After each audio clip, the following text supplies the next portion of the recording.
Is that song one big booty call? I mean, it basically is. Like, there's a little more to it than that, but it kind of is. Big booty call? Big booty. Booty, booty, booty, booty. Make your booty the big booty. What? Yes. Wait, what? Brr. Woo. Okay, give me a capital F9. I am not pleased with my hair right now. Capital F9 in chat. Good luck typing that. Okay, it runs. That did not go the direction I expected it to. So anyway. Shredded cardboard on my shoulder. Spine. So shredded cardboard because of a cat scratcher. And because I laid down on the floor. And because of the cat scratcher, the floor is never free of shreds of cardboard. Bleh.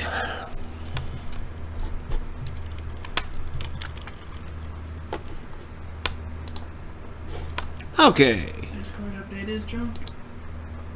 APR sees me. That's a terribly flattering preview thumbnail.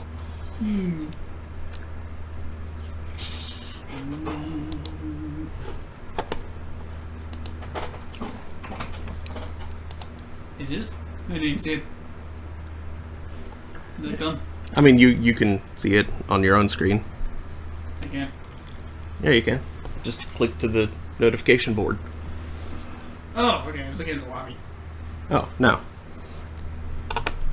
The notification board is a very talkative place, so I have it muted.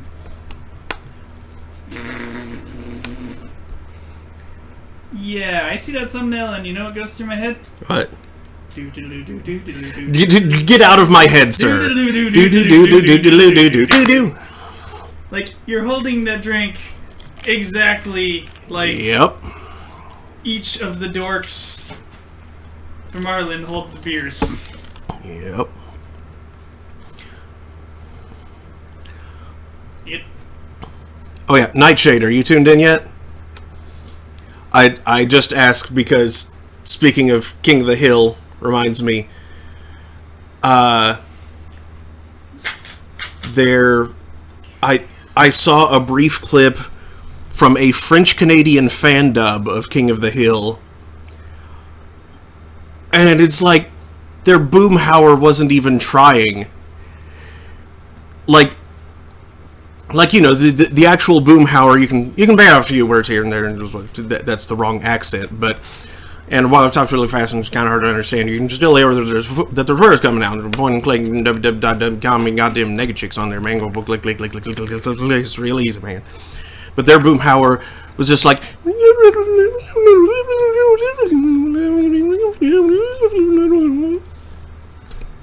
like, it wasn't even, like, Yeah, but wasn't actually speaking French or anything. Yeah, he was just going, like, there might have been a couple of points where there was a word thrown in there, but it was mostly just noises. You kind of sound like the Slurms from Eureka's Castle. I don't remember the Slurms. You remember the Slurms? No. The little, stop-motion, claymation, arse-wormly guys? No, Calypso fellows? No eyes, I don't think. I think it was just, like, literally rods of clay running around. I remember all the puppets. I remember Eureka and Mr. Knack and Batley and Magellan, who meant to do that? Magellan. No, it was Batley who meant to do that. No, for some reason I thought Magellan meant to do that. No, Magellan was the dragon. Castle's gotta have a dragon. It's necessary. Anyway, good evening, Internet. It is 8:06 p.m. on Thursday, July 2nd, 2020. Welcome to Thursday Throne. I'm your host, Mark Amsra. Let's try that again. I'm your host, Mark Amsry, DJ Amstrack. That's Daniel. And tonight, we are going to return to something that we beat a long time ago, but now there's DLC. It is West of Loathing. Yay! Come join us, have a seat. Yay! We're gonna wander around and get our butts kicked because we don't remember what we're doing anymore. Yeah. I love this crazy game. There is now the DLC story, Reckonin at Gun Manor. So, let us begin.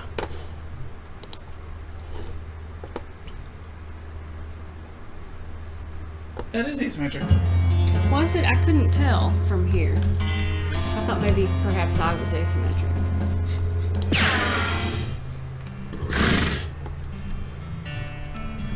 It's a little loud.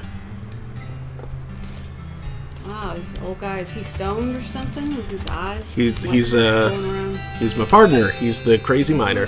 We made it. We got all the way west. Yeehaw! I probably still have some quests rattling around the old journal, though. You sticking with me, Pete? Heck, boss, I'm in for the duration. You ain't getting rid of old Pete that easy. Hee!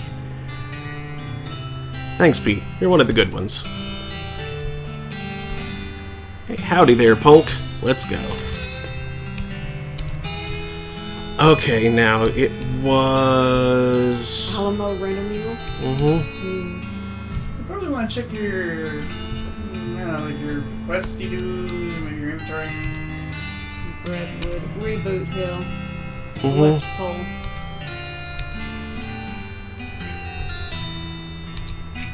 Buffalo Pile, where you made a friend. Made a friend. Yep. The Dave Yard. Dirtwater. The Professor's house. Your heart skips a beat as you spy a floating cow skull in the middle distance. It doesn't seem to have noticed you yet.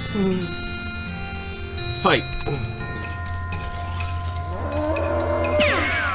Buffalo Bill shoots floating cow skull for 9 damage. Oh wow, yeah, this thing's toast. Mm-hmm. Good grunt! Stench damage? Mm-hmm. I forgot I need to see power flavor.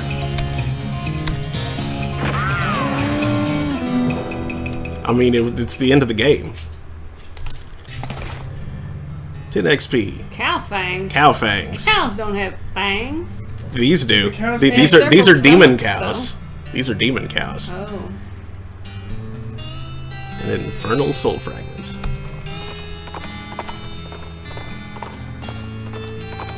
Yeah, not sure what the cows were doing in hell in the first place. Like what they did that was so bad. Hey look, a ghost carriage.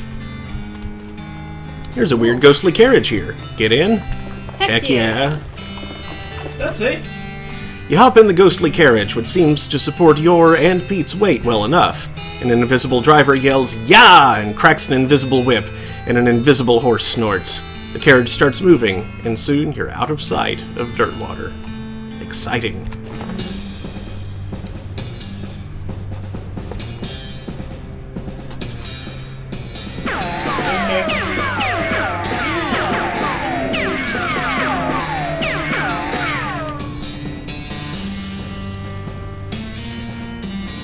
A lot of those things are ghostly and near invisible. A thick gray fog envelops the carriage, and you lose all sense of time and space. Eventually, the fog clears, and the carriage parks near a very large and ornate mansion. A disembodied voice calls, "All out for Gun Manor. Last stop." Where are you going?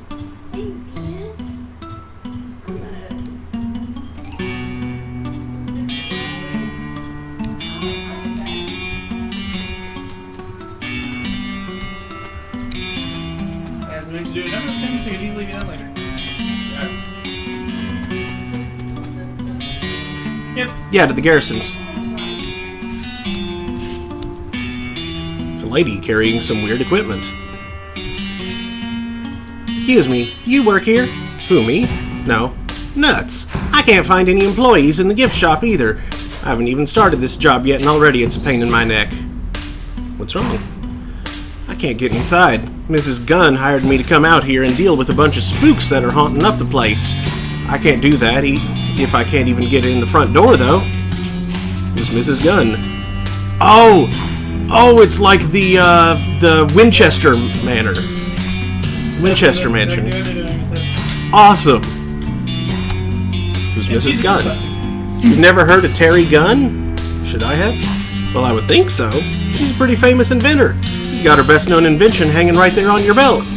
She invented belt buckles? Wow. Guns. She invented guns. Oh. Spooks? Like ghosts? Exactly like that. Yep. 13 of them, according to my instruments. Florence Cunningham, Cunningham Ghost Annihilation Services. That's me. Interesting. What do you annihilate them with? Science! I was gonna guess that weird kind of rifle-like contraption you're carrying. Yeah, it shoots science! What's wrong with the front door? The front door? Well, it's, locked? No, not locked, no. So what's the problem? Okay, see, I'm a ghost hunter. I ain't a spider hunter.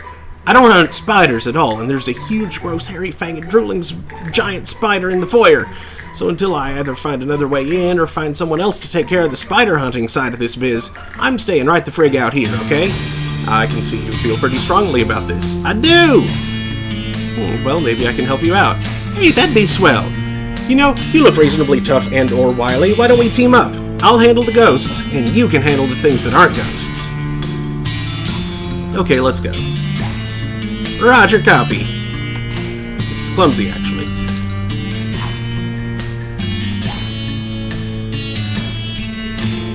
Hooey! That's one heck of a house. Yeah, you aren't kidding. I reckon you could buy the Jewel Saloon for just for what they spend on shingles. Hee! You could probably build the jewel out of that many shingles. Just trying to get shingles.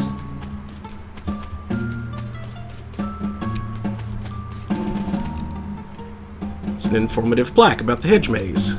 This bronze plaque reads, "The Gun Manor hedge maze was erected in 1888 for the entertainment of guests and the family's then 2 daughters. You are welcome to meander its paths, though we recommend caution during the winter." Below that is pasted a handwritten note. Actually, we recommend staying out altogether because some crazy wizard moved in and has been animating the shrubs. Danger. Weird. Sounds fun. I love stupid walkers. Mm-hmm. Yeah, you may want to check like your equipment inventory just to. Because I recall you had like a few specs you were switching between. And those might matter in the phase. Yeah.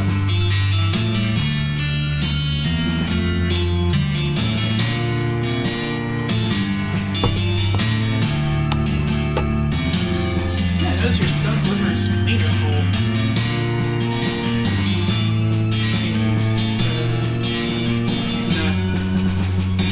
You're drinking.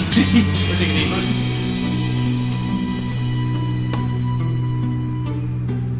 That's a lot of Elder Proto headbands. Yup. Probably not as good as the crown, though. I'm sure. Yeah, -5 mysticality. There's the crown, does all that. 10, whatever silver plated does. Snakeskin headband.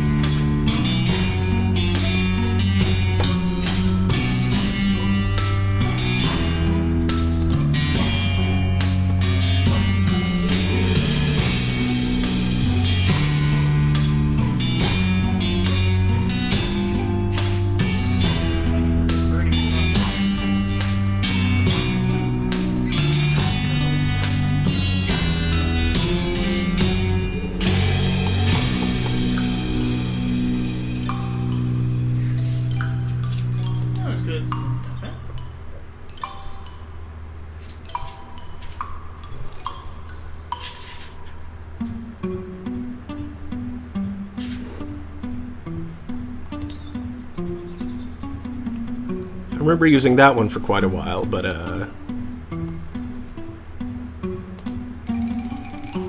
the prototype sets in, and the crazy electric helmet might do something interesting.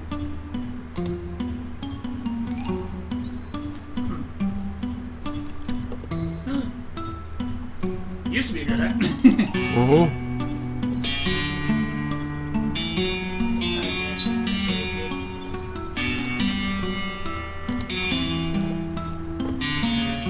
Probably not beating that.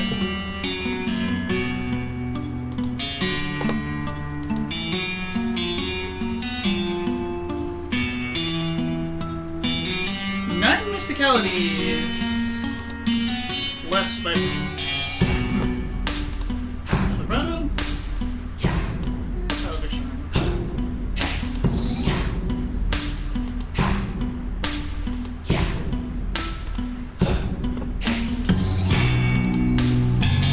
Holloway's pin looks like it could come into use for other builds that do something with percentage HP.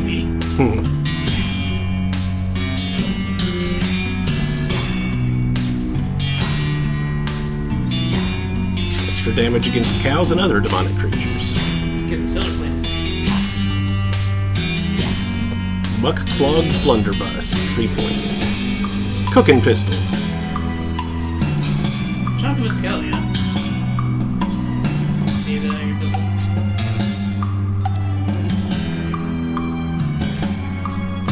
Newfangled pistol.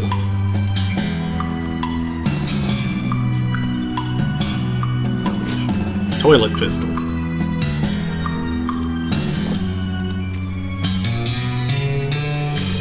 Some of these weapons I'm not sure why you still have. Yeah, I think just because I didn't need the money.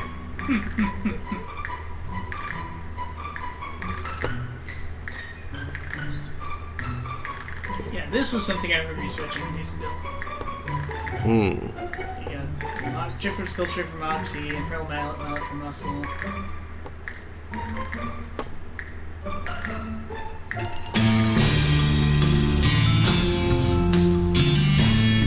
Tuna fork.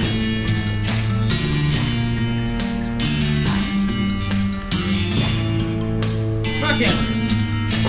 Inherently better in the tuna fork. Tuna fork deals more damage. A lot more damage. So it does. But you don't actually hit things. Not usually, no.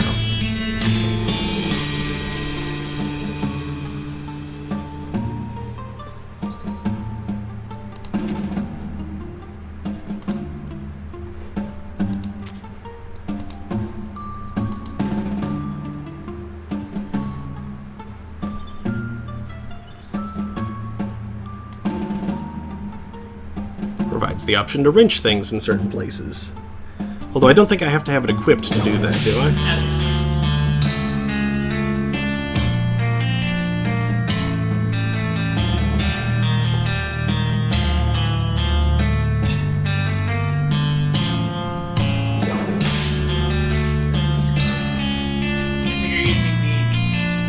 You're using the bone before you got the film.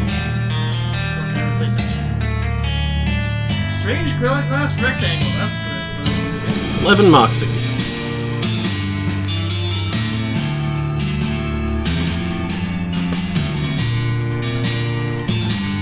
%, spooky resistance. 6 Moxie. 6 plus 6 pistol attack damage. Plus 5. Nope. Filthy porcelain cow.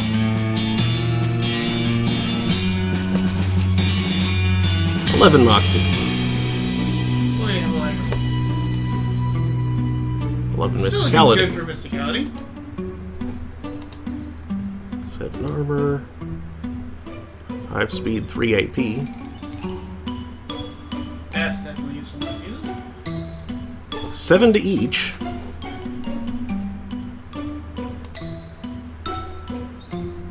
10 muscle.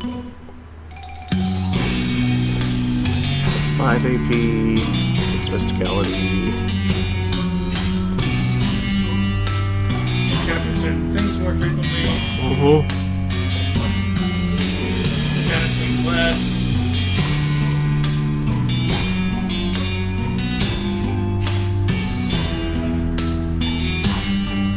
I think old wedding ring could be melted down more silver for silver plate.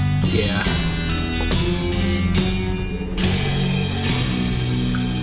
More meat. Not sure we have Santa Cortadas right now.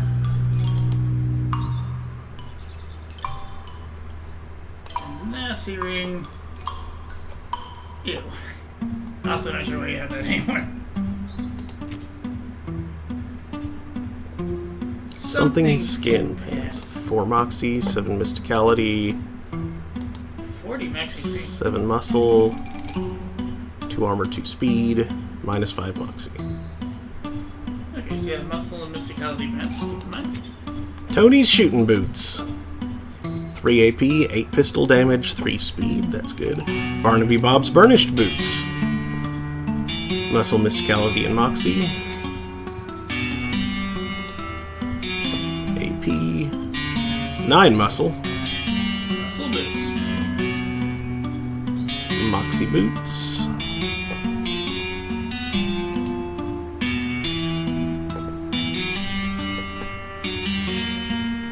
These boots were named after their inventor, Jason Boots. The malapropism eventually stuck.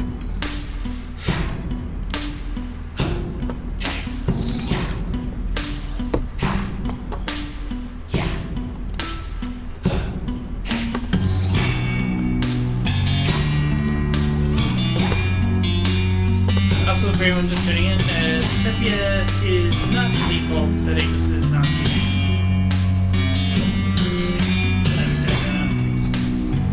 The remains of a coal delivery man. His bones are charred as though he were burned in some kind of coal man stove. Gun Manor carriage house key. It smells like coal, but it's empty. It's a huge mound of food in various stages of decay. Maybe someone's trying to start a compost heap? That would be the charitable explanation anyway. Jumbo shrimp fork. What's that different? 10 moxie.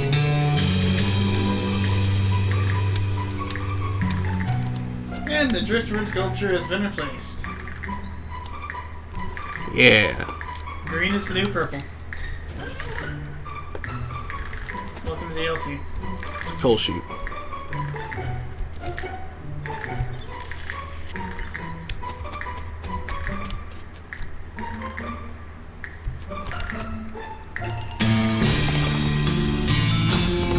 You do a quick backflip and then make some funny noises by flapping your arm up and down with your hand in your armpit.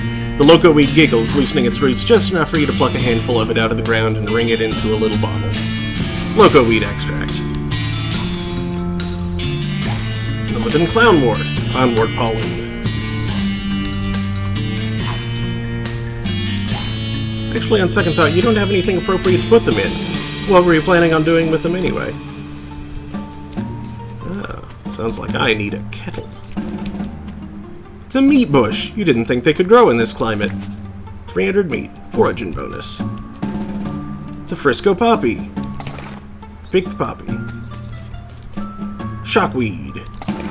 You wrap your shirt around your hand and pluck the shockweed flowers.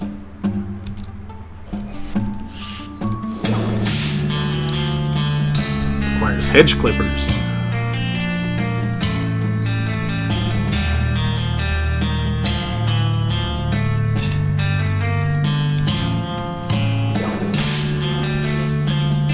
Weird, this bush seems to be full of pinto and kidney beans. You didn't think those grew on bushes, and you especially didn't think they both grew on the same bush. Crazy wizard.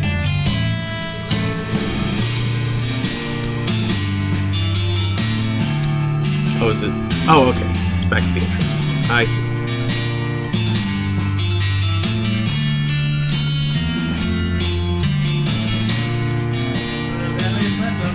Would you look at that crazy thing? Jeez. Dive in. Got the jump on. Arcane Hedge Sphere. Buffalo Bill reveals the enemy's HP to be 82. 3. They can't lower it. Whiff. Alright.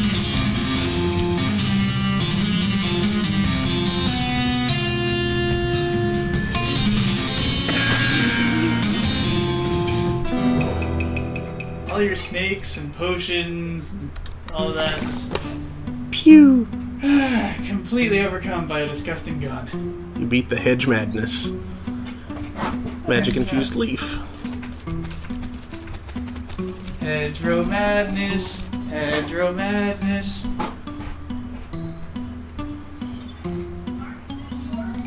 Yes.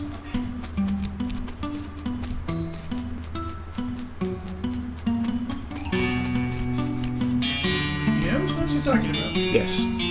Okay.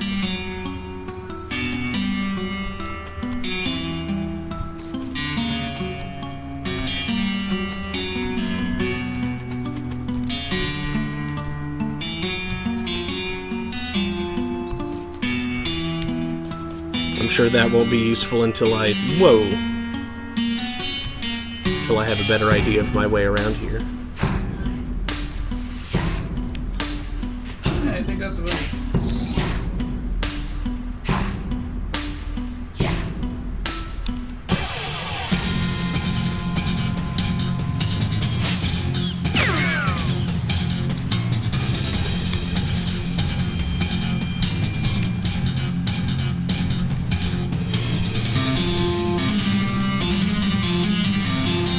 What's this sign supposed to do? Can't tell. It hits for 3 damage. I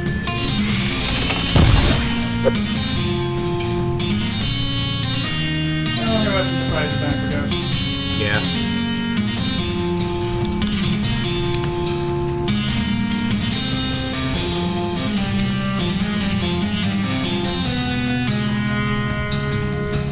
Sure, let's have a shootin' Annie. Yeehaw!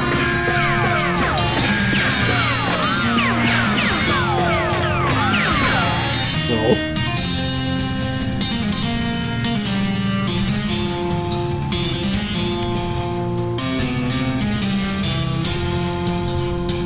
Hot damage would probably be effective against a hedge wizard. Ow.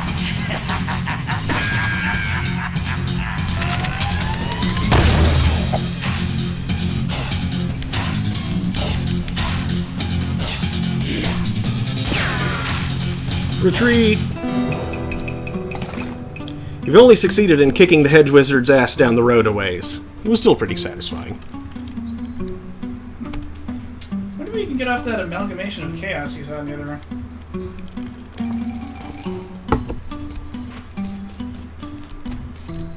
I can probably deal with him. Oh no! Oh, she is up. These things are more aggressive than most of the foliage you've encountered. Except maybe that holly bush you fell into when you were 3.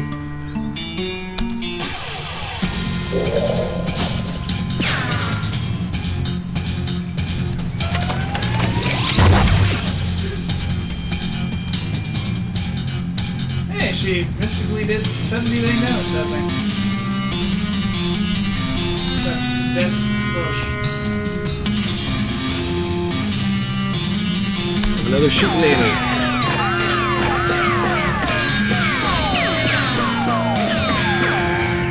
Really? Shooting is highly unreliable. It is, but it's really effective when it works. Dark Whispering.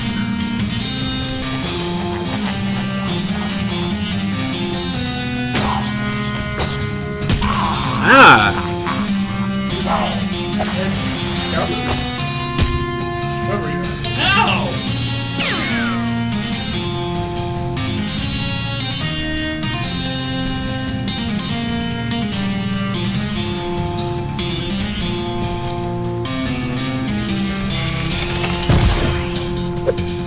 Hey, muscles. Those guys aren't to be.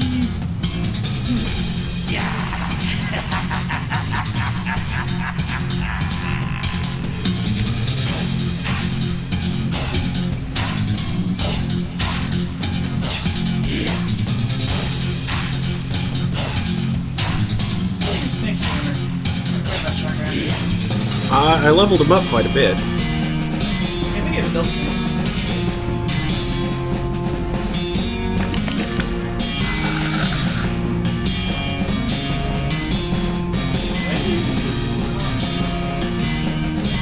Because I could do that without ending my turn.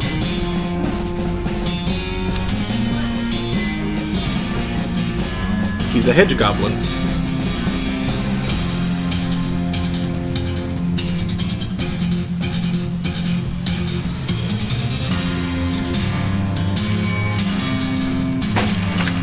Yeah.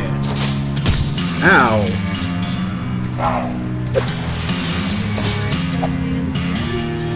He's knocked out. Not very nice.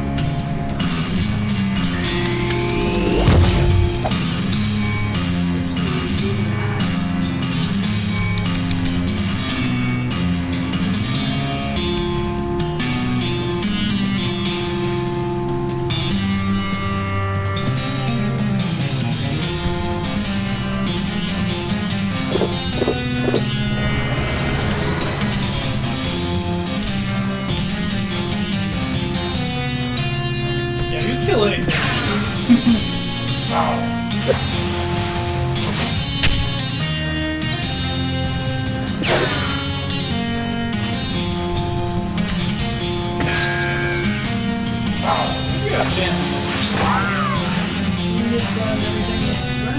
No, it's just 3 hits on the one target.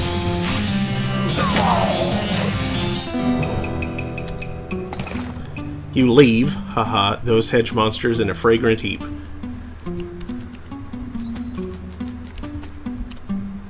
Phew, thanks. You'd think a gal could sit and eat her lunch in a weird hedge maze without getting accosted by monsters. What is the world coming to? You said it. Is it safe to go? I should get back to work. What do you do here?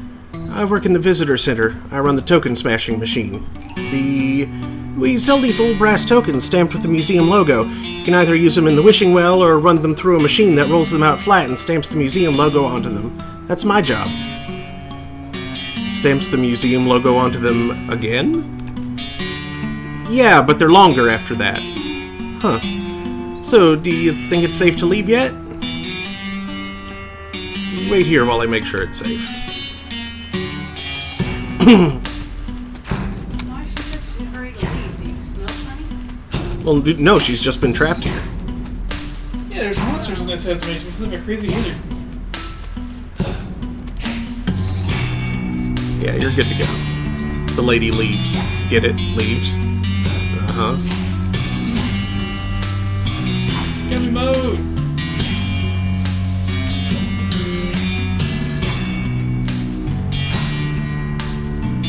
It's a big topiary W. Maybe it stands for, why would somebody make a topiary W? Well, at least he didn't run very far. Not far enough by far. Oh no.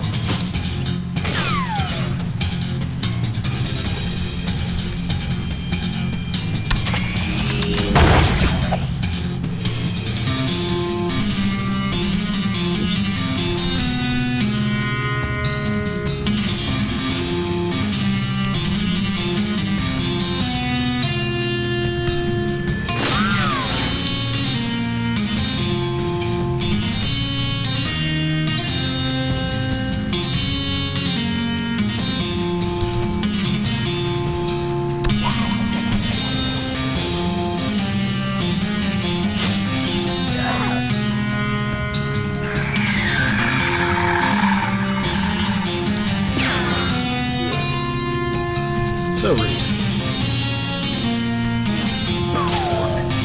Yes. It is a jumbo shrimp fork.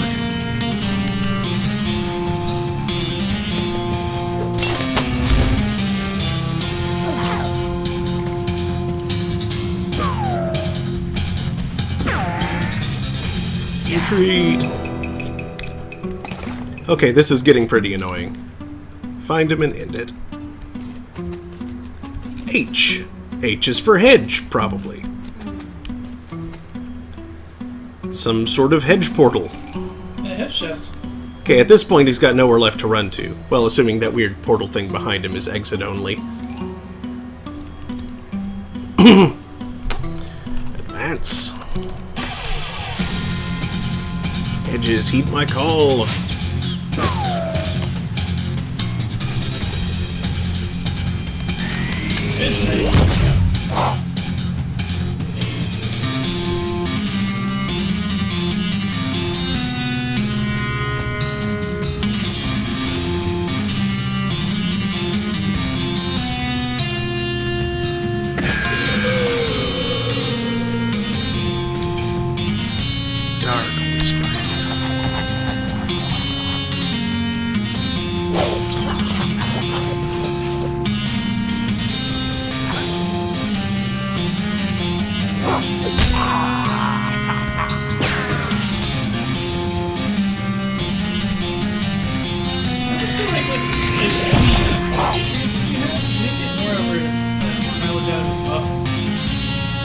If only causing people up and down as quick. Well, I think the buff only works on one target. I don't think so.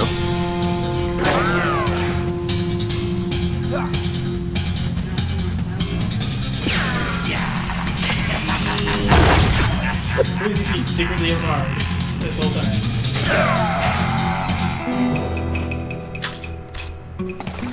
Finally!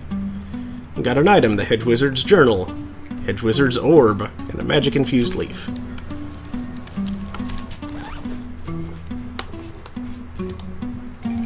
"10 mysticality and 17 armor. Dude.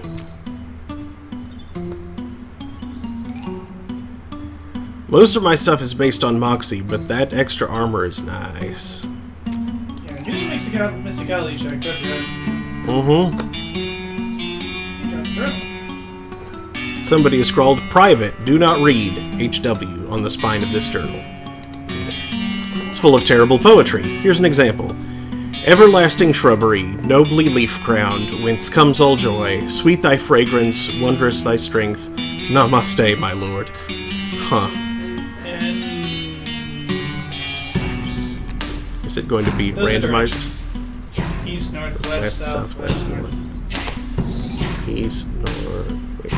East, north, west, south, west, north.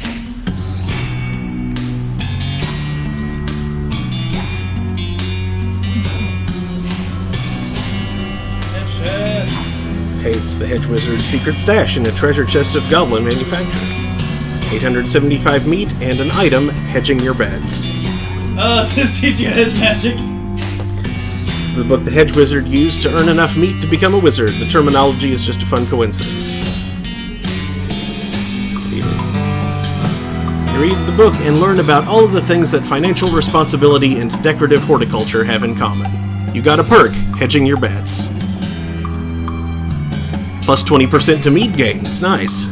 Useless. You've learned when to hold them, when to fold them, and when to cut them into delightful animal shapes.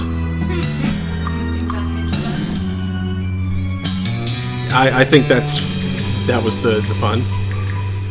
Oh, did I miss it? Did you say something about hedge funds? Or... About like investment, like unspoken. After reading the book, you resolve to make some budget cuts, but you mistake the book for your budget and cut it into pieces instead.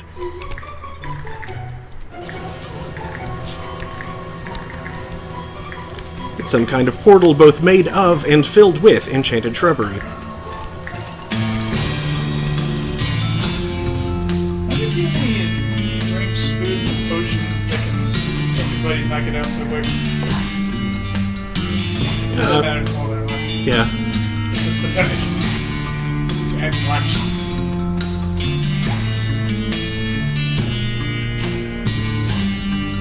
So, east,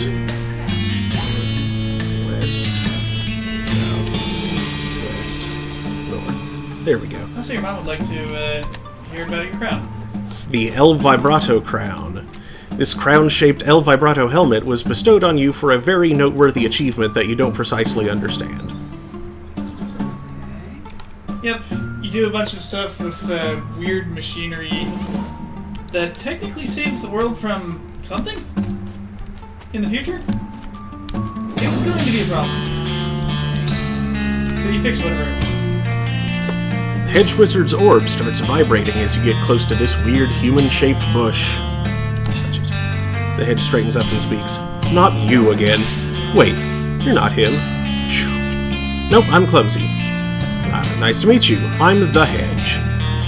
The Hedge? Sorry? Yeah, the Hedge. The source of all the magic in the maze, yada yada. Boy, I can't tell you how glad I am to see somebody besides that dorky wizard. Did you... Yep. I took care of him.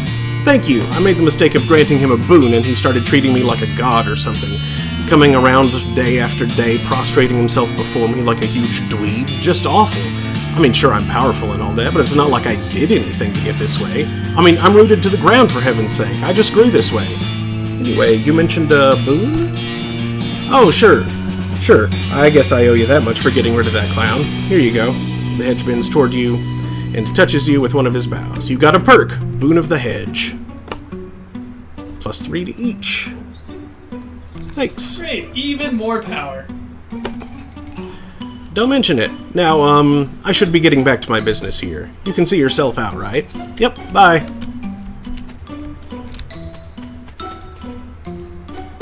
You wouldn't want him to think you're some kind of dweeb.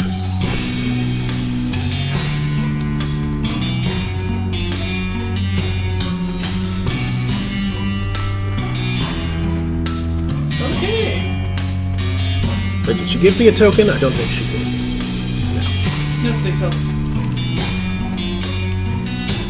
Never mind, this place seems to be a literal ghost town. It appears the mansion is a museum, so sure. Mm-hmm. I don't have hedge trimmers. Coal chute.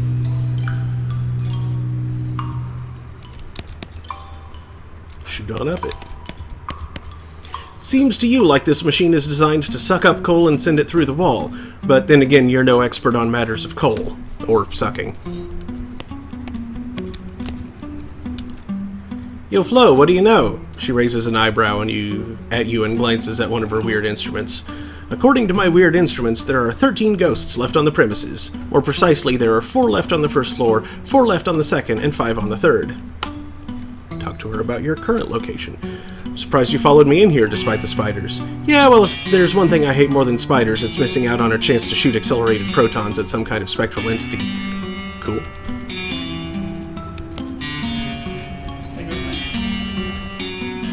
You holler for Florence and she comes over to you. Whoa, Nelly, hold on a second. That's a ghost. Those things are dangerous. I wasn't expecting to see any of these here. What? You're a ghost hunter, and you're here specifically to hunt ghosts. No, that's just ghosts. This is a ghost, a greater haunt originating from spectral transmissions. Totally different from a ghost. Except for the name, you mean? Anyway, those things can be pretty tough. Heck, I knew I should have brought a bismuth bomb. A what bomb? Bismuth. It's a sort of silvery metal that screws with spectral energy the way iron does with magnetic energy. Huh. So where do we get a bismuth bomb? Bibsmoth. Bibsmoth bomb. Bismuth. Normally I just make them myself, in my lab. Well, so much for that idea then. Just fight the thing.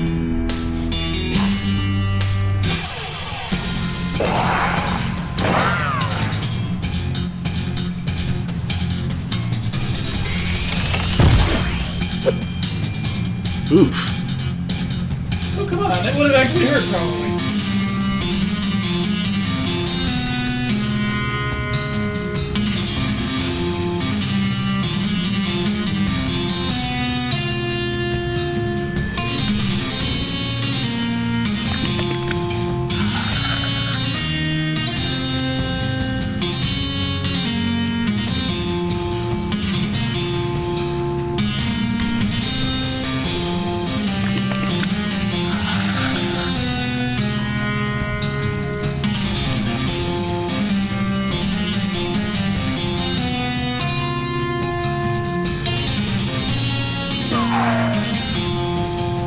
It's substantial. Yeah, you or whoever. Pep talk. It's a single target. That target everyone, that'd be useful. Mm-hmm.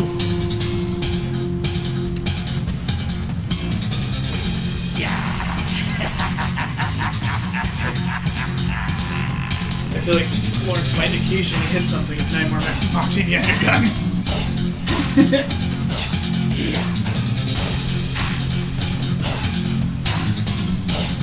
Yeah, let's try that. How do you keep a level again?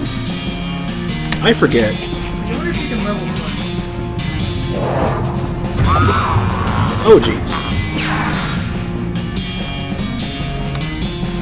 Sure, everybody hurt quite a lot.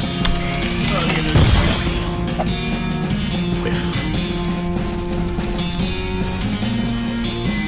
Give giving up is the same as losing. Do anything?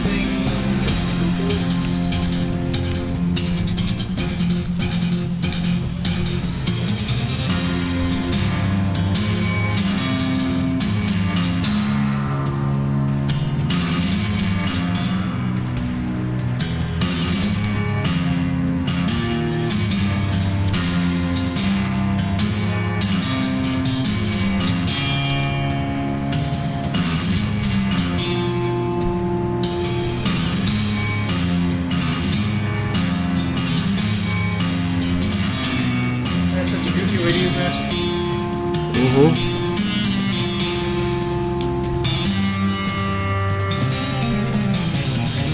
Well, Dynamite, more dangerous than normal anyway. Get the match. Mm-hmm. This will poison your target by 15. 15 poison. It's 15 units of poison. And this bullet hole.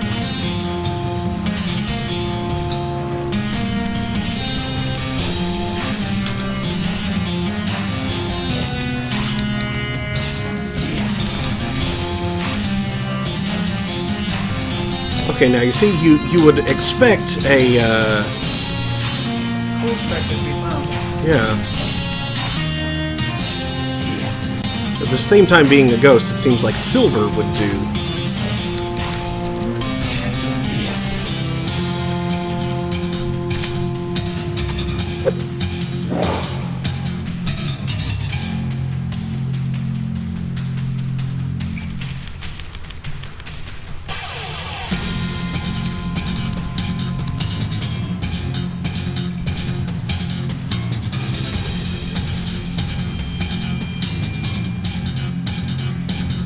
You okay?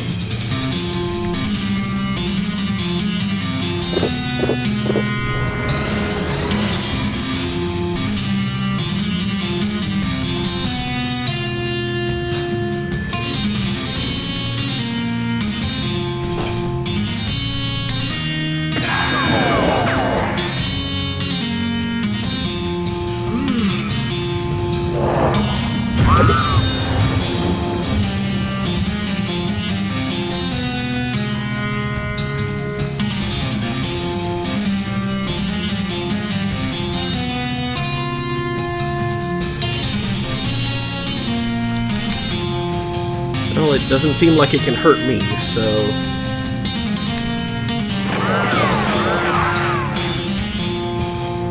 And that's at least faster.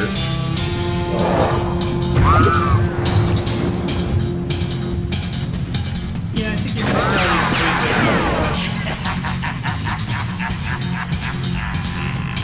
it.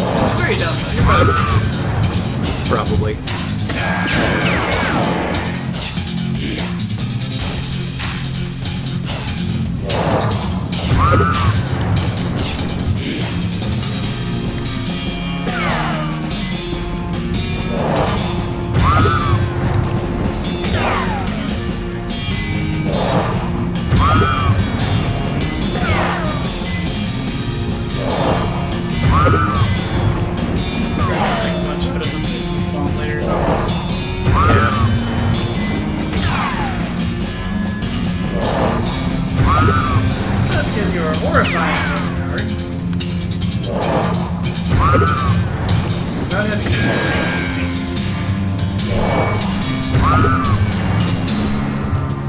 Well, I've probably still got all of the leftover buffs from when last we left off.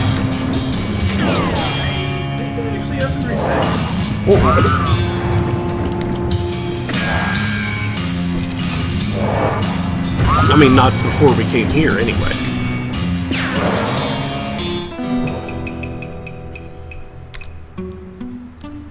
Dust to dust. Asses to asses. These are all my buffs. I'm angry, fudgemental, bananas, ghost pickled, custard chic, fine wined and fine dined, blue ribbon, moonshine struck, Spiritus Anguis. Okay. I thought... Maybe I read the meter, or the thing backwards. It was like stomach 4 out of 4. I thought that meant like it was empty. And you had like 4 fluid cells. But maybe that means you're full? Not sure. Fancily caffeinated, patently vital, you've had your coffee, patently invulnerable, and cowbilious. Your humors are all out of whack, but in a good way. Okay.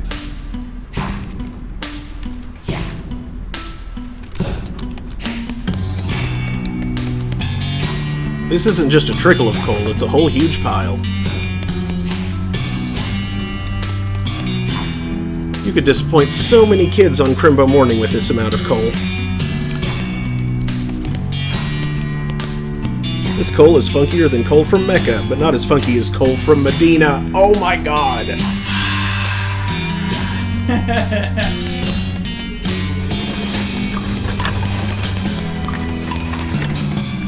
There's coal under the weird machine now, so everything should be ready to go with whatever the weird machine does.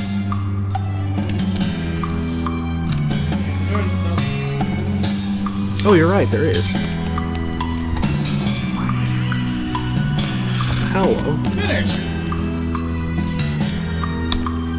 It's cracking, Florence. Oh, holy jeez, look at all those spiders. Yeah, there's kind of a surprising number of them, huh? Listen, I'm just gonna stand over here and hyperventilate a little. You go on ahead, and if you need anything, feel free to come back over here and tell me about it.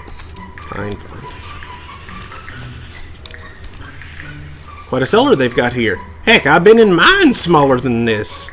Did they have as many spiders? Trick is to think of them as little dogs with too many legs. They ain't as creepy that way. Well, if you say so. Dive in. Okay, this is ridiculous. Small but beefy. Big, moist. Big, moist spider. This seems like a job for some snakes.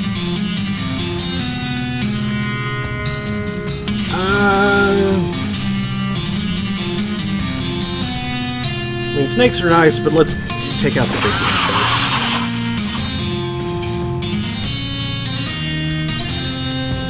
Now some dark whispering.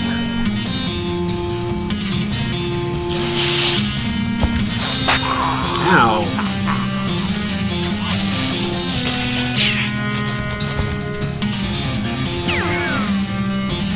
Immune to poison. Extra venomous. Feels like not a good time for poison. Whiff.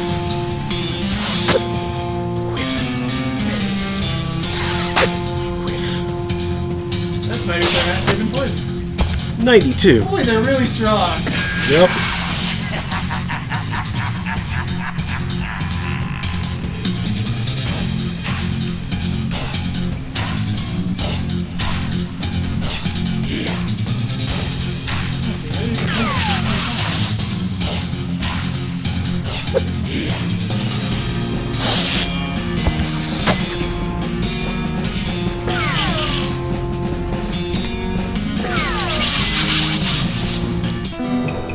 Victory. He made short work of those long-legged nasties. Got an item, spider egg omelet, and miscellaneous spider parts. Looks like a spider's eggs got scrambled up and cooked somehow while you were fighting it. You're not sure where the plate came from, though. Spooky resistance. Ooh. That's probably helpful around here because we've got a lot of spooky side damages available. Mm-hmm.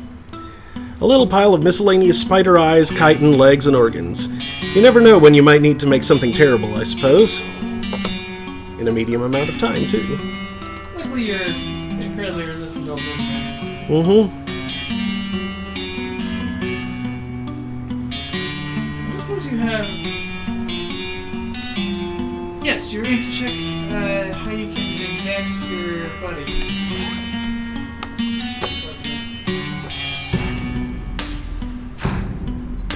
I don't think you can do anything with your influence.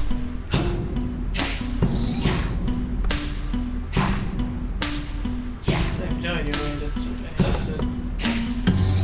I can go ahead and eat a spider egg omelet, I guess. Unless you're so small. Well, let's find out. You can't eat that. Oh, okay. Okay, cool. Well, if you're great to ever your sign for that.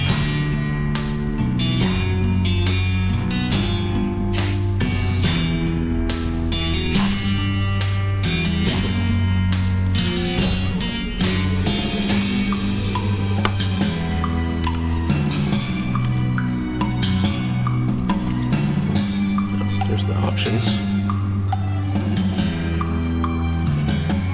Wait, best font mode? Is that on?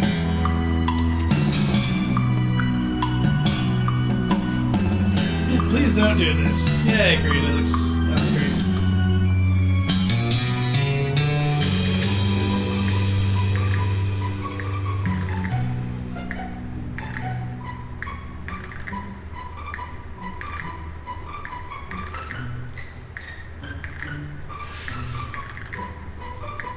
The sounds of mode is what's doing all this happy.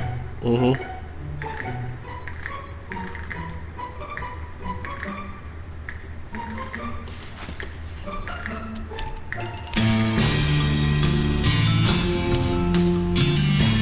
This house isn't on any map you've ever seen. And if it's on a map you haven't seen, well, that map isn't going to do you any good. You could probably take that coach back to Dirtwater if you wanted.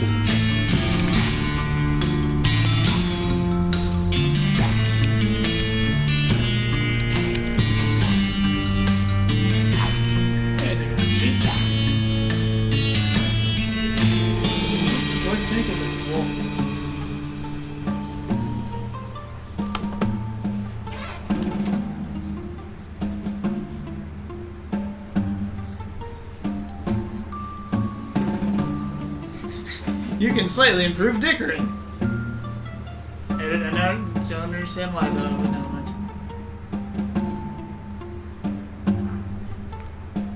That's gonna make it itch more. I know, but it itches. Okay, where's the light? No, Your level of get up and get her done. The higher it is, the quicker you are.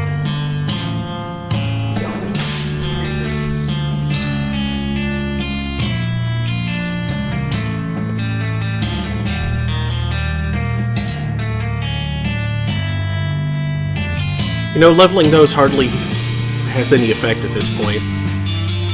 Of course, they are really cheap to level, so...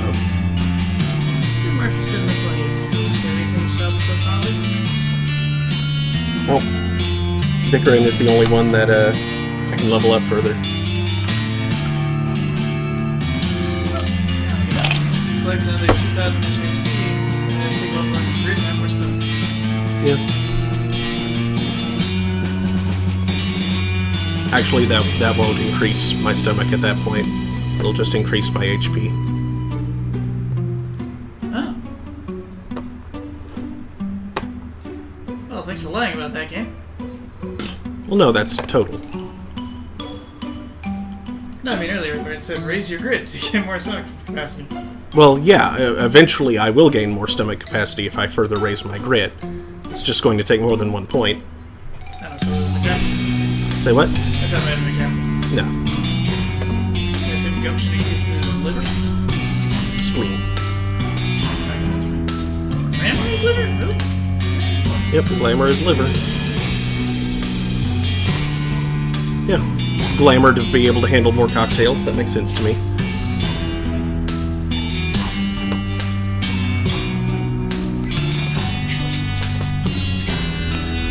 Oh geez, somebody's trapped in this cocoon. I'm loose.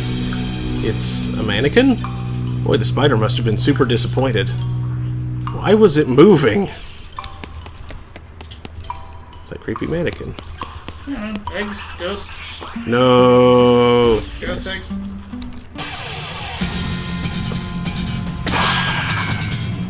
Three big lump spiders.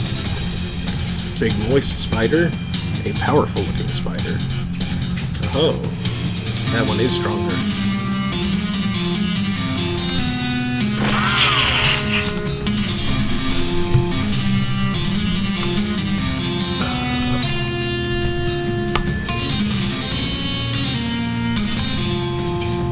1 hot damage. Apparently, moist spiders is the fire. So is the plump spider. So 17 spooky it is. Okie dokes.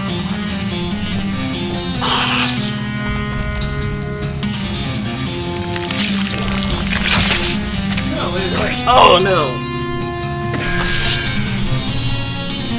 Ah, I took away an AP. Ooh.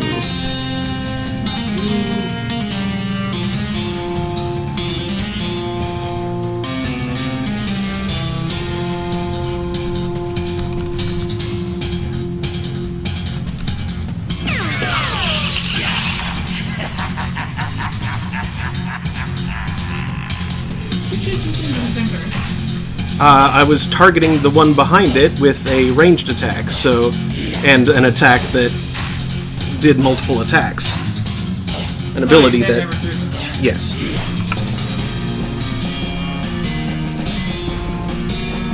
Big and moist.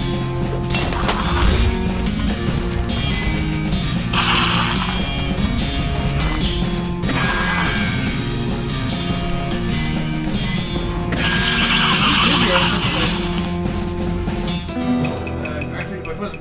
Yep. Steve says, big old spoders. Spoders.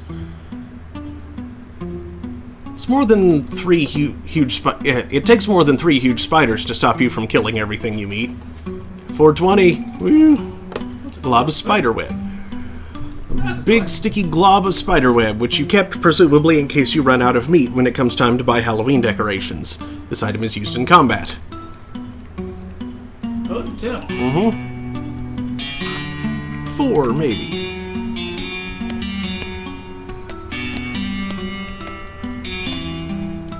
Someone's been cocooned by the spiders. Horrifying. Hey, are you okay in there? What? What? I can't understand you.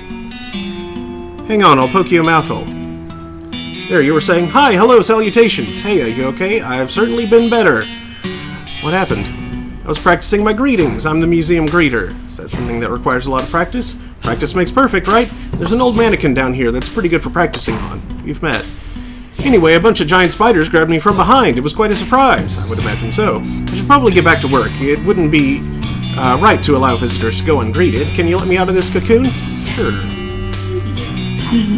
Cut open the sticky cocoon, freeing the trapped museum greeter. Phew, thanks. You can get out through the coal chute down the hall. Great! Stop by the entrance later and I'll give you the official museum greeting. Boiler room. Oh, the lame, the blind. The boiler is off, but the coal tank is full. All you need to do now is press the ignition button.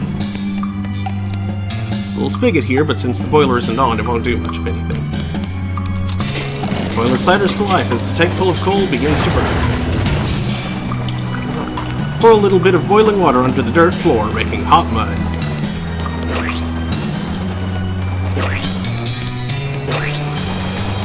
Makes a gross sound. Yay!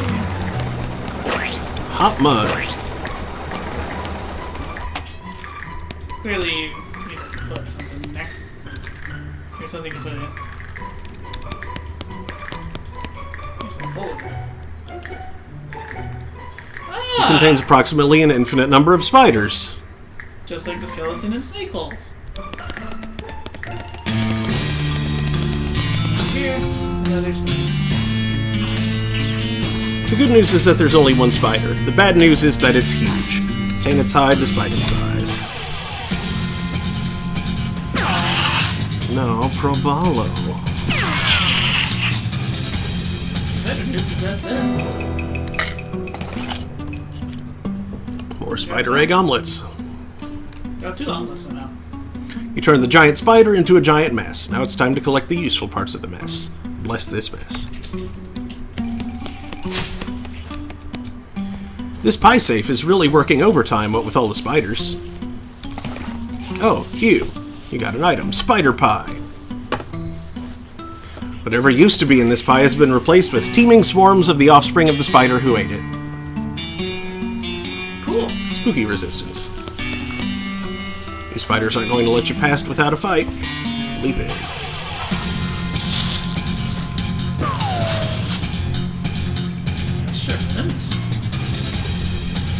Small but beefy. Excited? It's so happy to be in a fight.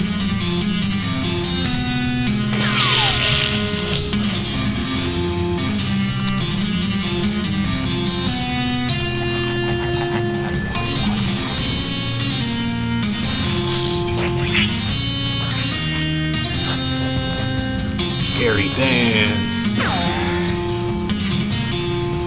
Eating those poison.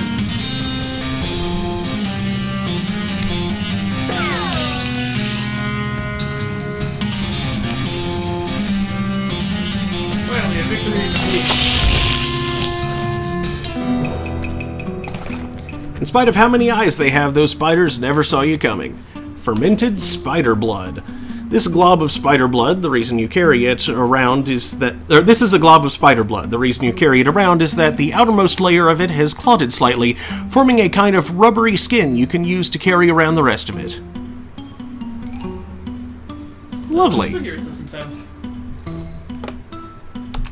Good work, team. Paint. It's a big can of paint with a brush sitting on top of it. Paint something on the wall. Ah! Still not sure why you decided to paint that. Boo! What horrors lurk inside this thing? It's bones! Well, bones and pants. Double silk pantaloons. 10 moxie, 20 cold resistance. 20% cold resistance. Strong pants. Better than the something skin pants.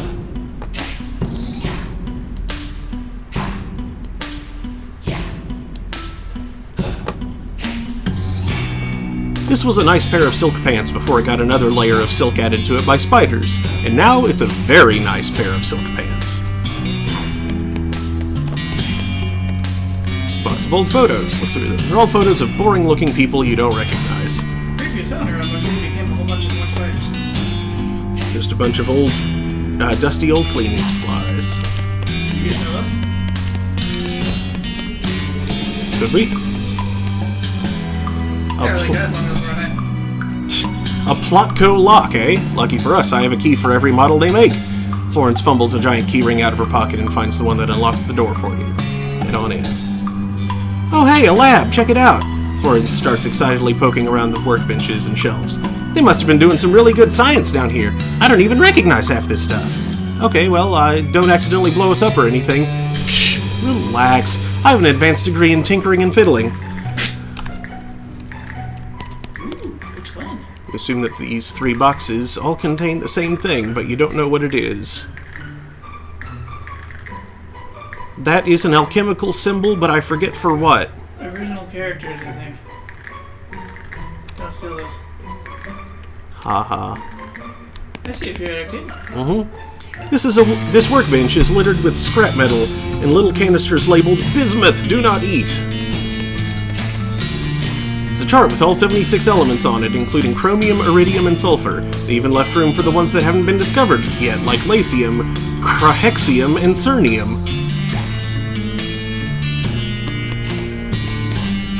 It's a workbench with a device on it. This device clearly has a purpose, but you can't fathom what it is. Maybe that blueprint on the wall there could help you. Some kind of complicated blueprint. Aha! It's a device for reducing the loudness of gunfire. A silenter, if you will. You look over the tools on the bench. You could definitely make a silenter here. First thing you'll need is a 1.2337 inch diameter cylinder. Maybe a tin can would work? You'll also need some stuffing to pad out the inside of the can. That's going to be tricky to find. You're going to have to remodel a tin can significantly. That's a narrow zone. Box of science stuff. Grab it. Box of science doohickeys. This is a box of various glass tubes and coils of wire and little vials of chemicals and whatnot. Delightful. It's a bench covered with gunsmithing tools and supplies. Mess with them. You don't really know much about gunsmithing, so you just kind of randomly cram pieces together until you have something gun-shaped. You got an item, the worst gun. Who's got 2 thumbs and is lucky they haven't been shot off yet because of this inexpertly constructed gun? You! Oops. It's cabinet full of first aid supplies. Aid yourself. 3 patent emetics, and 3 expensive medicines. Yeah, the emetic may actually be useful. I'm immune to poison, though. Oh, is that what it's for? I think so. Double check it. I could have sworn it's freeze up stomach loss. Here's poison. Oh, yeah, alright. You should see what your friends have to say about her. Should. Not this room, but that room. I killed all the spiders. The coast is clear. All of the spiders? Well, not all of them, just the ones down here in this cellar. Assuming no more of them come out of that big hole in the wall that seems to contain an infinite number of them. Okay, so percentage-wise, you've killed basically 0 spiders. Yeah, I guess if you put it that way. There's an unlimited spiders. Shucks, I can't make heads or tails out of any of this stuff. There's some metalworking stuff over there you're probably familiar with. Anything more than the hammer and anvil's too fancy for my boots. How old even are you, Pete? Florence, check out this cool stuff. So, how's Mrs. Gunn's lab treating you, Florence? It's great. The one problem I have with it is that all her hammers are metric. Oh, weird. Right? But generally speaking, if I need a hammer, it means things have gone pretty far south. Well, hopefully it doesn't come to that. Metric hammers. Really? She doesn't have any... I mean... The bismuth! I'm starting to think that's the chemical symbol for bismuth. I think so, too. Would you look that up? Hey Google, what do you have to see chemical signal for bismuth? I need to go record my life, and I think I also need a snack. And more drink. I need everything.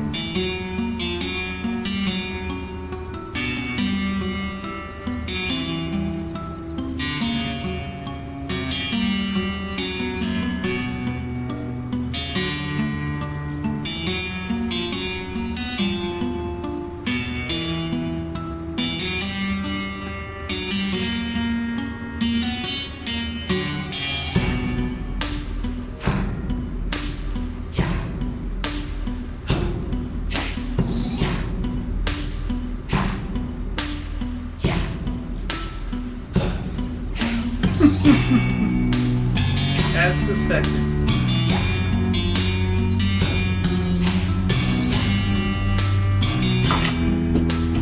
I could also use some more. Can't do that. Hello.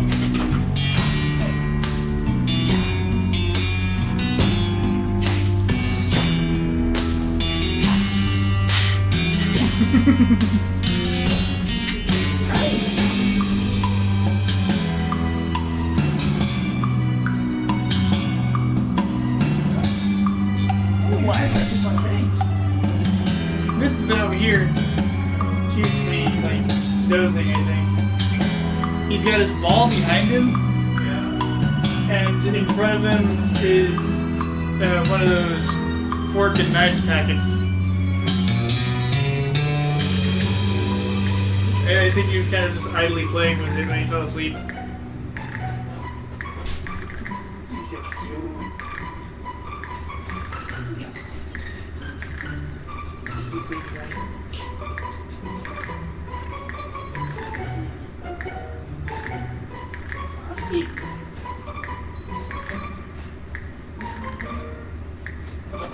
Vincent is presently very soft.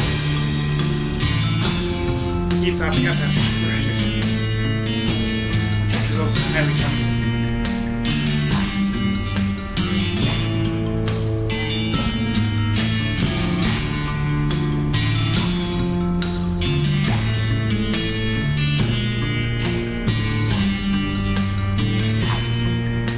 I love how instead of touching the spiders at the front door, we've gone to the basement where the crux of the spiders are. Mm-hmm. Get in the basement. Spider crux. And we killed a special enemy that's supposed to probably be a tutorial for using bismuth. Via brute force and stupidity. Mm-hmm. Which, when you think about it, is very World of Loathing. Yep.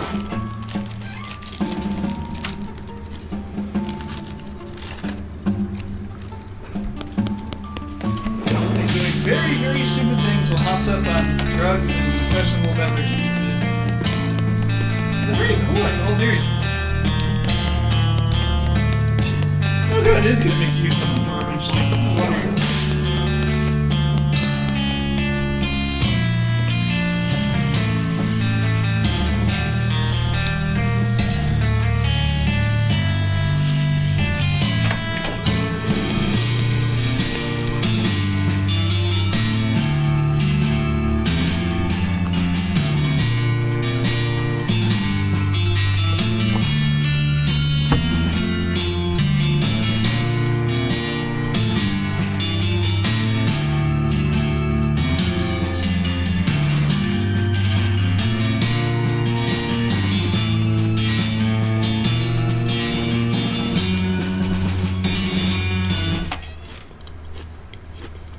Welcome. Hey, there's a visitor center. Mm-hmm. Having greeted you, he now stands perfectly silent. The crank is missing from this record player. There's nobody here to validate you, parking or otherwise. Oh hey, thanks again for rescuing me from that hedge maze. Hello. Either I never asked you what you do here, or I've already forgotten. I run this token smashing machine. If you buy one of the commemorative tokens from that other machine over there, I can put it in this machine here to roll it out flatter, and stamp it with our logo on one side and a fun picture on the other. Can I interest you in one? No thanks. There's an old framed photograph of Mrs. Gunn on the wall with a little explanatory plaque underneath it. The photograph is of a young Mrs. Gunn smiling as she accepts a fancy trophy from a man in a suit. A frowning man wearing a lab coat is standing behind her. The plaque reads, Terry Gunn, an assistant, accepting the 1869 Why Didn't We Think of That Award for Excellence in Inventing from the National Academy of Profitable Sciences. NAPS. It's an info desk, but the only info you know about it right now is that there's nobody staffing it. Unfortunately, there's nobody here to sell you a snack right now. The photo counter is unattended, and you don't know how to use this kind of camera. You're not a thief, so you're gonna have to wait until there's someone you can pay before you can get any of this candy. Uncharacteristically, the IRS has actually added 50% to this sign. It usually subtracts much less than 50%. Thank you very much.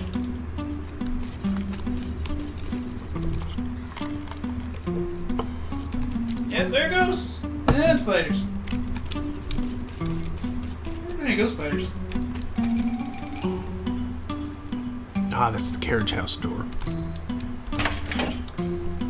Lots of carriages. There's a guy slouching around in here, smoking a cigarette. Hiya. Hey, what's up? Do you work here? Are you a parking attendant or something? Yeah, I guess I validate people's parking in that. Can you... I'm on break.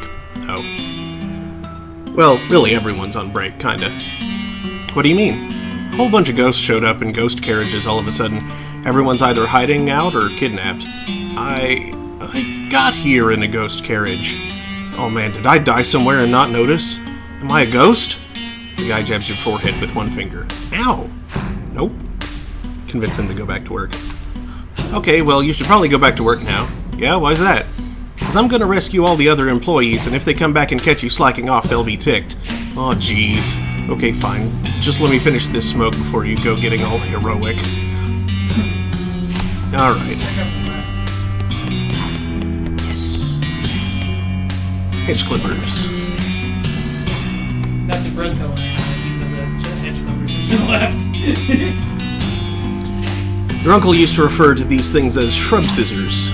These ones look like a pretty effective tetanus delivery device. Heh. Maybe there's something useful in this cabinet.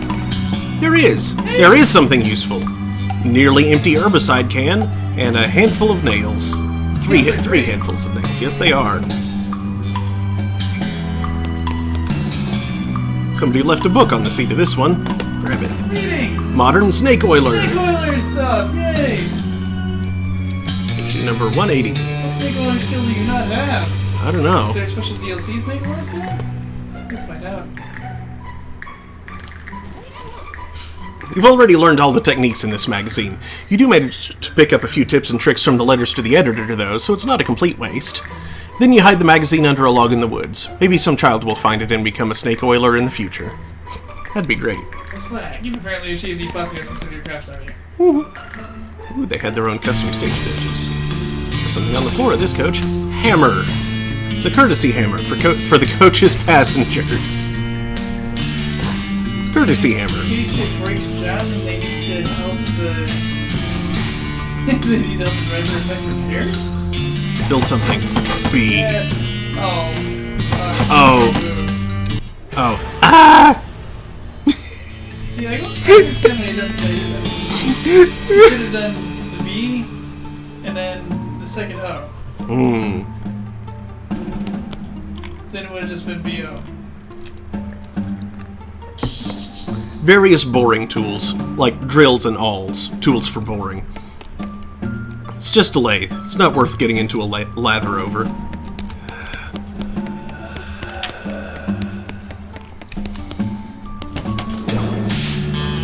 Whatever, wasn't this boo tomfoolery? It's spooky. Yes, but typically when you take a pile of boards, nail in a hammer, you make it great. That's full of tasty loot. That was pointless, and it just went boo. Stinking ghosts. You try the handle of the front door. It doesn't seem locked, but some kind of force is holding it shut.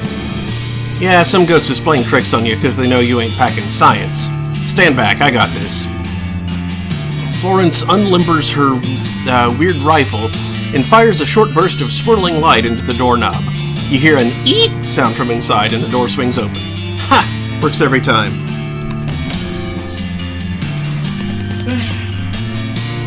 This doesn't seem that scary.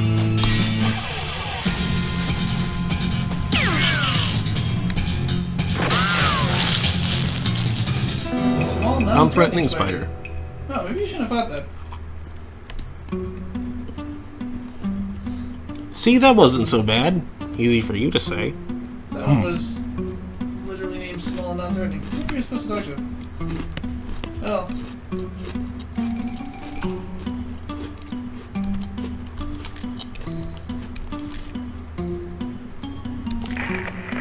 The intercom is making an annoying humming and crackling noise. Hello? Hell. A ghost just said hell at me. Spooky. I'm pretty sure that's not a ghost. The intercom's just busted. Hello? Hello? Who's it? Mrs. Gunn? No, I'm Mrs. Aw, man, that would have been a pretty good joke if the intercom wasn't broken. Would it? Mrs. Gunn, did you know your intercom is broken? You'll have to seek up. My is broke. Are we just gonna do these old vaudeville gags all day? What do you mean old? It's 1895. Vaudeville is at its peak. Mrs. Gunn, we're here about the ghost extermination you requested. Well, one of us is and the other is just generally adventuresome. Can we have a word? I can't make out what you're saying. Come up, third floor. Alright, the third floor it is then. What? Third floor. Where the bee poop is.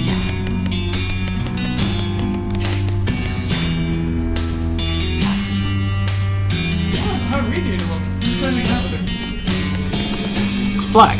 The House of Mrs. Terry Gunn. Teresa Terry Gunn, born 1847, built this stately, if architecturally unusual, manor house in the late 70s, completed in 1877, using the proceeds from her famous invention, the gun. After her retirement in 1891, she graciously opened many of the rooms to the public as a museum and historical center. Yeah, hey, what about Brain? Oh, no, we're not replaying this. We are playing a DLC we have not played before. Mm-hmm. Shenanigans at Gun Manor, whatever the heck. Reckonin at Gun Manor. Yeah, I reckon that might be alright.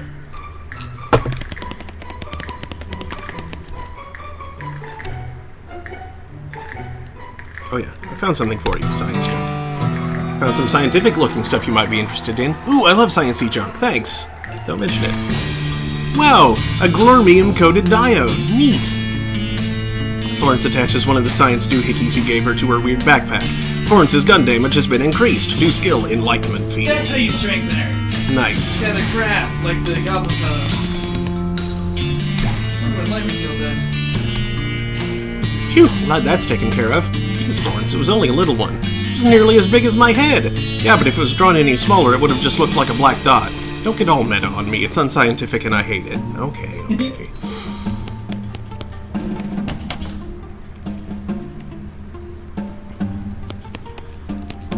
These paintings are strange. Your eyesight isn't good enough to really examine this painting. It doesn't need to be, that's a carrot. This painting is only kind of good. Kakarato, radish. It's one of those round fruits. There's a big fat Dragon Ball joke. It's humid in here, but at least it's warm. Except for how my feet are all wet now. You really should get those holes in your boots fixed, Pete. Close up my toe windows. Nothing doing.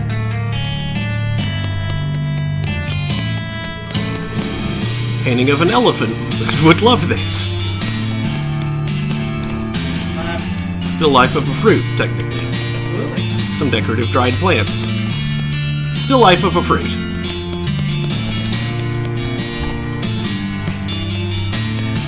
Big rack of expensive-looking plates. Ah! Horrifying! Boo. Son of a fart! Silly ass ghost. Oh geez, eating ghosts are the worst. Why? Are they more dangerous? Do they eat your soul or something? No, they're just gross. Those chewing noises. Ugh, please let me shoot it. I don't disagree, but let me check it out first. This ghost is cramming his face with invisible food. Maybe he's the ghost of an emperor? Correct his manners. Hey, buddy. Hey. Huh? Come on, man. At least use a napkin, or stick your pinkies out or something. Oh, sorry about that. I'm just so hungry. What's going on here? This waiter doesn't know how to make ghost food, so he's just giving me imaginary food and hoping I won't know the difference. I feel kind of bad about dragging him into this mess, so I've been pretending to eat it to humor him. I'm starving. Huh. You need some actual ghost food? Maybe I can help you out. Oh god, yes, please. Specifically what I want is a bowl of chili. A bowl of chili without a gun in it. Okay, I'll... What? That's what I'm craving! I guess it's probably because of how I died. How did you die? Well, I was eating some chili and it had a gun in it. Did you choke? What? No, it went off and shot me to death. Why did... Look, all I know is I need to eat a bowl of gunless chili in order to satisfy my hunger and pass on to the afterlife.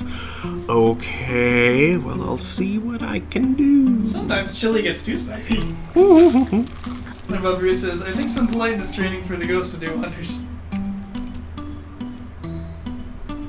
To hell with your chili. And also you! No.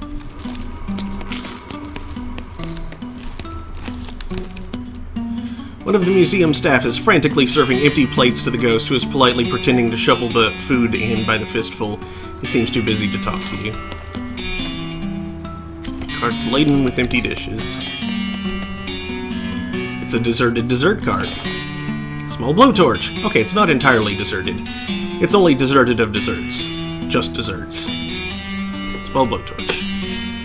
This is a little blowtorch used for making such fancy desserts as creme brulee, torched Alaska, burnt cake, and ruined tiramisu. Like those cookies you're eating. I like them. Coffee cream. Yeah. Oh yeah, it's tiramisu. In my experience, I use chocolate milk instead.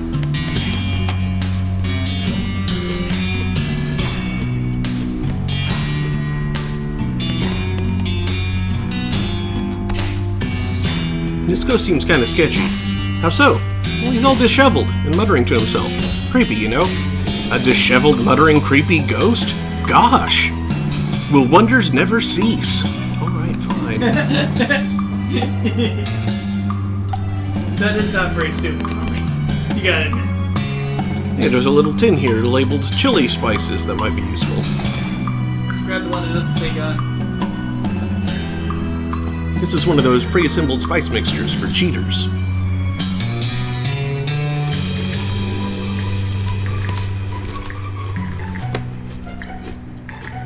There's a ghost here, mumbling and muttering and yammering something about eggs? For Bort? Eggs.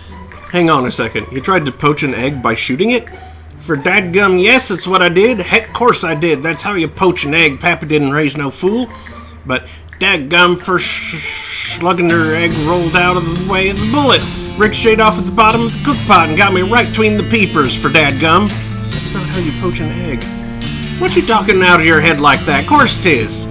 No, it isn't. Dadgummit, boy, me and my pappy and his pappy have been poachers all our lives. I know more about poaching than you ever will. Okay, but that's not the same kind of poaching. What's all this dadgum sassmush talking, boy? Poaching's poaching.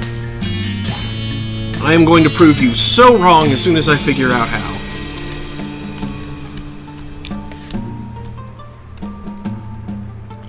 You again. Think you can teach my granny to poach eggs by dadgum? Lord Bobbery says poaching is illegal, so stop it. And I can't move past it. Somebody left the ice room door open. That seems like a bad idea. Close it. Oh. Hey, go outside. Chilly. Oh no! Hey, hi, excuse me? You seem to be trapped in a block of ice. That was just what I wanted to talk to you about, actually. Can you get me out of here somehow? Besides the whole frostbite thing, I'm supposed to be running the elevator, and there aren't any proper stairs in this crazy place, so that's kind of important. Let me think. Not a whole lot of fire. Let's go with the blowtorch. Yeah, it seems safer. I could get you out with this blowtorch. Whoa, what? Blowtorch? Geez, be careful with that. You turn the knob and spark the flame, which turns out to be about as big as that of a cigarette lighter. Oh, okay, fine then. Be careful. Safer than the kerosene. Over the next 45 minutes, you use up the entire tank of butane, but manage to melt the ice enough that the lady can break free of the ice. Thanks. I've got to get back to my elevator, but come see me and I'll let you ride for free. There's a charge to ride the elevator? No, like I just said. Yeah. Shelf of frozen stuff, more frozen goods of unknown composition and provenance. It's a Magimech Tech brand deep freeze unit. Unidentifiable matter, frozen solid. Bags of frozen food? Large chunks of ice.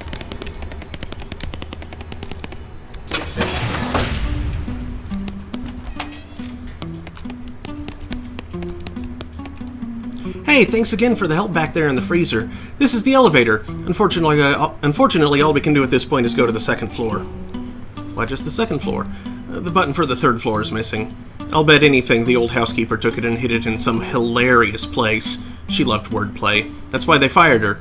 That and all the stealing important things and hiding them. Let's stay on this floor for now.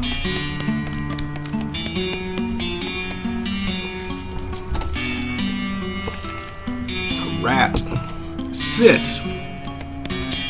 Huh, rich folks sure have weird taste in art. It's a sofa with some nice throw pillows on it.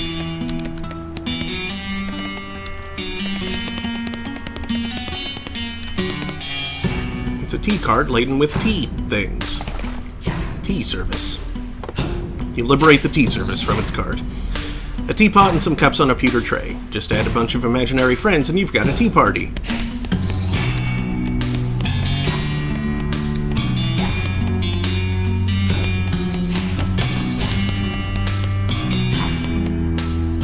Disbar it. You remove the bar from the door and hurl it out a nearby window.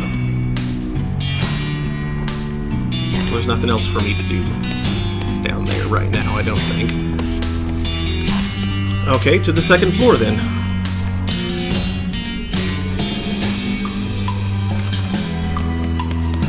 You're fond of these, Franz. The bottom edge of this frame looks thicker than the other edges.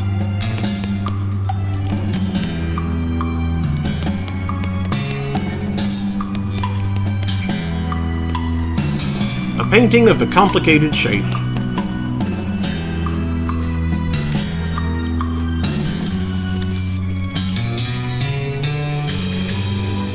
It's a painting of some folks at a cafe back east. Hey! Is that Nighthawks? It's Nighthawks! Our rabbit painted that.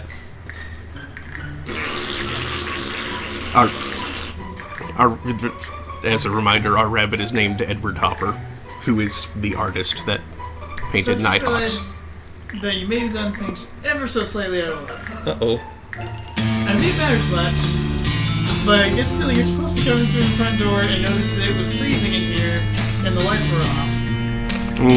Because the boiler was off. But you turn the boiler on, so now the radiator's active, so it's power.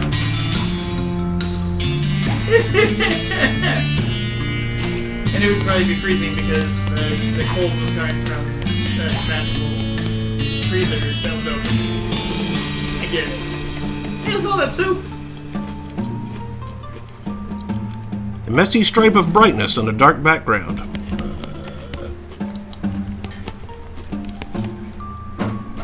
You don't know what these cans mean, but you know they mean it 12 times. A dozen candles. That's, Warhol. And I recognize these and I don't remember the name of the artist. Where's Melissa? WrestleMania? What? No. Oh, sorry, the Garrison. I don't think she's in WrestleMania. WrestleMania's probably been canceled. Abstract Buddies. Canceled due to, like, pros or something. 19 of them.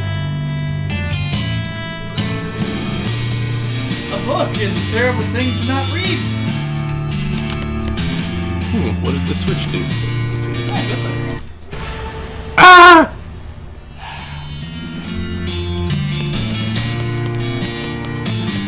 It's all these ghosts got. It's a big dictionary on a pedestal. Could come in handy if someone tells you to look up something in your Funkin' Wagnalls.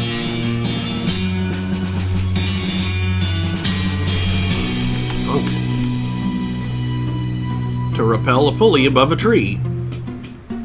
Really? No. Yeah, it makes absolutely no sense. This dictionary strikes me as a bit funky. I'm gonna pour some more Bividage. Bevidage. Someone who recruits vegetables for farming.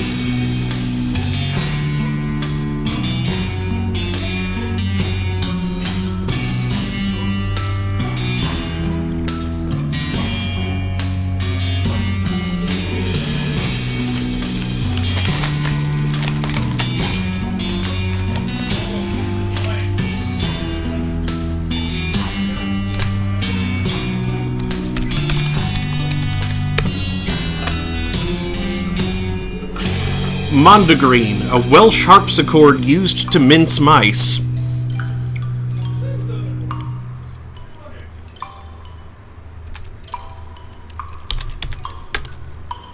Gun. Oh, wow. Gun! A device for projecting a hard object very forcefully, which makes hunting and self-defense easy and fun. This entry sponsored by Gun Industries.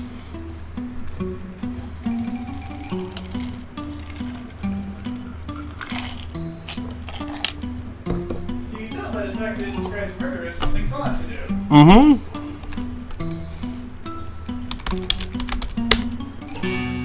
Elevator, someone who crushes fish for taxidermy. Ghost. The soul or spirit of a deceased person which remains after death due to some unfinished business, which is usually a real hassle to resolve. Well, heck, I could have told you that. Spider. The octopus of bugs. Look, Bobby says, is this the predecessor of Sonic's GUN? Ah, yes, the stupid private military force that has no idea who their enemies are. Poached egg. Poach, to slow cook by immersion in water. 2, to shoot an animal belonging to the king. See, told you that ghost in the kitchen that there were 2 meanings. You tear the page out so you can prove it to him. You got an item, dictionary page, poach. Robert says, okay, octopus of bugs does octopi a disservice. Octopodes. Octopodes. Helicoptopodes.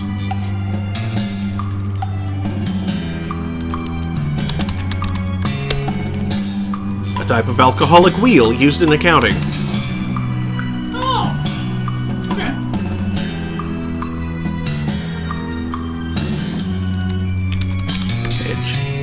Hedge or hedgerow, a specially cultivated bush, or a good place for a bustle.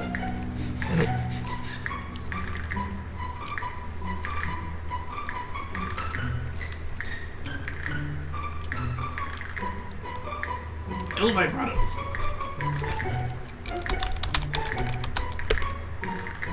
A machine beside a historical snake. I mean, that could be more wrong.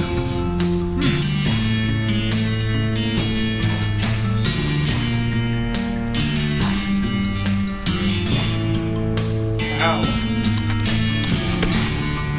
A small vehicle used to yell at spaghetti.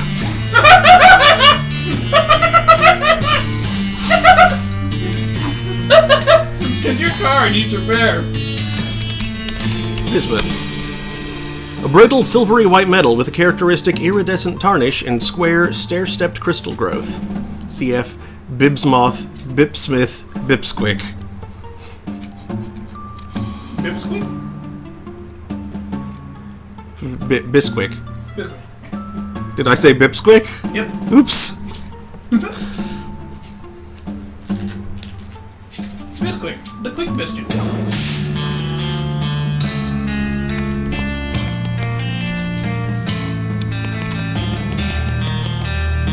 This ghostly librarian is glaring at you as if daring you to make a noise.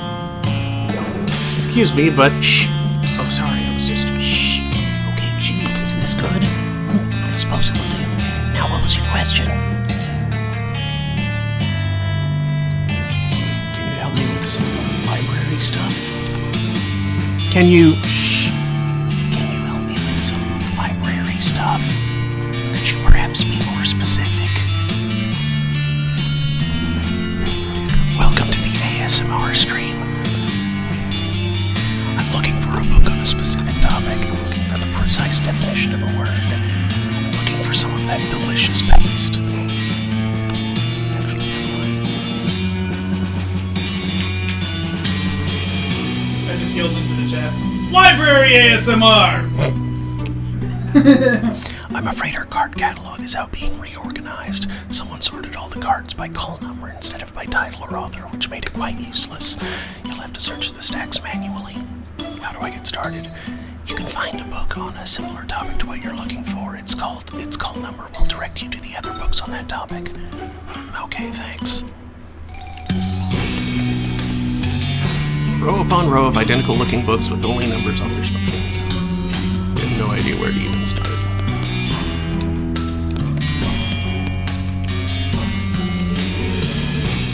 There's a guy lying here trapped underneath a large book.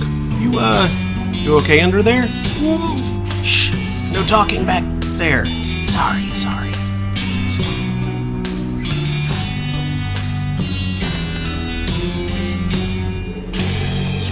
Turns out to be a book about geology. It's bound in stone, and it appears that each chapter is devoted to a different type of stone, and is printed on slabs of the stone in question.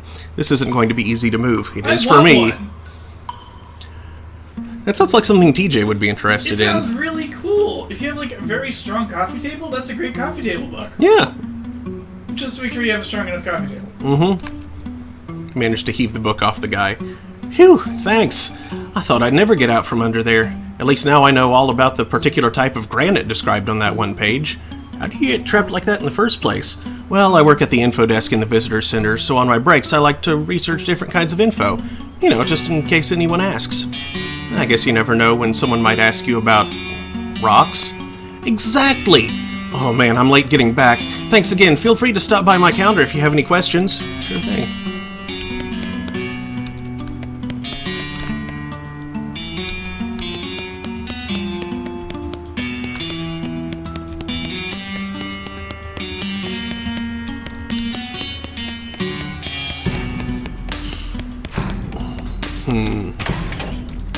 I don't know how easy Clumsy gives up. You have no idea where to even start.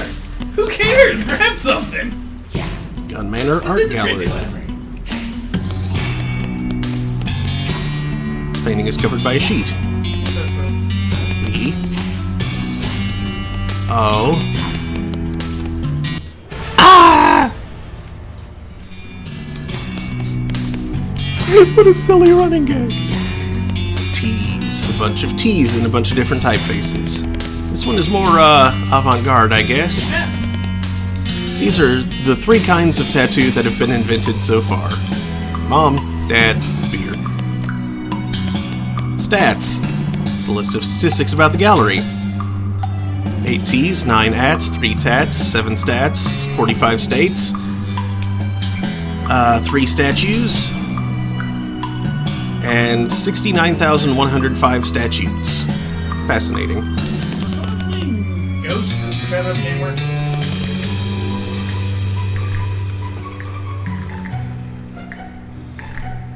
It's a list of all 45 states, including Vermont, Missouri, and Pennsylvania.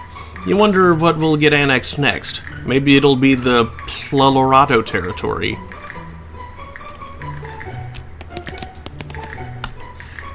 Maybe it'll be the Bruchelina territory. Connecticut, Ohio, and Wyoming. Louisiana, North Dakota, and Washington. North Swakota territory. Colorado, Nevada, and Illinois. Maybe it'll be the New Pecota territory. Maybe it'll be the Gravada territory. Wait a minute. The stats plaque said there were only 3 statues in here. Peer closely at the statues until you find the one that you're pretty sure is just a guy covered in flour. Hey, buddy. What are you doing? Look, I'm 95% certain you're a real person, not a statue. What are you up to? I'm a statue. Go away. Okay, now I'm 99% sure. Go away. What's your name? Paul, go away. Hi, Paul, I'm clumsy. What are you doing? I'm pretending to be a statue so the ghost won't get me. Go away, you'll blow my cover. Okay, I'll see what I can do. But that implies... Statutes. A list of boring laws from before the cows came home and everything got fun again. Corpus delicti. Quite the precedent. Habeas corpus. A posteriori. Habeas corpus. Qui bono. Habeas corpus. Modus operandi. Interesting. Interesting. You're illegal? Objection! Huh? What are you objecting to? Your face! Overruled! What's your problem anyway? Bah, it's legal stuff you'd never understand. Requires gun law. Oh yeah, try me. Fine. What's the maximum legal caliber for a civilian handgun? 8? 44? 100! 800! Try again when you actually know anything about gun law, or anything. Nuts, was I close? For me, it's 48. Non capos mentis. Smorgasbord of legalese, and you're not hungry. I'm pretty sure civilians aren't supposed to have 50 pounds. So it's gotta be like 47! Magnum. Yes. That sounds like it.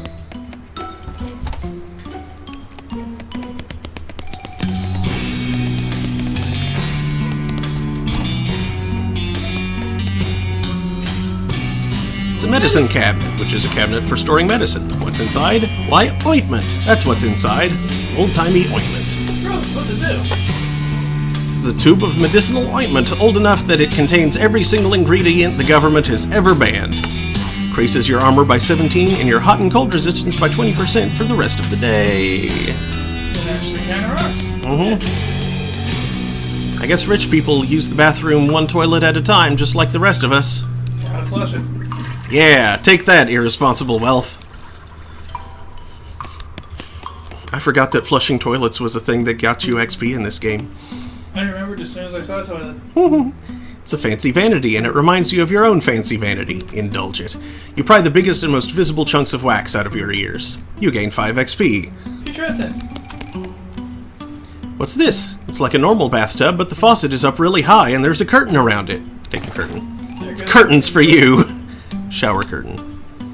This is actually just a white sheet. The shower was invented so recently that they haven't really figured out what these things should be yet.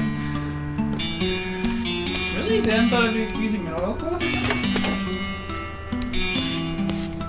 Oilcloth is ancient. It's good for making bags of things that you don't want to get wet.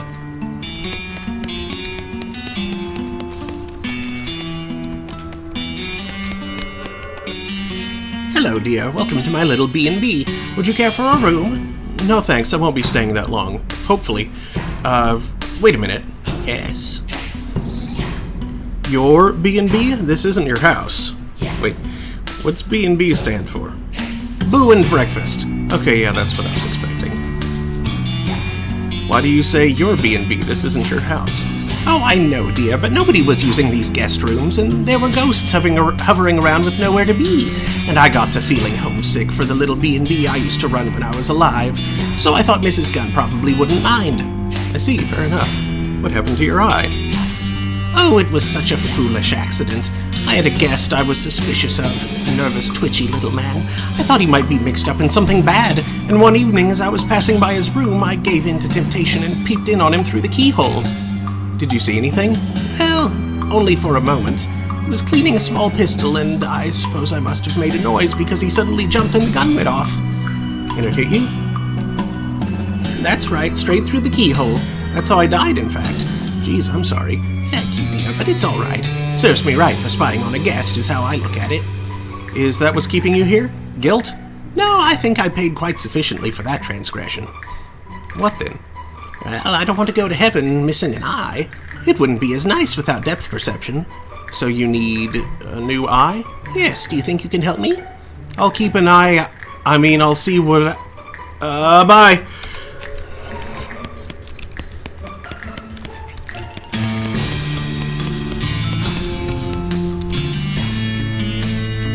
So what do you think? You gonna blow up this ghost or what? She seems extremely kindly and peaceful. I get that, but she also seems extremely ghostly and spectral. I do have a job to do here. This door is barred, and therefore so are you from entering. Unbar it. No, dear, I'm sorry, but I can't let you do that. Why not? What's in here? A customer! He hasn't paid his bill, so I was forced to lock him in there until he does. I know that seems mean, but one has to take a firm hand with these things. How much does he owe you? 1,000 meat. How is he supposed to get the meat to pay you if you won't let him out? That's a fair question, dear, but that's on him, I'm afraid. Time to dig her down. Yeah. I beg your pardon?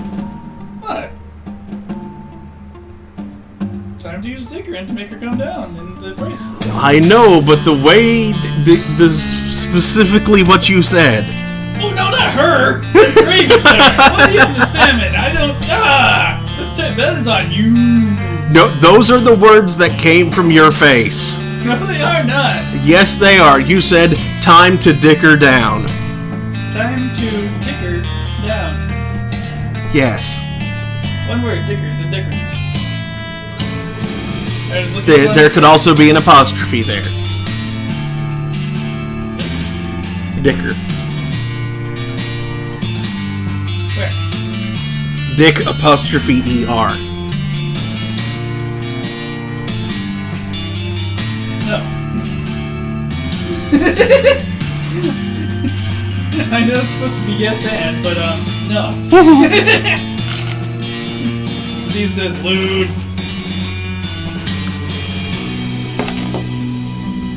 Would you take 500? Yes, Mark, that is legitimately filthy. You've been hanging around Melissa too much.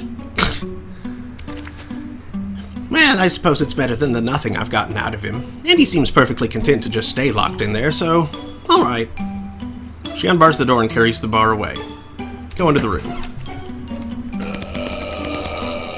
This plant is real, but the pot is fake. One of the museum employees is sitting here reading a magazine, as you can see.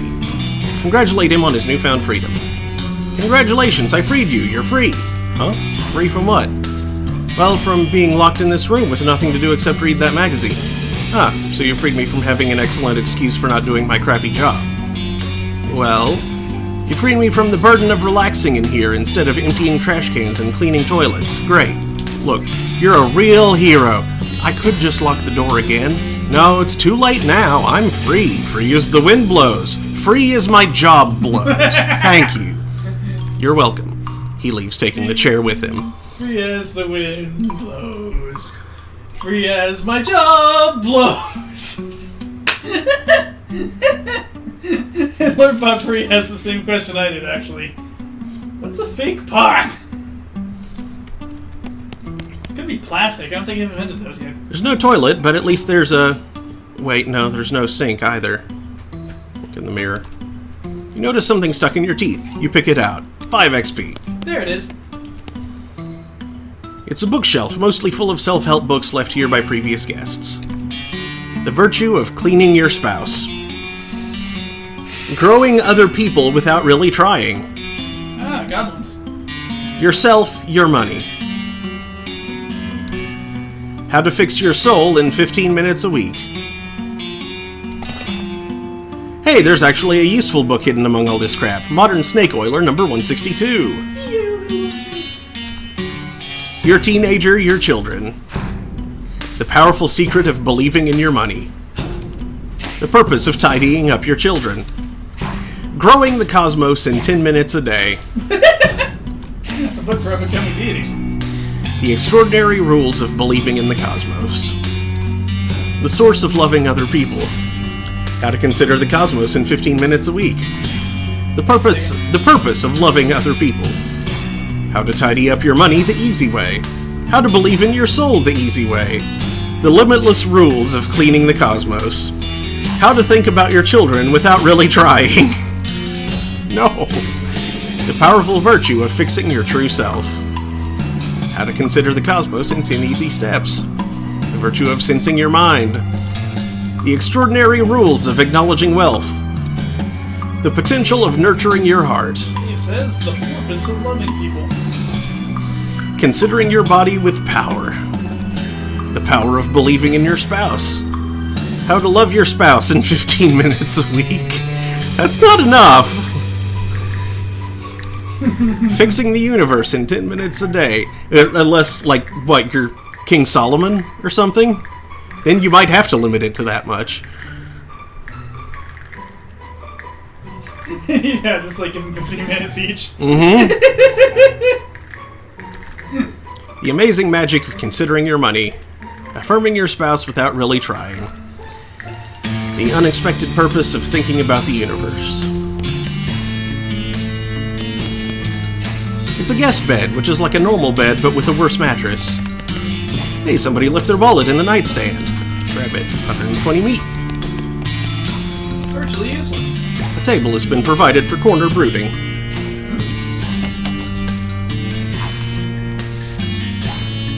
Lockpicking 2 plus needle. Do it. Wait for the clerk to look the other way and quietly pick the lock. This table is stationary, but there's no stationery on it. The mirror on this vanity doesn't work. There's a nice landscape painting on the wall.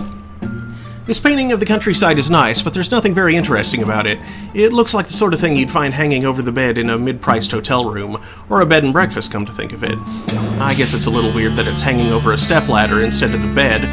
Maybe the last occupant was a really short art aficionado. Take a closer look. Happy little trees. Oh hey! According to the signature, this is an original Darius Klieg. You've never heard of him. You know, now that you're looking closely at it, it seems like the painting is sticking out from the wall more than you would expect. Take it off the wall. Well, what do you know? There's another painting underneath it. A painting of a safe.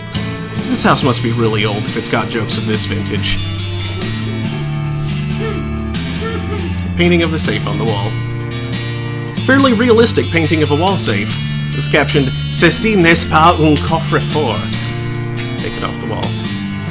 You take the wall safe painting off the wall. Behind it is, of course, a wall safe.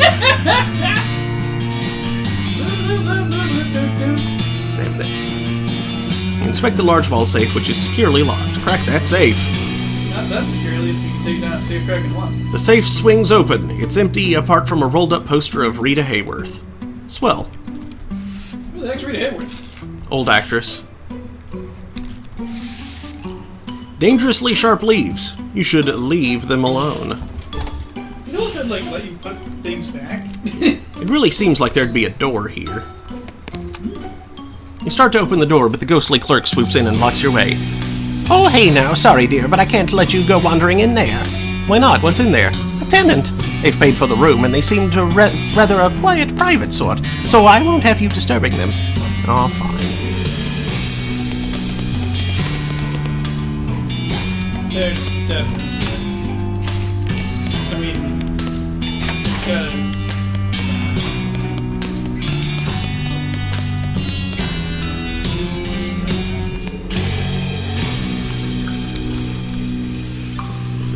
kitchen? Yeah, it was the kitchen.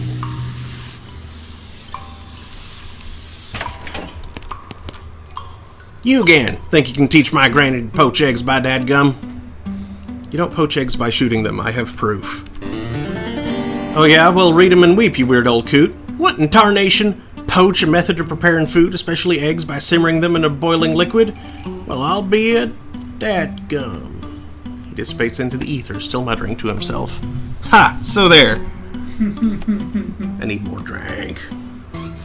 But I'm going to switch to... That wall is so safe. Something silly. My asshole cat once again comes to me and does his usual indications for, hey, there's a problem I need you to fix, please help. Because I love him and he is really smart and actually really good at figuring out problems and getting help, like when he lets me know the bird feeder is empty because he wants to watch the birds, I trustingly get up and follow him. He reaches the window, outside of which is a thunderstorm. He is very afraid of thunderstorms and normally does not go anywhere near the windows when they happen. Upon reaching the window, he indicates in his usual fashion, here's the problem, please fix it. No idea whether to be flattered and endeared that my cat thinks I can control the weather, or frustrated because my cat is not mad at me for refusing to control the weather on his behalf. This is the second time this has happened. Aww. That's a sweet, smart cat, though. That's adorable. Trivial spell to fix the problem? Close the curtains. Yeah. Hey, feathers. It's gonna be a sweet part, cat. The little placard on this stove says chili stove. How very specific. Make sure not to add any guns to it. That includes the crappy gun you made earlier. You need a bowl of chili to give to that ghost in the dining room, and this stove seems relevant to that need. Unfortunately, ever since your conversation with him, you're not even sure if you know what chili is anymore. Maybe you should do some research. It's fine, just don't put a gun in it. Which is really easy to... I hate it. This is the most lard you've ever seen in one vessel. This shelf is full of pots and pans, none of which are interesting to you. Oh, they're not going to spell boo. Like, what's with a larder and a pantry?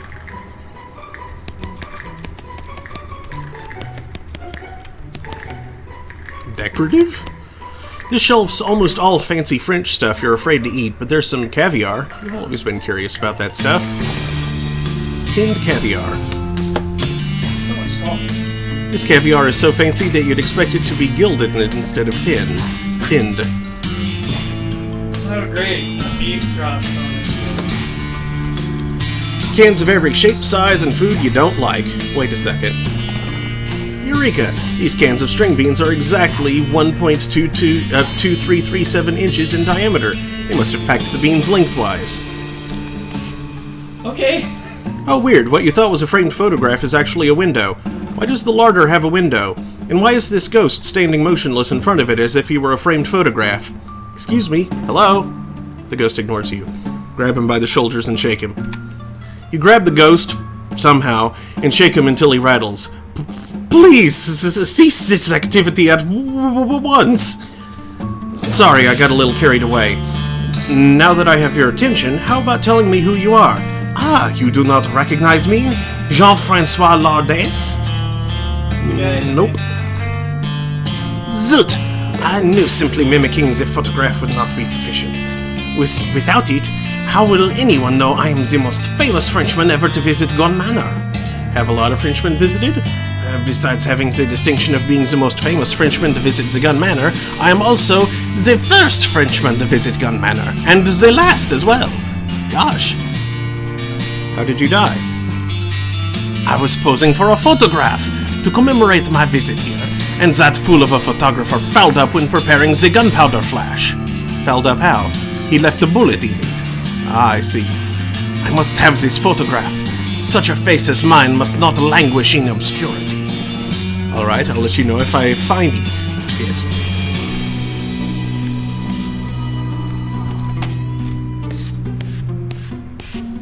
Pantry. Wait, there's a larder and a pantry? Go in. That's what I had to say.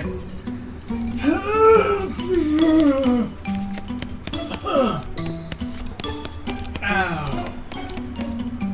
Hey, there's a pair in your size. Fancy pantry pants.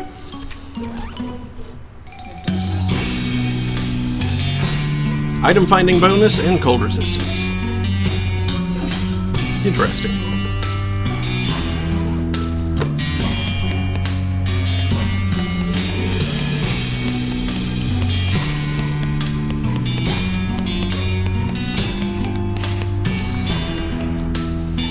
This ghost is running around like crazy, or hovering around like crazy, searching the racks of pants, or trousers if you prefer, but we say pants here in the Western Territories. He seems too preoccupied to take any notice of you. Disguise yourself as pants! You sneakily conceal yourself amongst the pants and pop out as he approaches. Boo! I'm Pants! What? Geez, buddy, you nearly scared the death out of me. Haha, sorry, I was just wondering what you're doing. Well, I'd have thought it'd be obvious. I'm looking for a pair of pants. But you don't have any legs. Yes, I know. So what do you want pants for? Nostalgia? I see. What kind of pants are you looking for? The kind without legs. Legless pants. Well, I can't wear regular pants, you know. The legs would just flop around and it'd be dumb. I guess you have a point. How'd you lose your legs anyway? Oh, geez, it's really embarrassing. I don't mind. Well, see, I didn't have a proper holster for my gun, so I was just carrying it tucked into my belt. Ooh, trigger snagged when you went to draw it, huh? Right. Well, it gets worse, though. I was wearing one of those gun belts with the slots all around for you to stick bullets in, you know? Oh, man. Yeah, the chain reaction blew off the entire lower half of me. Wow, so that's how you died? Yes, that is how I died. Okay, I'll keep an eye out for some legless pants for you. Thanks, I'd really appreciate it. Leave him to his search.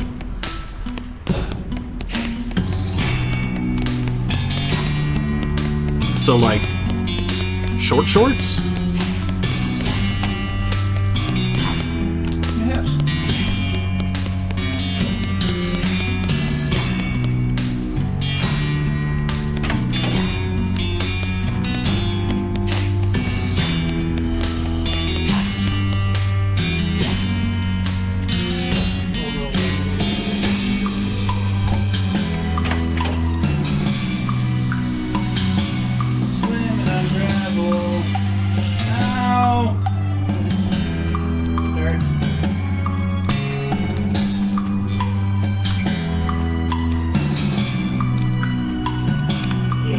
Underground it with your hedge clippers. Step through. Oh. It's just right here again.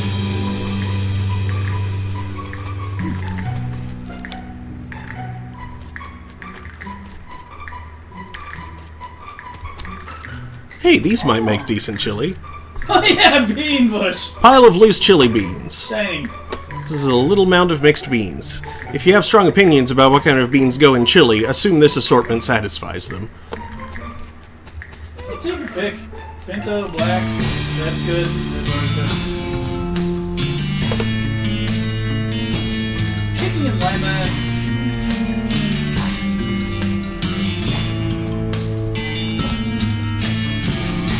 Lima beans are just like too big for most reasonable applications. I do like lima beans, though.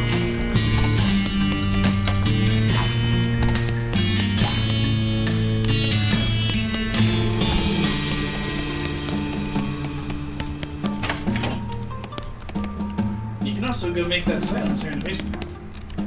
I thought I still needed something to pad it with. Oh, maybe you do. You got a cylinder at least. That's okay. Right. Actually, do you have like a quest log that indicates where you're on these things?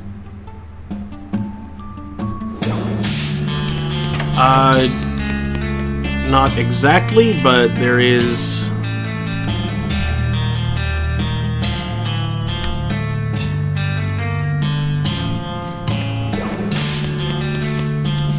I think there's something other than me.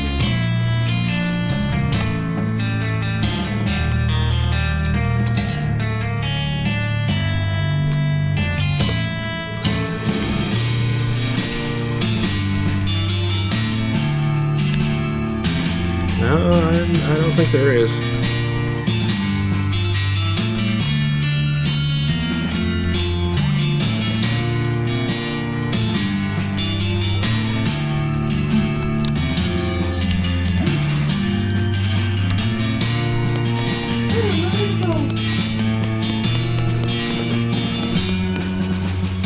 tells you to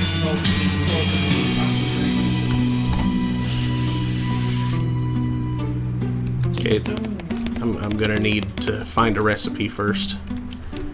Right, so library. To the librarian. Should look up the nature of chili.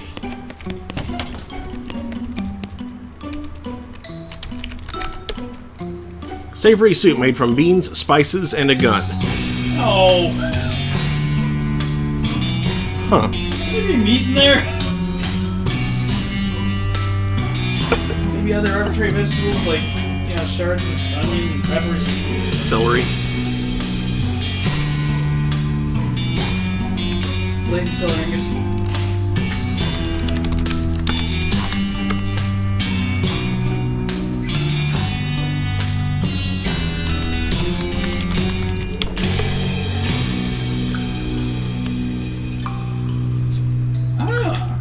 Okay. I'll have to remember that one.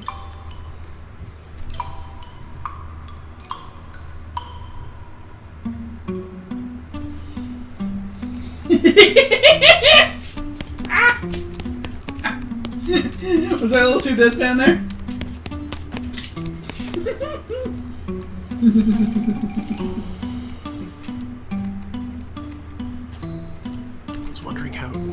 I was wondering how you died, if it's not too personal a question. I was caught in the crossfire in a library shootout. Wow, what happened? A pair of ruffians got into a heated argument over the comparative merits of Anton Chekhov versus Henrik Ibsen, and when they started shooting, I attempted to step in and stop them. I simply won't abide gunfire in my library. It's far too loud. What was their point of contention?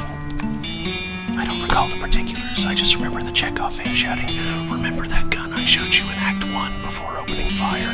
The noise was dreadful." They would. Yep. That's your only objection, the noise. That's quite sufficient. I won't tolerate noise of any stripe, and certainly not gunfire. I'll see what I can do.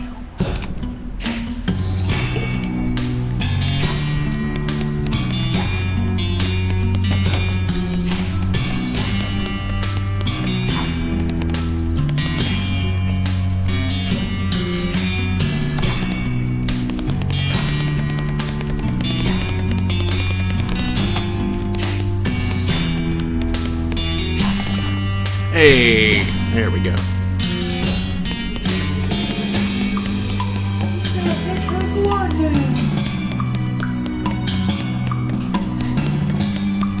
it's so lonely down here with all those spiders.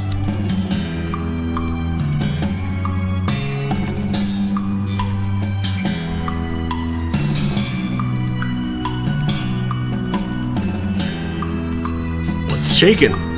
Salutations.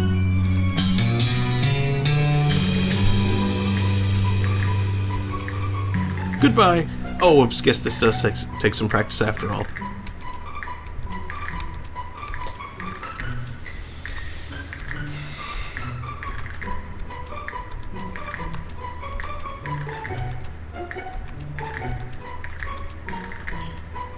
What's cracking? How you doing? How's it hanging?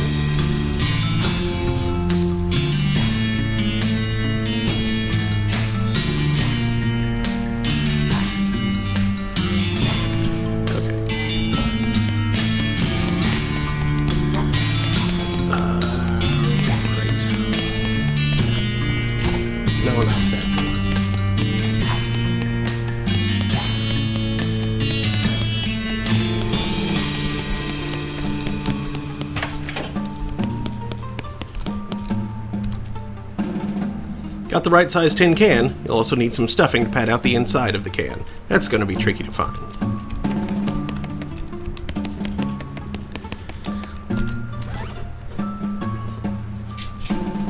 I forget, did I have a way of combining things?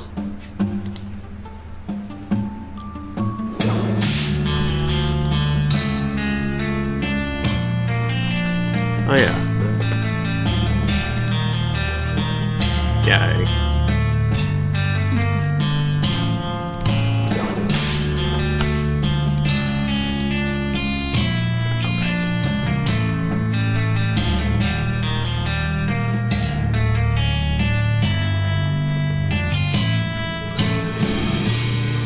first gun.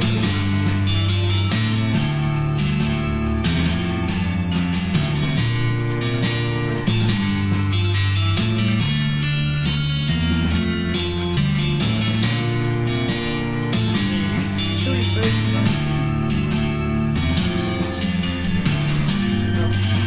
No. Ooh, you put some hot water in the tea. Hey, yeah.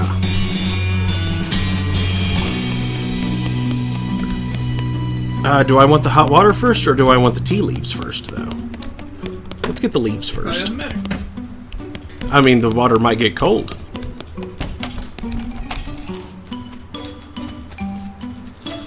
Don't you have tea leaves? No, You have some magic infused leaves? not tea leaves. It wouldn't let me take the tea leaves because what would I put them in? And what would I do with them? Now I actually have the tea service. Where was the tea? I see it's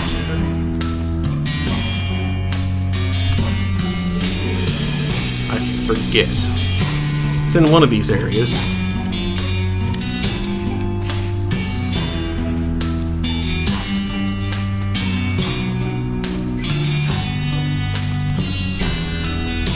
Not that area, though.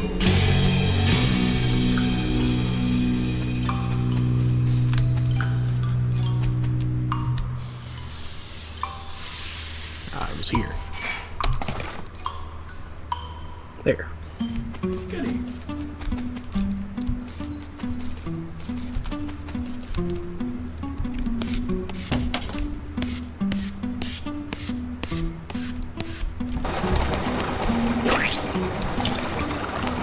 You pour some boiling water into your teapot. Voila!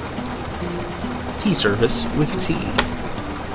A steaming pot of tea and all the cups you need to serve it to a maximum of 4 sophisticates.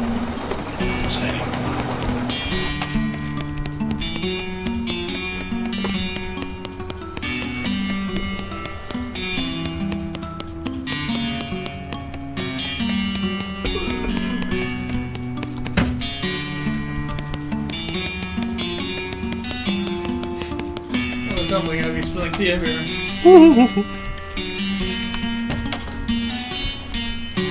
So you have returned! Have you recovered the photograph I require? I found an old photo, Lardes daguerreotype. Found an old photo that actually looks like you. Here. Ah, marvelous. What a resemblance. Yeah, it's a pretty decent pic. Good thing light travels faster than bullets. Now my image will not be lost to the ravages of time. Merci beaucoup, my friend. He hangs the photo in the window and dissipates into nothingness. Auf Wiedersehen.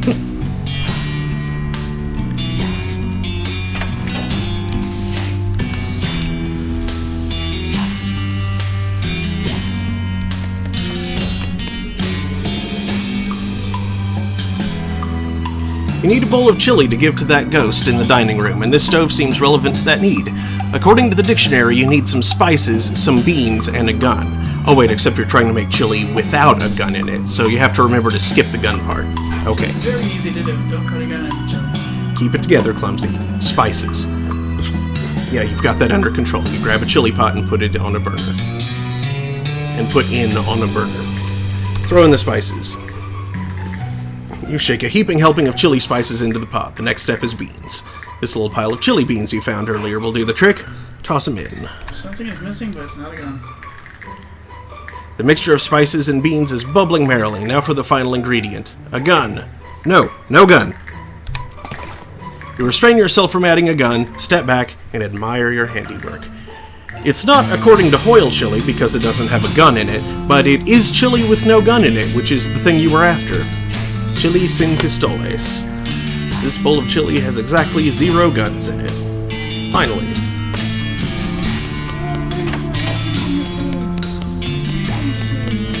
Because America.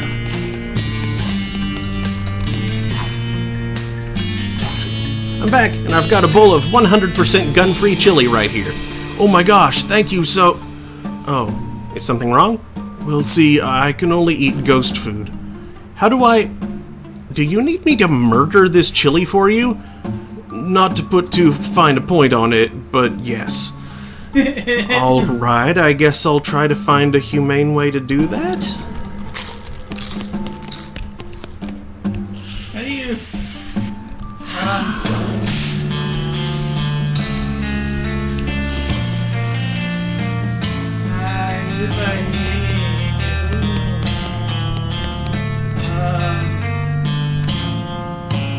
Hey, do you ever make chili? Sure, who doesn't everybody? Do you put a gun in it? Come on, you can't even hardly call it chili if it doesn't have a gun in it. No, I'm just kidding, that's insane.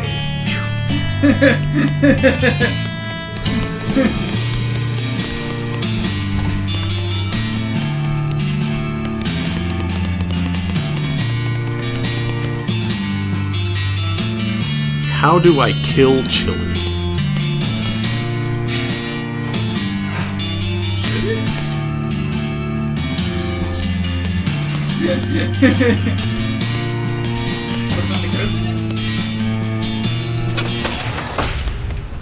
Freezing.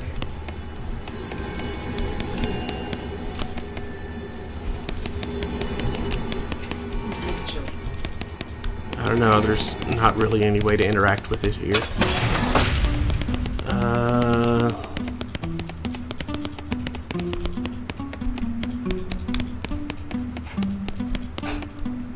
You've already solved your little chili problem. This stove is of no more use to you.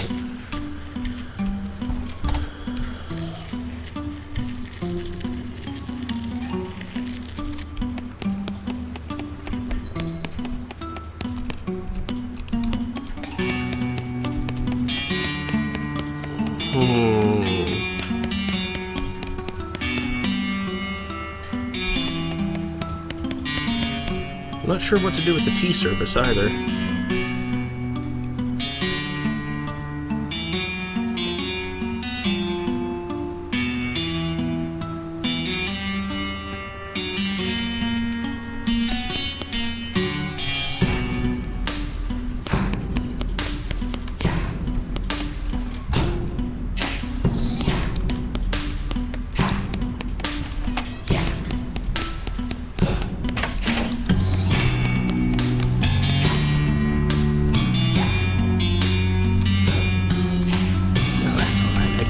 Don't mean to impose.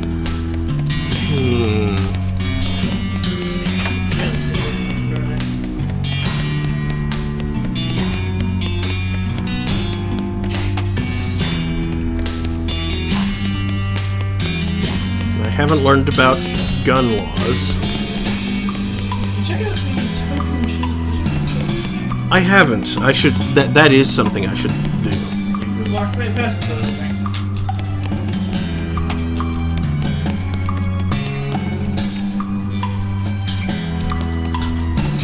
Is there anything wrong with that little one? Yeah.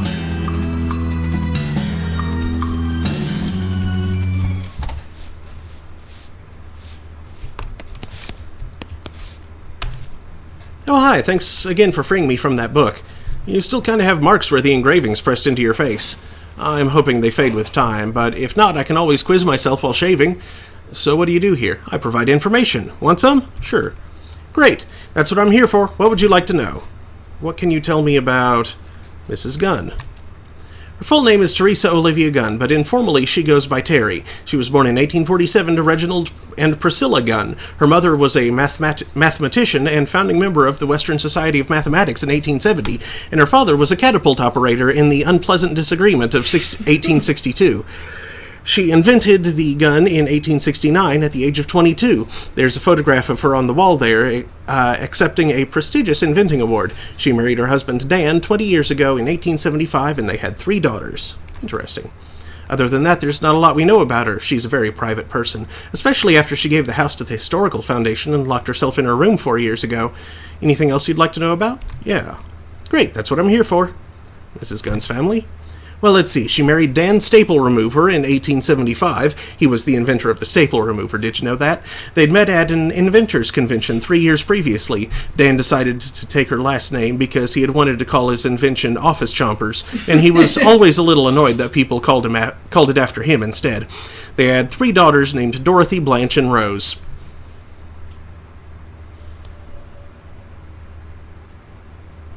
Gun? The Golden Girls. Oh. Golden Gun Girls?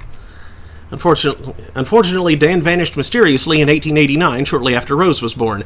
Nobody knows what happened to him, although it's generally assumed he was killed by bandits while he was on the road for Gun Industries business. And then all 3 of the girls went missing the year after. They went to summer camp and were just never heard from again. No ransom note or anything. Mrs. Gunn was never the same after that, naturally. She started blaming it on ghosts, though as far as I know, there's been no ghost activity here until just the other day. Anything else you'd like to know about? Yeah. Gun Manor?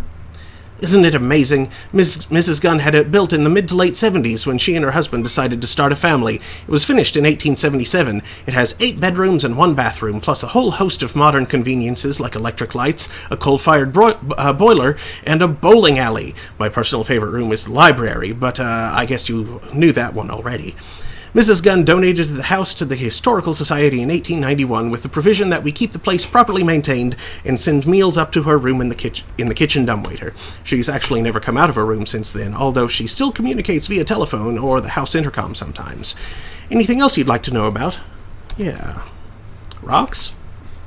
Great! I know a ton of stuff about rocks now, specifically igneous rocks, and granite in particular. Did you know granite is a natural source of radiation and can contain 10 to 20 parts per million of uranium, which is why you shouldn't fill your underwear with it despite the pleasant weight? I knew that except for the underwear part. Interesting. Tell me another one. Sure, how about this? Hitting someone with a rock was the very first human invention, and the second was swearing. Tell me another one. Sure, how about this? Granite is frequently used as a building material due to its strength and pleasant gray color. Cool, tell me another one. Sure, how about this? Granite gravestones and memorials are considered a status symbol because the tools to carve and engrave such hard stone with speed and precision have only recently been invented. In fact, until about 15 years ago, there was only one workshop in the world that produced them, run by the inventor Alexander MacDonald, who also invented the Harzburger, although that proved less popular because Harzburgite is not one of the edible kinds of igneous rock. Well, what do you know? Tell me another one. That sounds kind of Goronish. Granite contains at least 25% quartz, which makes it useful as a resistor in all kinds of magical devices. Granite was an integral part of the architecture of many ancient societies, which is why the ruins of those buildings still exist today, unlike those of the ancient peoples who built all their structures out of cheese and wheat paste. How about this? Igneous rocks are formed when magma cools and solidifies, which can happen either above or below the Earth's surface, or even in your own home. Geologists call granite massive because it doesn't have any internal structures, and also because it comes in great big lumps. Granite tables are frequently used as bases for optical instruments because they're very stable and easy to see. The third weirdest sport, curling, uses stones and brushes made specifically out of granite. Are the brushes? I don't think the brushes are granite. The stones are. Also, they mean brooms? I mean... Granite? What? The word granite comes from the ancient word granum, or grain, because of its pleasant wheaty smell.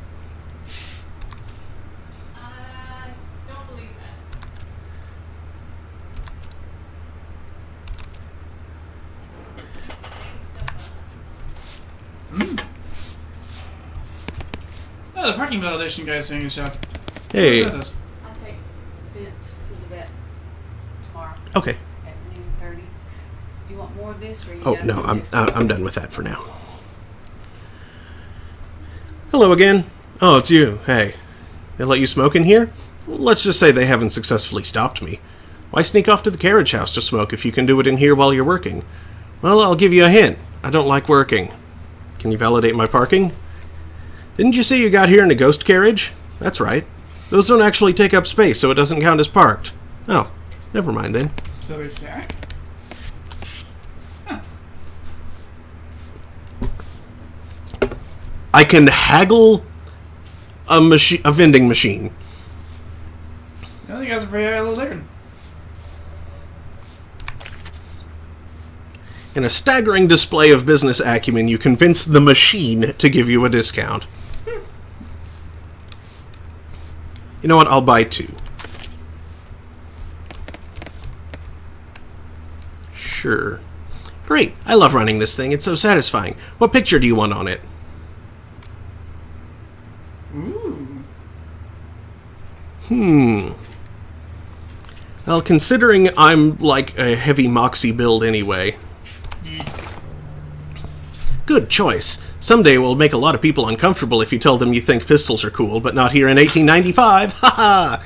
She takes your token, puts it in the machine, and happily turns the crank. It makes a loud grinding noise, and your token drops out into a slot, somewhat longer and thinner.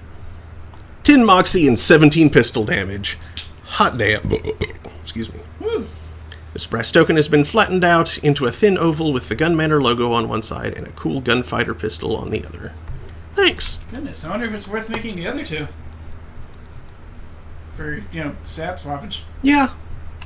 Sure. If you need it.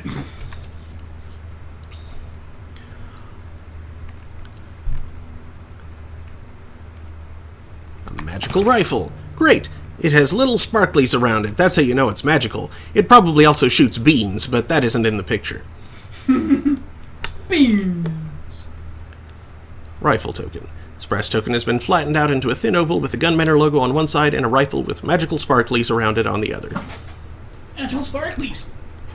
Sparkle, Oh, sparkle. thanks. Okay, so I'll buy 2 more. More. They're so cheap. Badass shotgun. Nice. That's one of Mrs. Gunn's loudest inventions, you know. And strength. One side and badass shotgun on the other. Tasty. Thanks. No thanks. What slot do they got? Offhand. Oh. No. Oh, that's Lapel, I main presume. weapon. This is Everything offhand. Okay. Ooh, that one gives the slightly more ratings. moxie. Ooh, the Hedge Wizard's Orb does something. 10 mysticality, 17 armor. Yeah. So Plus very 10 similar to the mysticality, rifle 17 spell damage. token. A little better than the rifle token, considering you don't need spell damage. Mm-hmm. Well, the shotgun token's still good. Mm-hmm. It's usable for when you need a little more muscle.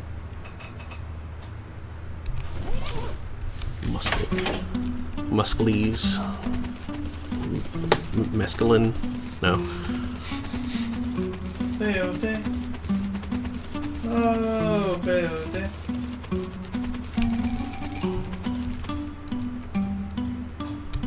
Scare.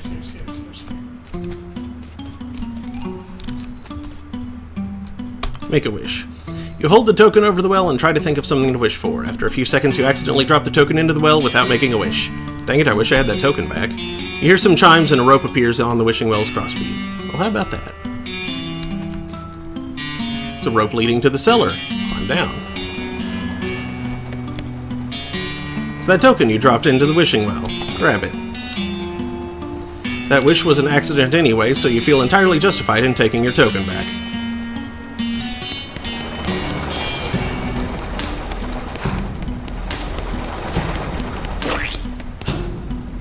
It's that old ropey dangler. Okay, well that's all that does. I'm very disappointed. A bit. Feels there's just like a way of getting around the spiders. Yeah, it's another way in. You didn't have to fire to defeat all the spiders in there.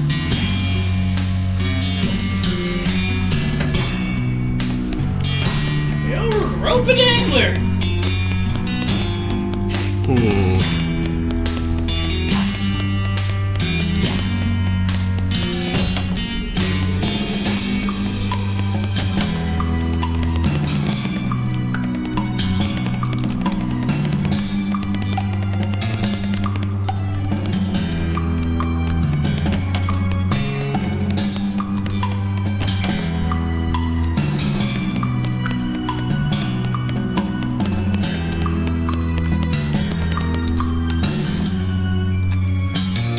So what's with this guy? Accidentally blew his lower half off? Yep. I could just blow his upper half off to match and we could call it a day. But what would you blow it off of? See, not quite so simple, is it? Chopped off his entire body.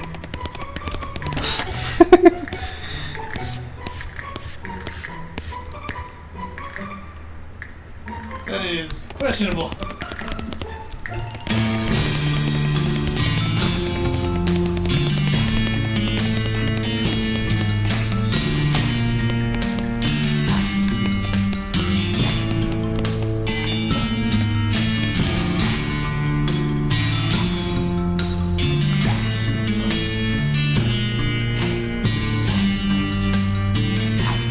See, I feel like it's supposed to say, it's art. But at the same time, I feel like... Smother the chili with a pillow. What? You sigh and do what has to be done. He got an item, chili sin pistoles, muerto. The ghost of a bowl of chili.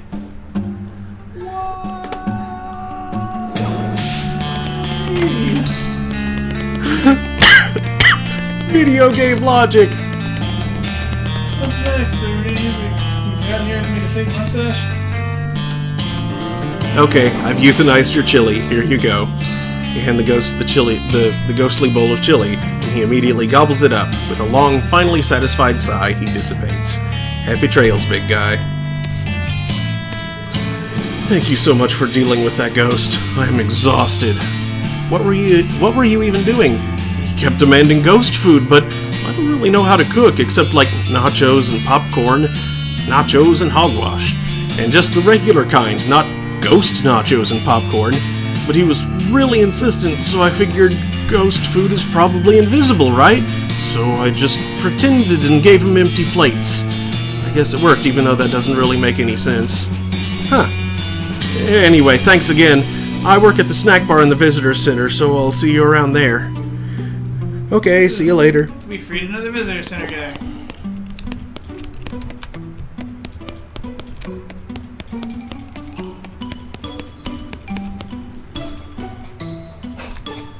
Looks like I found a non-shooting solution. Sorry. Hey, you got him to stop making those sloppy eating noises. That's all that matters.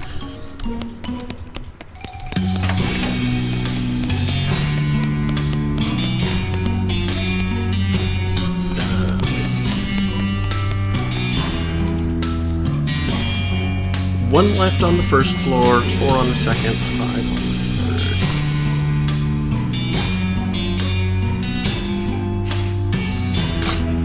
third. Sure, go ahead and spoil all my fun.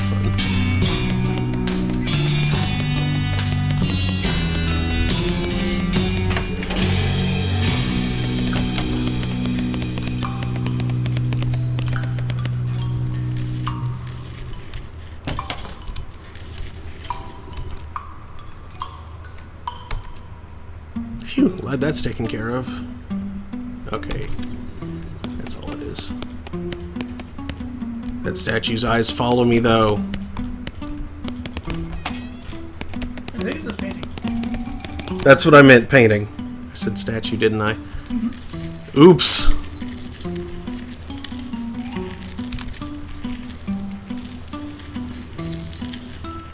I don't have anything to silence the pistol.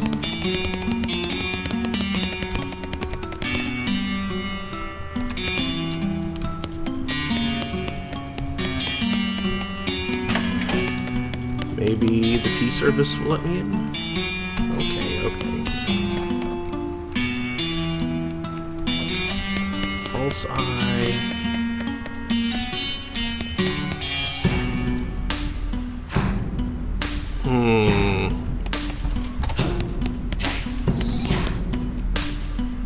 Mind-blowing virtue of acknowledging love.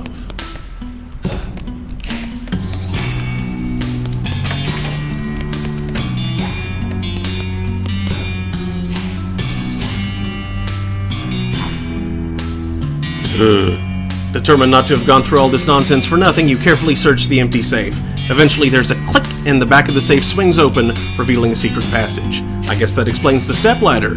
So do it. Go through it.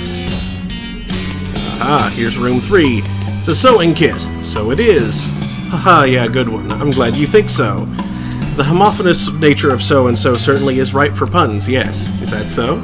Yes, very good, very funny. Listen, are you going to loot this container or what? Why so serious? Well, you're kind of driving the joke into the ground now, and it's getting really tiresome. Not really tiresome, only so-so. Just, come on. This has totally stopped being funny. Is that so? Yes. Yes, it is. Are you just messing with me? Do you just not want what's in this? I do want it. I want it so bad. Look, Clumsy, you're starting to get on my nerves now. So what? So what is that there's an item in here that you need for progression, and at this point I'm sorely tempted to not give it to you. So don't give it to me then. Oh god, just take it, okay? Take it and get the hell out of this script. Elevator button. Thank you so much. This is a little button labeled Chicago International Passenger and Freight Elevator Manufacturing, Inc., established 1857. They started abbreviating things at the end there because they were running out of room. Thank you so much. Please just leave. This room has a bed, but no door. I guess that's why they call it a bedroom and not a door room. Proximity of the lamp makes this plant extra healthy. Hey, lamp. This armoire is bigger on the inside than it is on the outside. Go through it. Hey, room number 4. Fancy new electric floor lamp. Turn it off. Box of science stuff. Woo! Doohickeys! Hello there. Are you here to laugh at me? Huh? No, not at all. I wouldn't do that. No, of course you wouldn't. Nobody ever laughs. I never made a single person laugh in my entire career. That's a left turn I wasn't expecting. What was your career? I used to design gags and novelties, but I was terrible at my job. I couldn't come up with a single novel idea. This conversation seems oddly familiar. See, even my presence is unoriginal. You're just being too hard on yourself. I bet you invented all kinds of good stuff. My best invention was fake vomit. It looks just like fake vomit, but surprise, it's real. Haha. That was the one that got me fired. Oh no. How did you die? I was working on a new invention, an exploding cigar. I thought that would be pretty good. You light a cigar, and it's fine for a second, but suddenly it goes off with a big bang, and you jump in surprise, and everyone laughs because you nearly had a heart attack. Funny, right? Sure? I had a snack in development, though. What happened? Well, I figured I'd use gunpowder for the explosive, and you can buy it already packed into these little brass cartridges, so that seemed convenient. Do you mean bullets? My first test run was a real mess, I can tell you that. I can imagine. So anyway, now I'm a failure, and I'm dead. Maybe I can help you out. What do you mean? Well, your initial idea was pretty funny, I guess. It's just your execution that was the problem. My execution was the problem? Ha! You're a laugh riot. Maybe you could help me after all. I'll see if I can figure something out for you. This plant was planted as false evidence.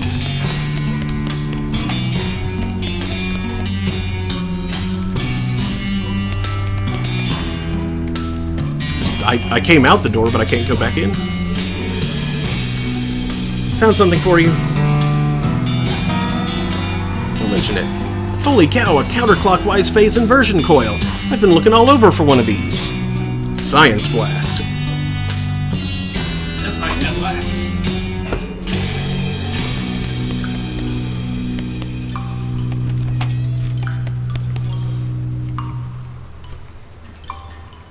Okay.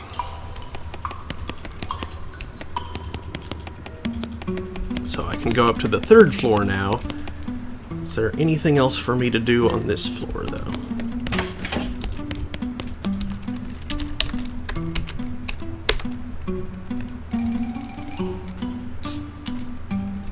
Dang.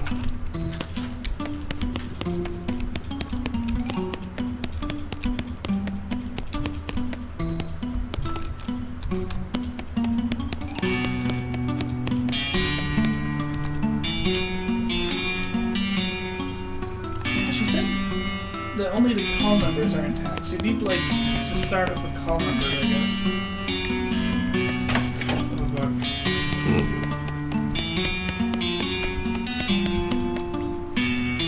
You give the elevator operator the button you found, and she sticks it into the empty buttonhole on the elevator's control panel. Hey, thanks a ton. You sure are helpful, Clumsy.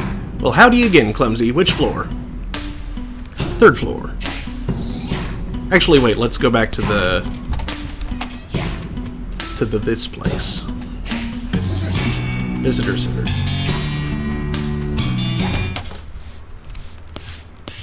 Snacks. See what's for sale. The loading is for sale. Deep fried holster. Gunpowder turkey leg. Gun-shaped cookie. Greatest trick the Gun Manor working department ever did was something about, holstering. Figuring out how to deal with the fact that they ordered way too many holsters. It's a turkey leg that has been coated in gunpowder and then cooked nowhere near an open flame.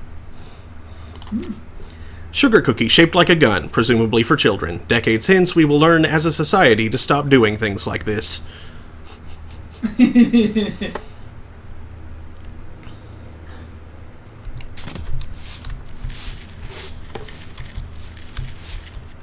Oh, it's you, my hero and savior. Leave me alone, I'm busy.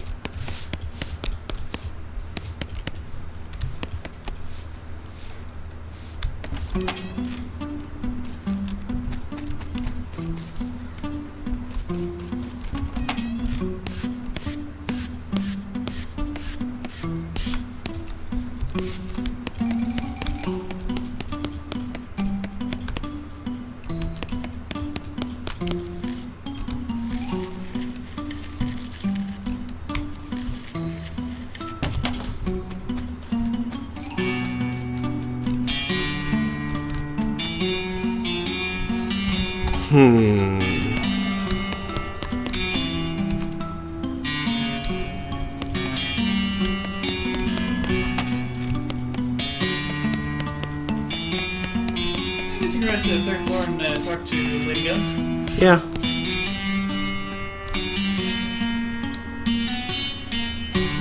A donkey, a turtle, a walrus.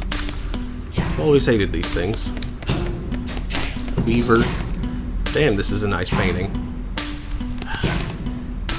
Damn. It's all ears.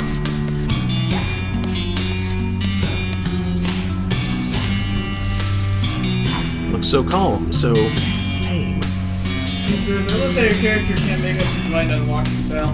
Yep. That's a special effect known as stupid walking. Read a book for it. Formidable tusks. A curious gaze. Mr. Gun. Gun's manliness room. The sofa is tacky, both in terms of style and stuff that has been spilled on it. Oops. Angry duck! Wasn't quite ready to enter the room yet. From the smell of it, Mr. Gun mostly burned garbage in this thing. It's a humidor full of cheap cigars. Grab another one. You've got plenty of them at this point. Fine. The guy doesn't notice you approaching until you're right next to him. He yelps in surprise and drops his glass on the floor, then squints unsteadily at you. Then he takes a maraschino cherry from a bowl on the bar cart and throws it at your head. Hey, stop that. Haha, sorry. Just making sure you're not one of them ghosts. He drops another cherry into a fresh glass and pours a lot of whiskey on top of it.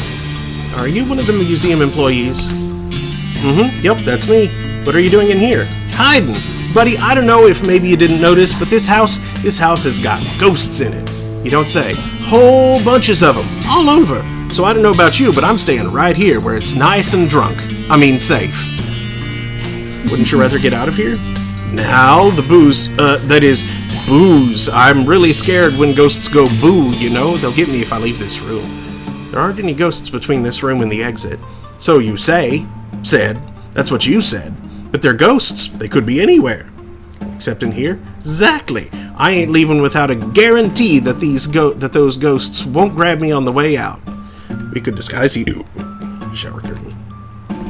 Here, look. We'll use this white shower curtain to disguise you as a ghost. Then they won't bother you on your way out.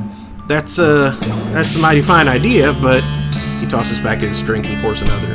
But, oh, eye holes! That curtain's got no holes for my eyes. I won't be able to see. I'm starting to think you don't actually want to leave. No, what'd give you that idea? It's terrible in here. Shoot some holes in the curtain. You narrow your eyes at him and blast some holes in the curtain with your pistol. Okay, geez, I get the picture. He grabs an armload of bottles from the cart, pulls the shower curtain over his head, and staggers out the door. Meow. That is the sentence. He grabs an armload of bottles from the cart, pulls the shower curtain over his head, and staggers out the door. Drunken Ghost House Misadventures. The museum employee has drunk a lot of this cart's contents, but there's a few bottles left. Manly's finest cotton candy schnapps. He must have only read the first part of the label before he decided to buy this. Increases your speed by 17 for the rest of the day. Weird. If you were going to commission a painting of swords, you'd think you'd at least ask for nice swords. Bowling alley. Bowling is good! This poster is clear in its artistic intent, but not very imaginative. This bowling stuff is extremely broken. It's not supposed to be flying around even a little bit. Fix it. Fine. Nothing happens. Okay. I feel like he used Florence's new abilities. Boltergeist. Florence will use her weird backpack to increase your party's mysticality by 17.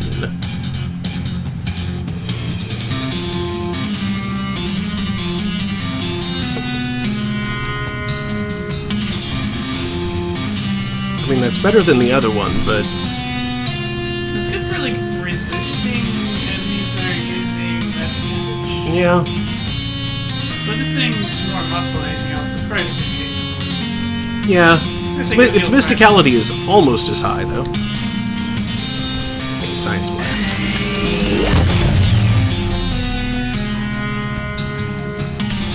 Pew! Fix it. Ashes to ashes, pins to pins. Bowling ball chunk. This chunk of bowling ball isn't big enough to do anything with it other than throw it at something. This item is used in combat. Deals damage equal to your muscle.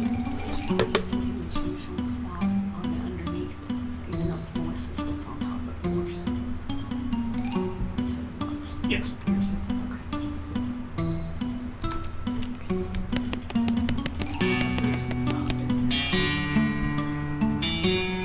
Oh good, the XR85 was complete trash. So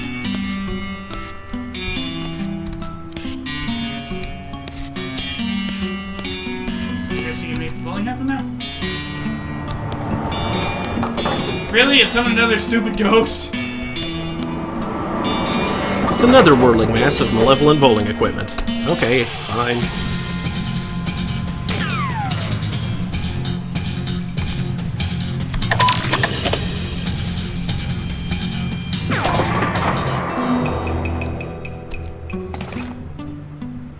Bowling Championship ring.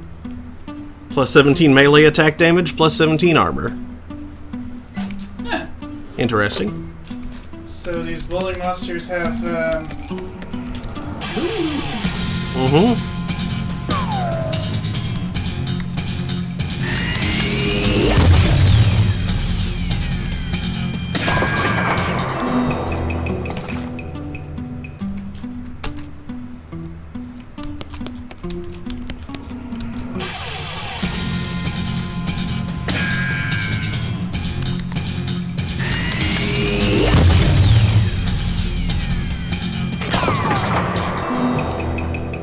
they're getting stronger.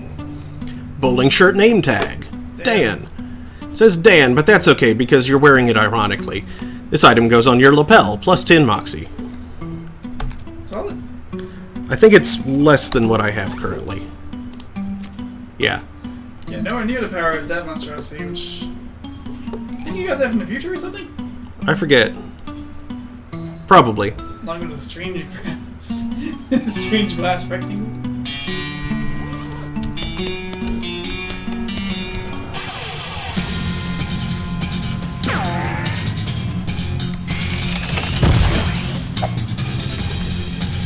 And her basic attack links to miss.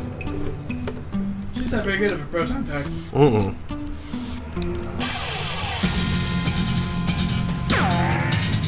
Meanwhile, Buffalo Bill just mess around. Bowling pin. I'm troubled how it bursts into raisins.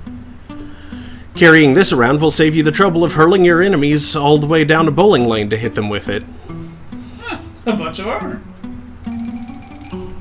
Don't know what slot it is, but Right. a bunch of armor. I'm guessing it's a main hand melee weapon.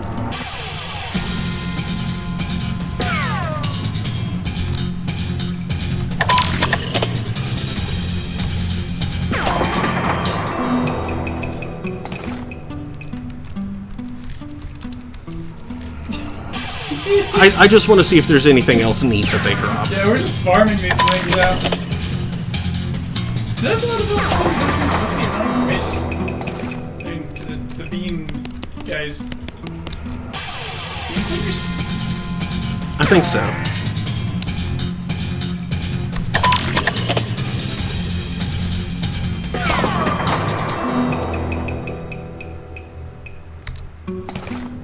Bowling ball hat! Ooh! 17 armor. This bowling ball fractured in an unlikely but convenient way. So basically you're getting kind of a strong armor set. Yeah. If you need to deal with something that doesn't have a lot of defense but has monstrous offense. Counter it sonically if you grab a ton of armor. Or something severely lacking in offense, you can put a pile of armor on and take no damage at all and just like bully it. One of this moose's eyes is loose. Hey! The moose Guys, is loose. glass eye. Now it's really got its eye on you. Like This is either a prosthetic eye made of glass or a very macabre marble. A macabre. That duck is so angry. It's sickening killing a helpless sofa and stuffing its carcass as a grisly trophy. Wow, you hope you never meet a live duck this big. It's a horse-sized duck. This is just the head of a teddy bear. They didn't even remove the tag. So many polyesters die just to decorate rooms like this.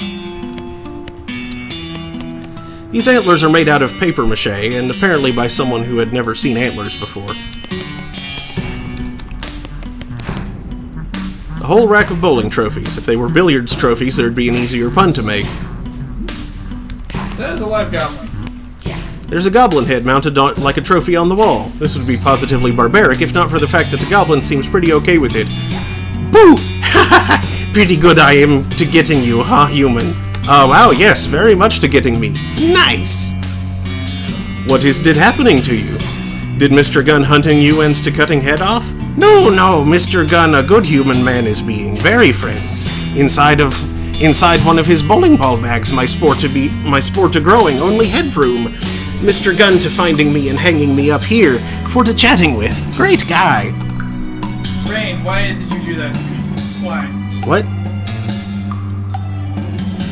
Inside one of his bowling ball gags.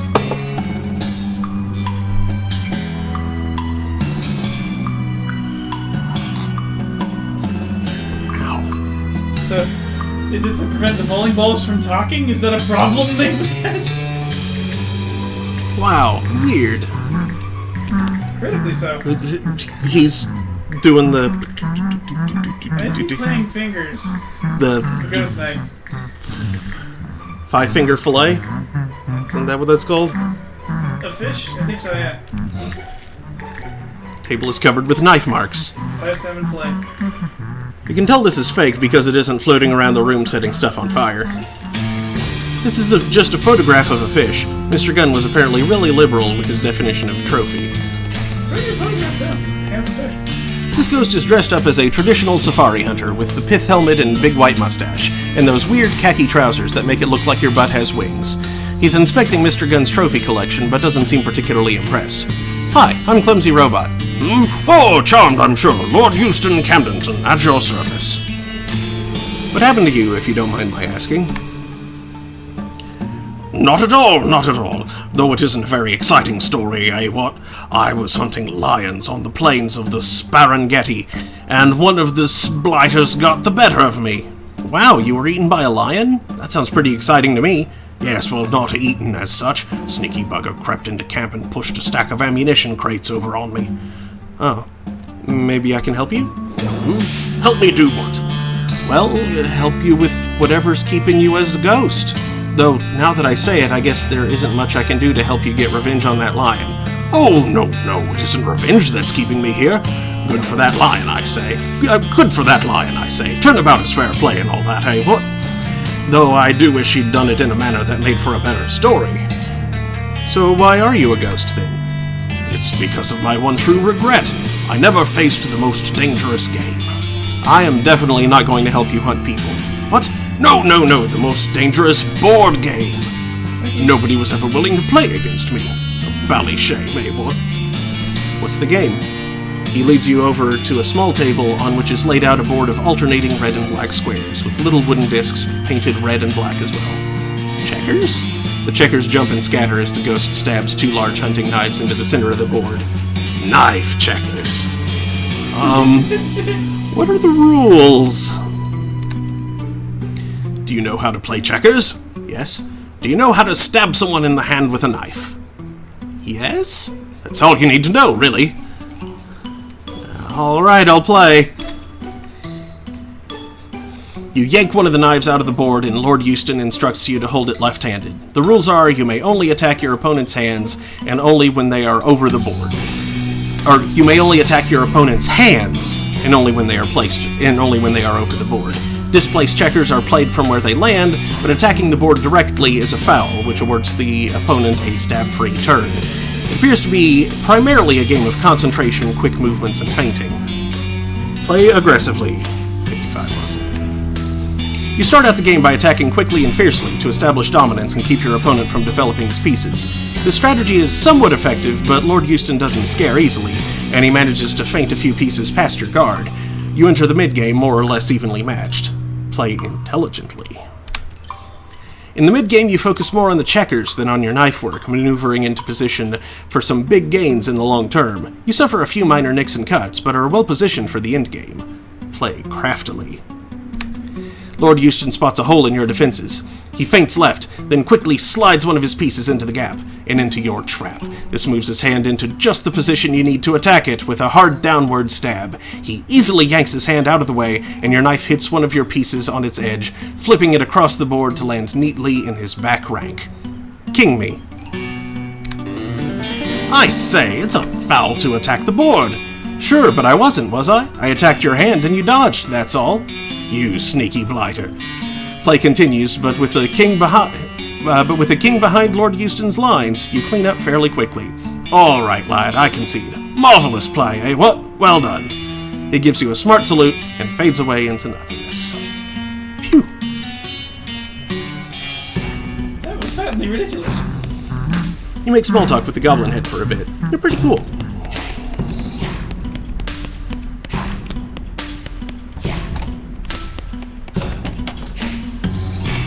No.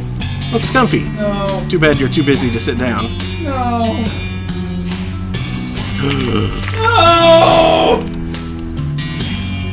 There's a spittoon here. A bright, shiny, beautiful spittoon. Gimme.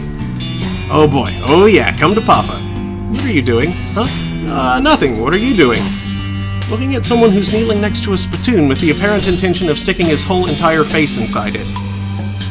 Dive in. You jam your hand into the spittoon up to the shoulder and find nothing. Achievement unlocked. Unrequited. The brass bucket is shiny and clean, outside and in. Clean as the day it was born. The museum staff must have washed it. It looks brand new. Are you crying? No? Fine, you're crying. Okay, well, I'll just be over here whenever you're done lying on the ground in a fetal position and hugging a spittoon. Fine! Rack of billiard cues. Wobbly billiards cue. Inspect them and take the best one, which isn't saying much. What's it do? Sounds like it's Oh, the spittoon went ding. -1 moxie. You know, people play billiards is that they're almost never the kind of people who represent their cues. This cue does not provide evidence to the contrary. How do you use billiards cues? Something like keeping them away from humidity. I mean, yeah, that's it. Don't, like, store them in the garage. Yeah, like, don't lick them regularly, Store don't them. gnaw on them from time to time. Store them upright. Don't let termites near them. Don't use them to hold things up. This is both the biggest and dumbest poster you've ever seen. There's a trapdoor in the ceiling over here. Too bad you aren't like 11 feet tall.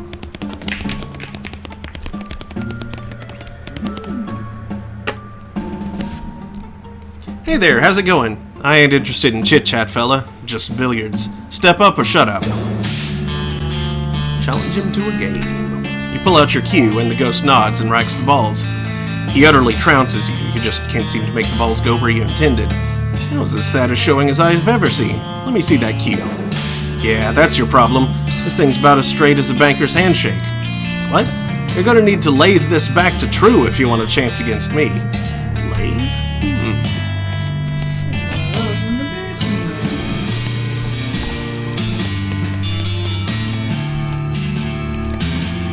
It's actually in the carriage house. Meow.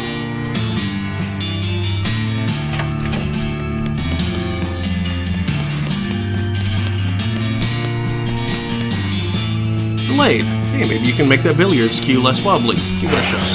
You lathe, rinse, and repeat until the cue is fixed. Balanced billiards cue.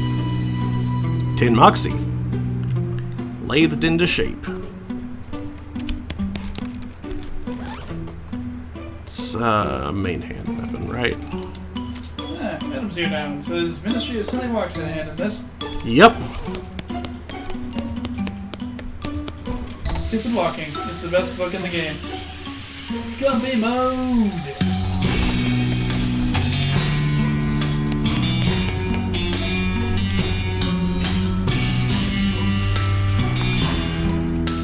This door is locked, and no earthly force can open it. Well, maybe a whole team of horses, but good luck getting them up the elevator.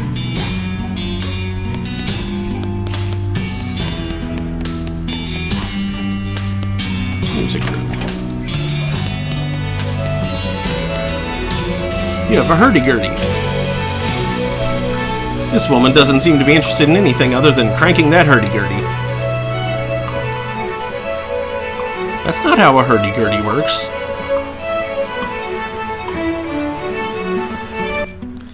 You deftly disconnect the crank from the hurdy-gurdy without alerting the woman's attention, but it turns out you needn't have bothered. She continues to turn the crank blank-eyed, even with nothing attached. Also, it was playing Cotton Eye Joe. It wasn't Cotton Eye Joe that I heard. It was, like, one of those, like, Western classical instrumentals that you hear, like...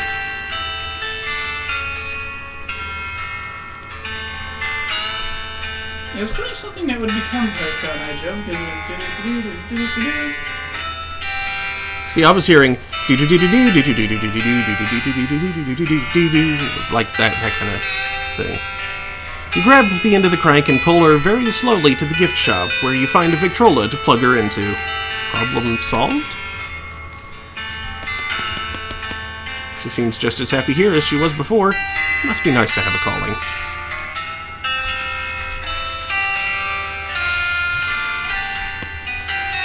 The guy from the bar cart is leaning heavily against a display of shot glasses with different names etched onto them.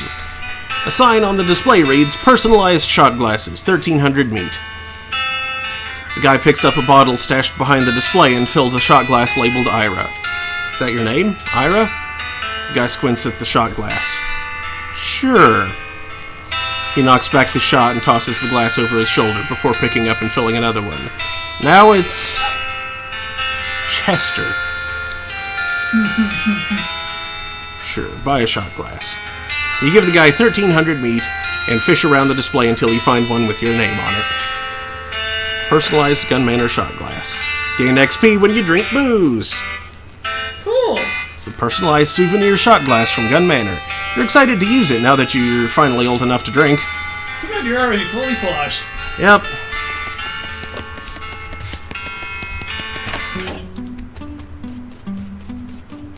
Sloshed, stuffed, and crammed full of potions. Which apparently got on the spleen. Gotta go somewhere. Doing something. Okay, music room.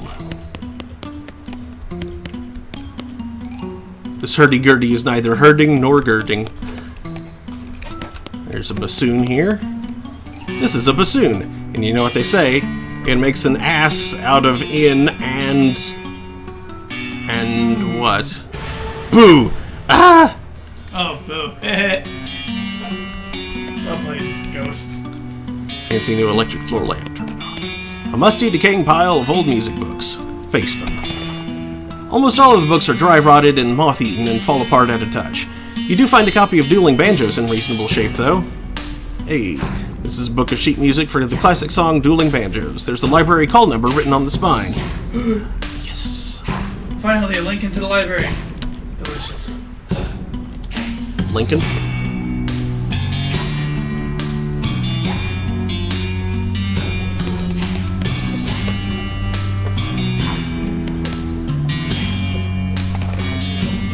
Blank sheet music. It's either blank sheet music or some kind of weird notebook paper with every 6th line missing. Play Dueling Banjos.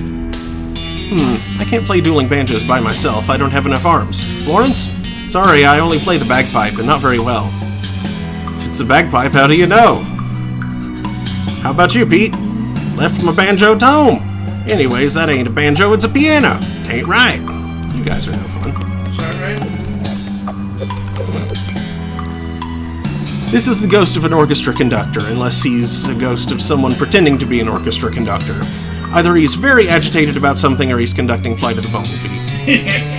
Try talking to him. Sorry to interrupt, but I can't actually hear the music. What are you conducting? It's the finale of the Year 1812 Solemn Overture by Tchaikovsky. Oh, the 1812 Overture. Sure, that would have been my second guess. Is your orchestra like double ghosts or something? What? Ah, I see. No, there is no orchestra. I merely have this piece of music irrevocably lodged in my head. It's been nagging at me incessantly ever since my death. Ask him about his death. This is just a guess, but did you die during a performance of the 1812 Overture? That is correct, yes. Very astute of you. And the finale of that piece features real, actual cannons, right? Is that how you died? If it was my fate to be slain by a piece of music, cannons would have been far preferable to my utterly farcical demise. What happened? The overture requires several cannons because it is impossible to load a single cannon quickly enough to fire as the score demands. However, the stage we were performing on could not have borne the weight. What did you do? I was not informed of the difficulty until it was far too late to make any changes. It transpired that the stage manager decided it would be sufficient to give a box of bullets to the tuba player. You were shot by a tuba? I was shot, as you say, by a tuba. Wow, no wonder you ended up as a ghost. Oh, it isn't the ridiculousness of my death that troubles me, really. Accidents happen, as with any of the performing arts. A colleague of mine was decapitated by an errant cymbal during a performance of Paganini's Violin Concerto No. 1. Such are the risks we take for our art. Gosh. The problem is that the 1812 Overture's finale is a very dramatic and energetic piece. With this music constantly replaying itself in my head, I have been utterly unable to find any peace. See if I can think of a way to help.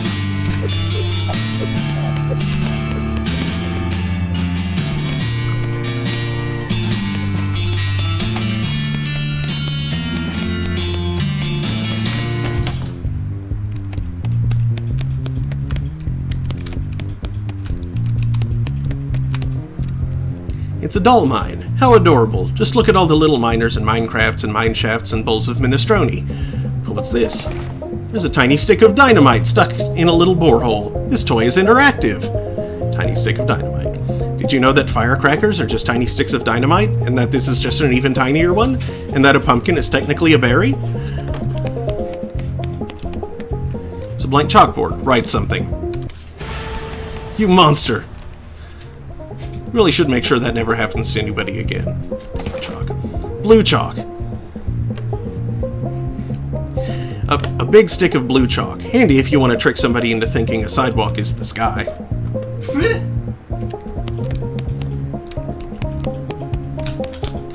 You do not trust this horse one bit.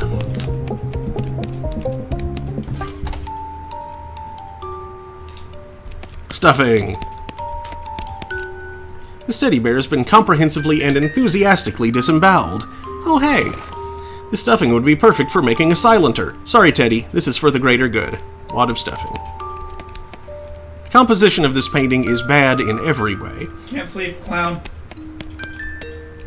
It's full of baby supplies you don't understand, like feeding rattles and changing shampoo. Like swaddling wipes and teething cloths. Swaddling rings and nursing blankets. Teething wipes and swaddling pillows. Burping soap and bottle pillows. Bottle shampoo and swaddling pads. Burping wipes and nursing rattles. Feeding diapers and teething rings. That's a thing. I feel so... Teething shampoo and feeding cloths. I feel so bad for the child. That clown. That freaking clown. Looks like this is where the creepy music is coming from. Transcribe it. Spooky lullaby sheet music.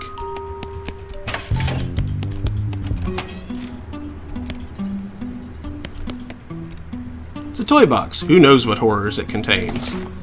Stuffed gun. Huh, less macabre than you were expecting. What's that do?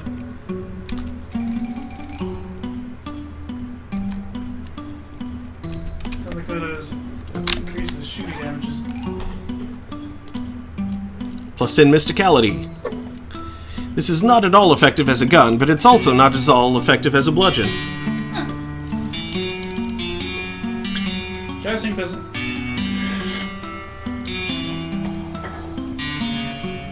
I need another root beer. And I may as well record my life while I'm up. Be right back.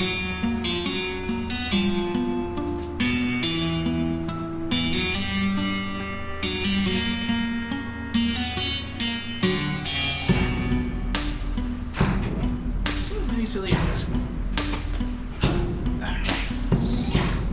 don't think we can't put the cheap cigar does. I call the ointment actually fairly good. Yeah, another thing that increases armor by much.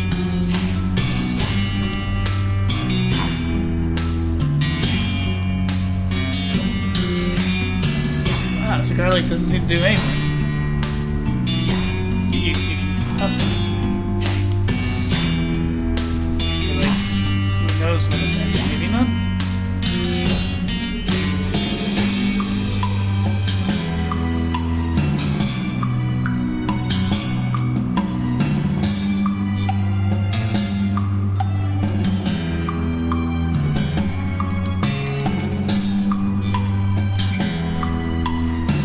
I was curious what the cheap cigars say. Apparently nothing. You can like puff, whatever that does. Ooh, you can examine that. I don't see much of what I already said. Except that's what I already said.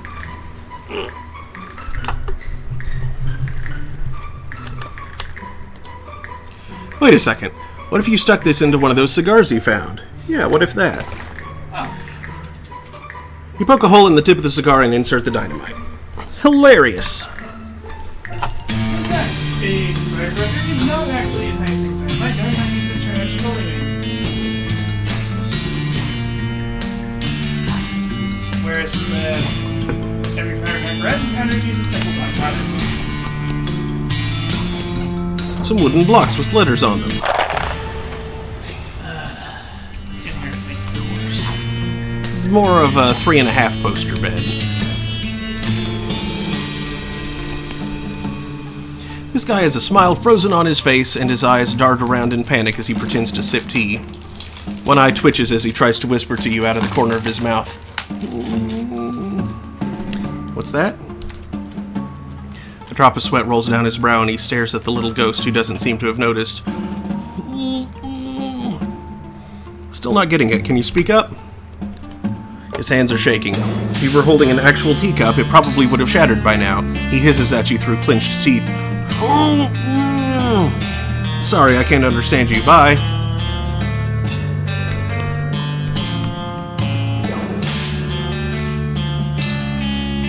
This little girl ghost is serving imaginary tea to her guests. The doll, while terrifying, is largely indifferent. The human boy, on the other hand, is really long and this grin on his face. The little girl wears an annoyed and disappointed frown. Hello there, my name's Clumsy. Can I join your tea party? If you want it, I guess, but it's a terrible tea party. Oh, what's wrong? You aren't having any fun? All I have is dumb made-up tea. I want a proper tea party, like Mama took me to. Tell me more about that party. We went to a real tea room. It was so pretty. There were vases with flowers in them, and everyone was all dressed up in suits and pretty dresses, and there were white china teacups for the tea. Real tea, not imaginary. Well, that sounds very nice. It was so nice, and everyone was so polite and charming and elegant. Well, until the fight started anyway. Uh-oh, there was a fight? Well, two of the gentlemen there got into an argument. I don't know what it was about, but I guess one said something the other didn't like, and he was so insulted he threw his tea right in the first man's face. And then they took out guns and started shooting at each other right there in the tea room. Whoa! They were still really elegant, though. They had little silver and ivory pistols, and they kept their pinkies out the whole time. Anyway, I don't remember the rest very well, except one of them missed the other and shot me by mistake. I'm so sorry. Thanks, but it's alright. Heaven's supposed to be really nice, so I guess I don't mind so much. But I didn't get to finish my tea party, so I want to have another one before I go. Except I don't have any tea, and make-believe tea isn't fun anymore. I've actually got some tea right here. Oh, that's wonderful! Thank you! She serves the tea, and the four of you, okay, well, not the doll, sip it with your pinkies extended in genteel fashion. Then, with a giggle and a wave, she fades away. Rest in peace, kiddo. Aw. Oh, thank God, I thought that would never be over. Look at me, I'm shaking like a leaf. Kind of a freaky situation, right? Having to deal with little kids freaks me out bad enough. Having to interact with the ghost of one was horrifying. Anyway, thanks for the rescue. I need to get back to work. What do you do here? I run the candy counter in the visitor center. Oh. Huh.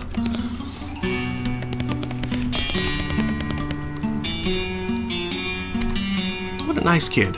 Heck, we got lucky is all. Little kid ghosts are utterly unpredictable.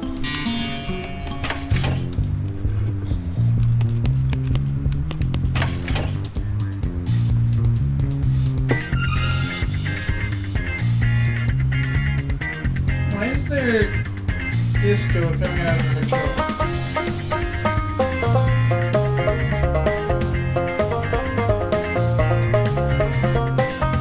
It's getting strange.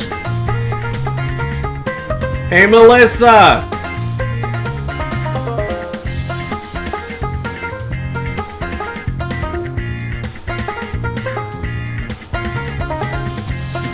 Send her a message. What should I say? Tell her to come out here. There is something that she will like.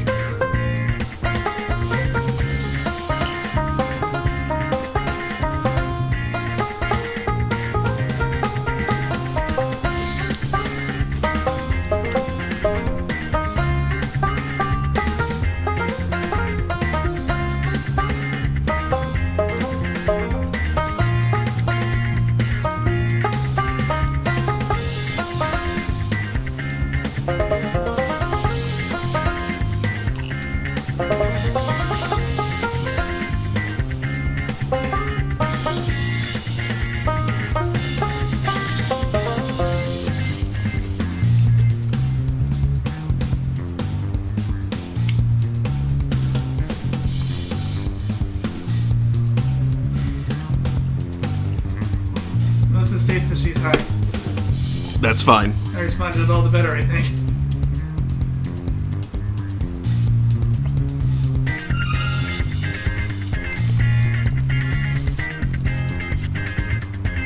This is a much nicer vanity than that of the average frontier teen. Because you don't want to move. Gussy yourself up a little.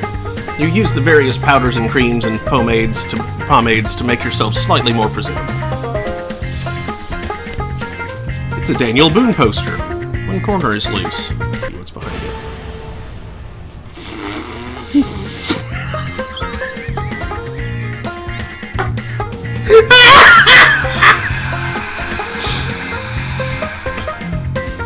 my god!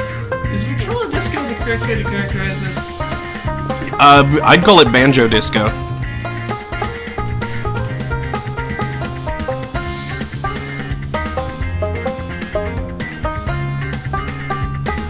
Banjo Disco.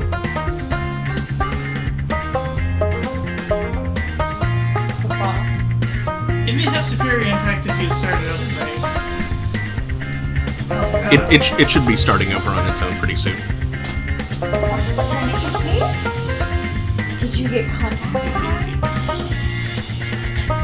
You too. How do you get a contact high from it? You can totally get a contact high from an edible. And by contact high, I mean the giggles can occasionally be contagious. Ah.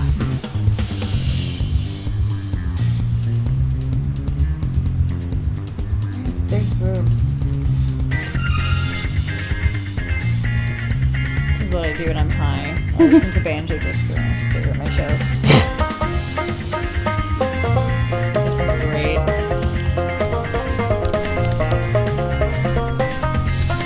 Wait, you listen to Banjo Disco and specifically Banjo Disco? I will now. I will absolutely look up some Banjo Disco. Someone has been slacking off on their geometry homework. Tisk tisk. Do it for them. You decide to just take the book with you and do the assignment later. Geometry textbook. Fabulous. Rufus would probably understand this, but you sure as hell don't. What's Rufus? Your brother. Alright. Gosh.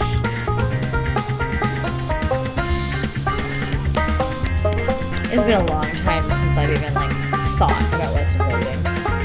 Hey, legless pants. There's a plaid skirt in here. That's sort of like legless pants. A kilt.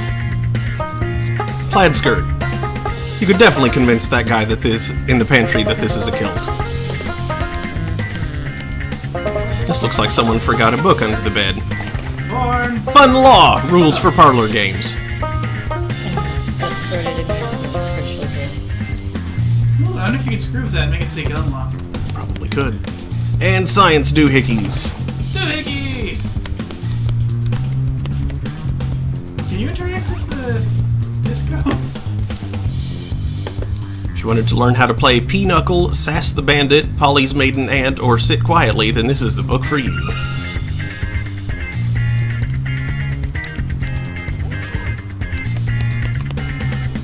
What is this devil's music? Glorious, that's what it is. I'm not turning that off. I love the way he walks.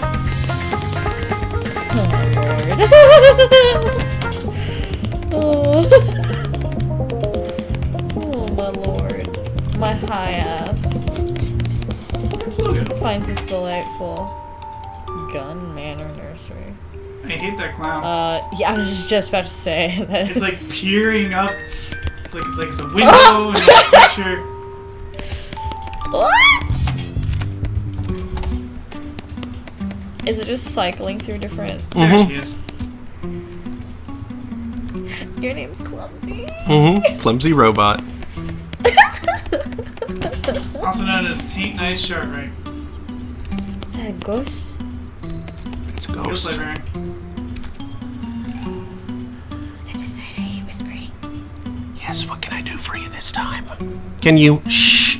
Can you help me with some library stuff? Could you perhaps be more specific? I found a book and thought you might want it back.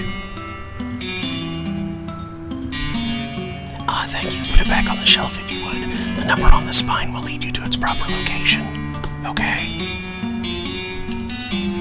Why does this person have a gun in the bathroom? This isn't a bathroom. Hey, I should hand her those doohickeys. This is the library. It looks like a bathroom.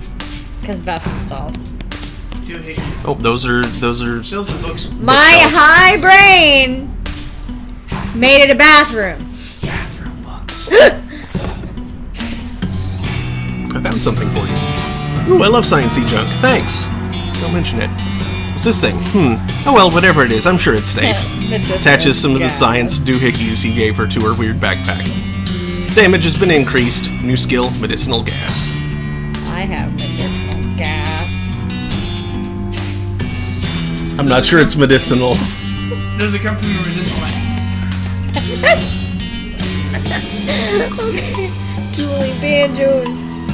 I'm gonna go take my high self back to my bed where I was comfy. Okay. Yeah, Probably gonna fall asleep. probably.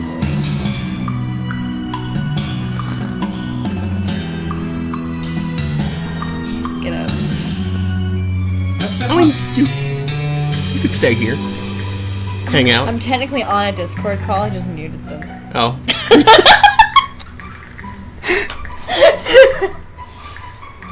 Oh dear. What? Oh, Adam said a bunch of stuff I was distracted trying to get hold of. Oh, whoops. Oh dear. That tune's something I can groove to. I've got to get myself in TOS mode, seeing as I don't have any pants on. I got home from work a little ago. Wait, you got home from work, then you didn't have pants. Oh, did you sing any more for me to sing with you? That'd be called being a tryhard. Geometry is for nerds. No, you shall not turn it off. Unless asked you to turn it off, but it's all puzzle. Shh, you're in the library.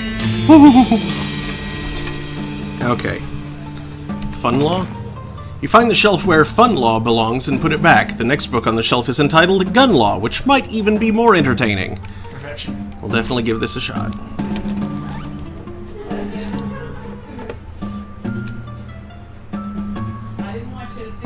You did? You learn basically everything there is to know about gun law. Now you can be the prosecuting attorney and defense counsel in addition to judge, jury, and executioner. Ooh, a perk. You got a perk, Gun Law, plus 5 pistol attack damage. You know enough about gun laws to know that they who have the guns make the laws. Hey Mom, come back.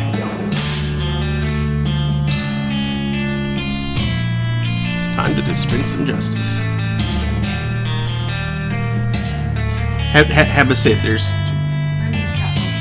You could come over here. I can move right. Well, that works too.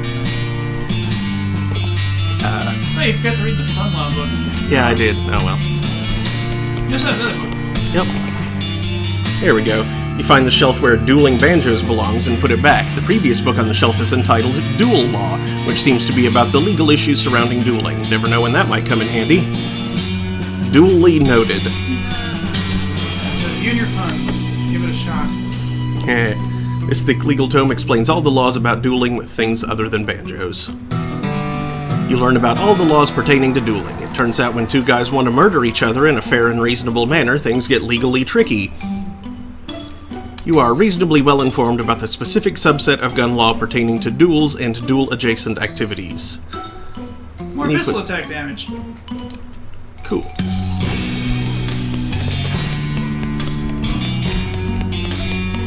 Okay. Let's see. It was 3rd floor. Aw, I like that donkey. There's a horrifying clown picture somewhere.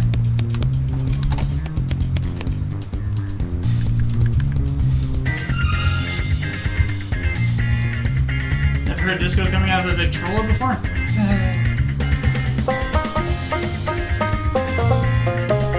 And the banjo shows up.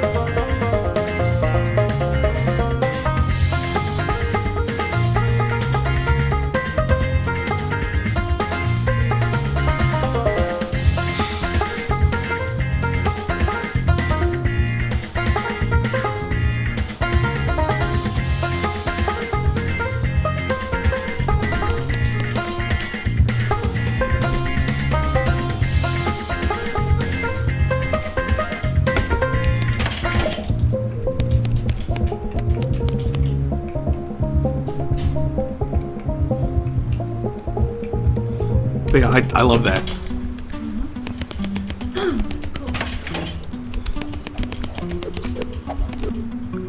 The ghost conductor is still here, still flailing his arms to the last part of the 1812 overture. The energetic music playing in my head makes it simply impossible for me to find any peace. Let's see if I can think of a way to help. play the lullaby.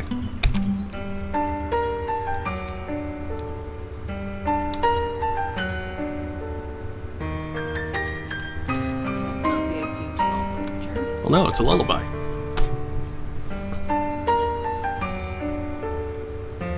So now he's conducting that instead. Well, Looks like it. looks happy when he's not.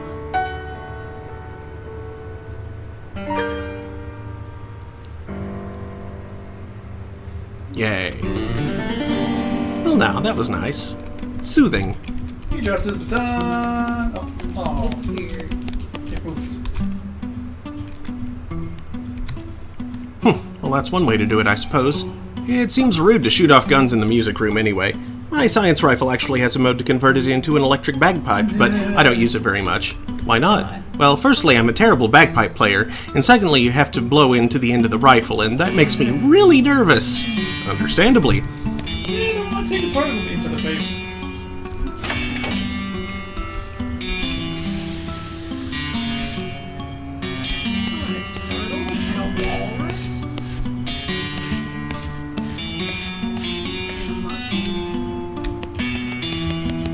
You somehow greeted Miss Gun.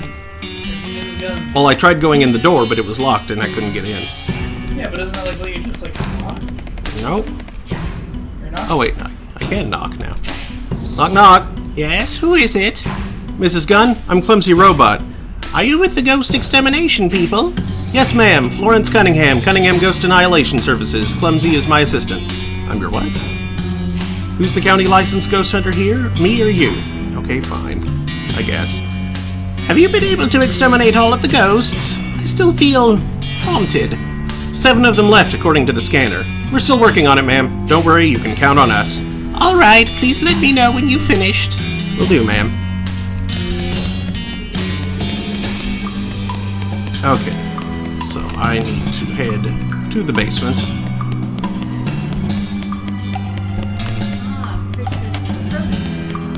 There used to be so many spiders down here. So many And spiders. where's the bismuth? It's right there. Bismuth, do not eat. She's going on about business bombs, but I guess you brute force the whole thing, so you don't have. You look over the tools on the bench. You could definitely make a silencer here. You've got the right size tin can. You've got some stuffing of the appropriate density. Make a silencer. You drill a hole in each end of the can and carefully remove the beans. Then you soak the stuffing in a vat of acoustic dampening chemicals and carefully jam it into the can. Voila! Silencer.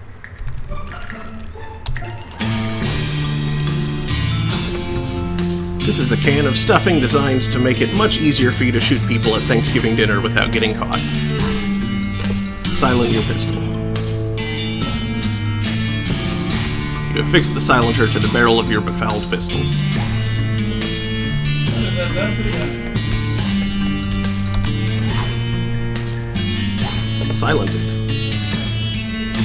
It'll probably make a ptoo sound when you shoot it. Oh, because it's the befouled gun. That hasn't changed.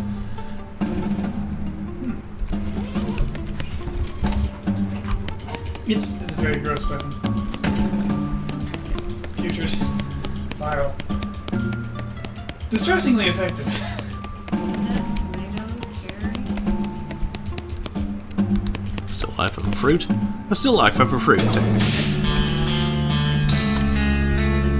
A painting of an elephant would love this. Okay. That's really cute, aren't they? Yeah. Second.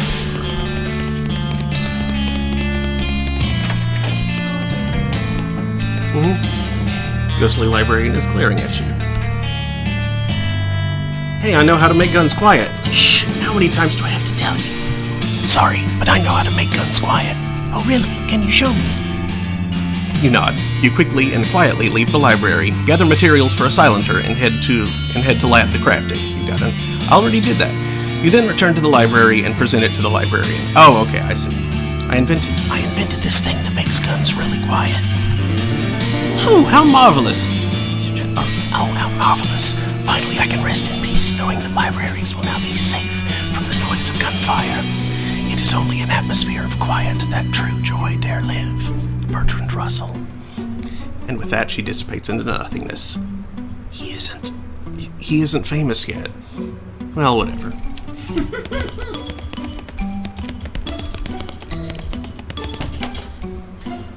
Another ghost. Oh, what's his name? Yeah, I was trying to remember that earlier, too. Herring. What's the actual name of the piece? It's like abstract buddies.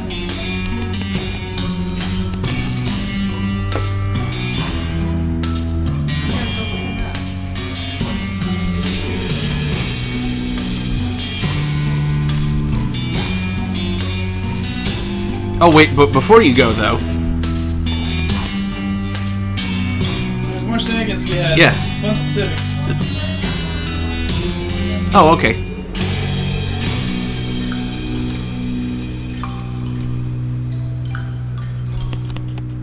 Okay, well, while we're here, I can deliver you your false eye. Yes, kind of.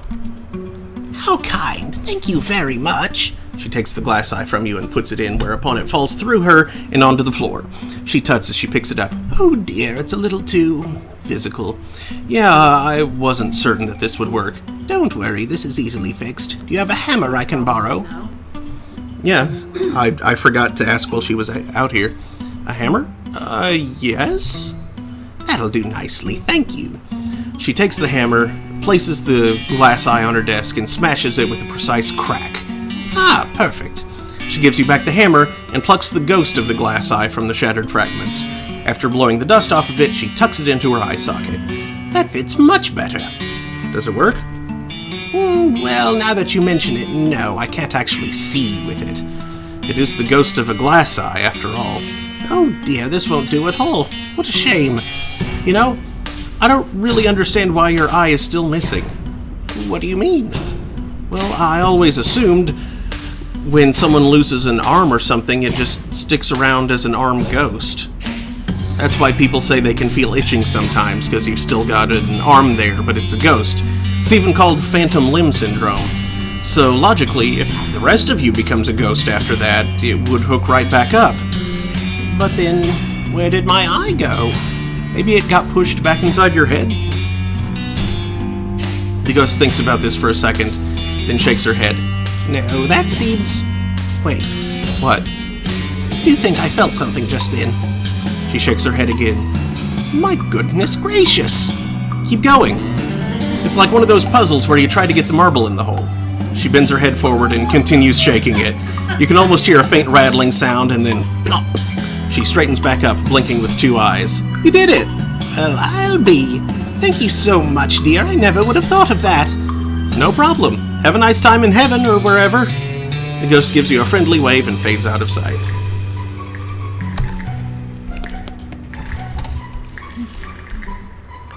Did you figure out how to make a good exploding cigar? One that doesn't turn fun into a funeral?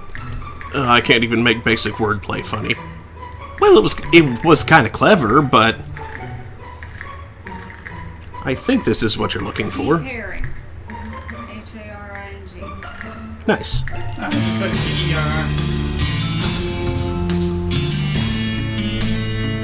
Yep.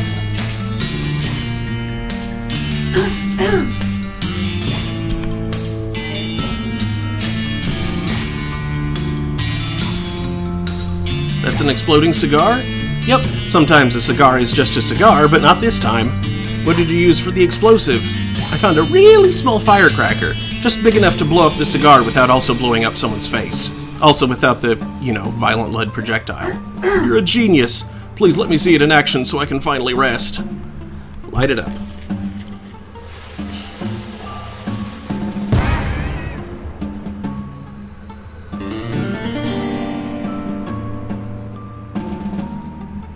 Best buddies.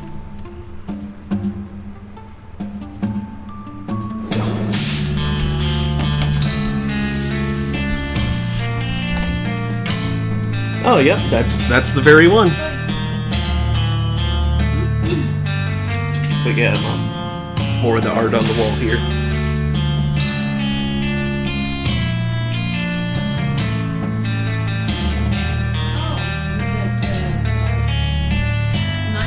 Uh-huh. Cool. Painting of some folks at a cafe back east. No. Painting of a complicated shape. Yeah. Bottom edge of this frame looks thicker than the other edges.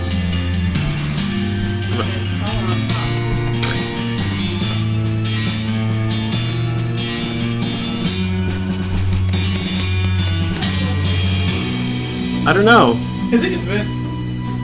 Is Vince in the pantry? Hey, buddy. What did you do that for? How and when did you get in there, silly? Hi. Vince, come here. This and yeah, it sounds like a cat got stuck somewhere. Silly buddy, Bryn and...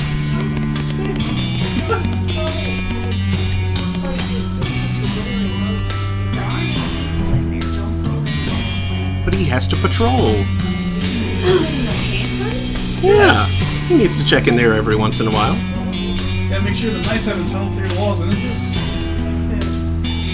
4 ghosts left on the premises. 1 on the first, 1 on the second, 2 on the third. Got a library down the hall there. Think they'll have any good science books? I've read all the good ones. Oh, unless maybe they have the new issue of Inscrutable Mechanics? Only one way to find out. Okay, well now that I know gun law into dual law... Stat. Wait, go on back to the left. I gotta see what all of that is.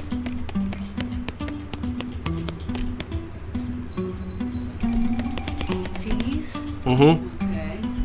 T's, ats, tats, stats, states, statues, statutes. That's interesting. Objection! What are you objecting to? Your face! Overruled. What's your problem anyway? Bah, it's legal stuff. You'd never understand. In fact, I think you'll find... Yeah, I'm quite conversant in the finer points of our justice system, particularly as it pertains to guns and gun-related activity. Horseradish! You're all trousers and no briefs. Oh yeah? Well, just try me, smart lady. Fine. Obviously, you aren't going to leave me alone, so just ask your questions. I'm Clumsy Robot, speaking for the record. State your name, occupation, and cause of death. Felicity Wainwright, defense attorney. Lost a court-approved trial by combat. What? Trial by combat? Trial by combat has been outlawed for like 15 years. You do understand that ghosts don't visually age as time passes, right? Oh, right. So, your client called for a trial by combat, which meant you and the prosecutor had to face off in a duel? That's correct. And you lost? She squints at you. Are you acting dumb to try and throw me off guard? I withdraw the question. Why are you stuck as a ghost? Because although trial by combat was already well out of fashion at the time, it was still a valid legal recourse. I should have been prepared for the possibility, but I wasn't. My lack of training resulted in an innocent man being executed for murder. Oof, how was he executed? Hanging, I assume. Obviously, I wasn't around to see it. So, to release you, I'd need to prove that the loss wasn't your fault? The trial duel was completely fair and above board. There is no chance of there having been foul play on the prosecutor's part. My loss was my own. Then I'd have to prove your client was actually guilty, and therefore your feelings of responsibility are misplaced. The look she gives you is hard and cold. Look, you think you know a thing or two about the law? How about you tell me the first rule of being a defense attorney? Don't make fun of the judge's beard. Don't refer to his gavel as a weird little hammer. Don't accidentally call him Mom.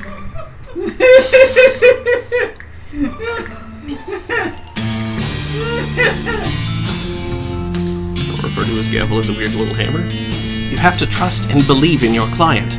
If you don't believe your client is innocent, you'll never convince anyone else he is either. So if I want to convince you he was guilty, you'll have an uphill fight, fella. You are essentially playing prosecutor here. Alright, tell me about the case. My defendant was Matthew Guilty McCready, accused of the murder of Victor Vic Timsbury at noon on June 18th, 1878 in Reno. I have some questions. Go ahead. Watch him die. Your client was actually named Guilty? Come on. Names don't mean anything. I once had a client named Ike Ildeguy, and he was totally innocent. For someone's actual legal name, sure, but nicknames are usually given with some sort of basis. You've never met a really tall guy called Tiny, or a fat guy called Slim? Arguably, the nickname Guilty would reinforce my client's innocence. It's totally absurd, but I'll let it rest for now. Let me ask something else. Go ahead. What was the cause of death? Timsbury was shot through the heart with a .45 caliber revolver. And did MacReady own such a gun? Yes, he was holding it at the time, and subsequent examination showed that it had been recently fired. Are you messing with me? Any further questions? Yes, I do have some more questions, yeah. Go ahead. This was at noon precisely? Yes, that was confirmed by witnesses. Also, MacReady owned a fancy pocket watch that chimed on the hours. There were witnesses? About half a dozen of them. I'm pretty sure there's something you aren't telling me. I'm not obligated to play my hand face up, Mr. Prosecutor. Okay, then. Go ahead, hang on a second. Shot with a pistol in front of witnesses at exactly noon? Was this a duel? So you can add 2 + 2 after all. Well done. Well, as luck would have it, I've just recently read a whole book about duel law. What? Why? No reason, I just happened across it in the library and thought it might be interesting. You read an entire code of law you found at random just for the heck of it. Yep. Let me just do a quick review. A duel is legal provided it's between exactly 2 people at a specific prearranged time and place using the same, or at least essentially similar, weapons, and they have to either face each other down and quick draw at the appointed moment, or do the 10 paces turn around and fire routine. Is that right? That's the gist of it, yes. So, I guess let's start with you telling me the facts of the case, and I'll interrupt you rudely if I have any questions. Alright, but if you push me on trivial nonsense, I'll get mad and you'll have to start over. That seems fair. Go on ahead. Go ahead. MacReady and Timsbury got into an argument in a saloon on the evening of June 17th. Apparently, Timsbury accused MacReady of cheating at poker. I have some questions. Shoot. Word choice. Tell me more about the argument. There isn't much to tell. The other players in the game had already folded their hands in that round, so they weren't paying very close attention. All we know is that Timsbury suddenly accused MacReady of being a dirty, cheatin' varmint, and MacReady said that Timsbury was just sore because he'd been losing all night. Did MacReady have a history of cheating?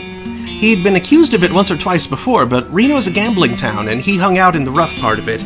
Getting accused of cheating by a sore loser when you're on a lucky streak is par for the course. But if MacReady had a history of cheating, it would be irrelevant, because the reason for the duel is immaterial to the legality of the duel itself. Motive isn't an issue here. But remember how I warned you about ticking me off with stupid digressions? This is an excellent example.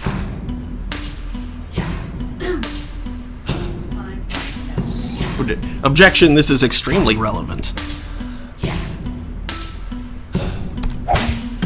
What the...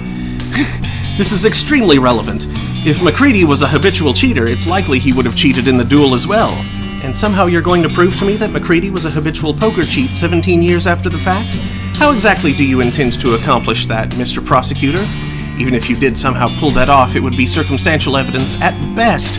You'd have to prove he cheated in the duel itself, in front of witnesses. What form do you imagine this cheating took, pray tell? Mirrors? We're done here. Get out. She shoves you out of the gallery and slams the door. Rats.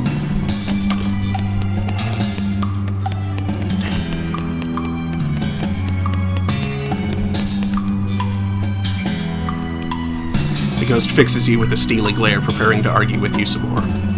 Let's go. Okay.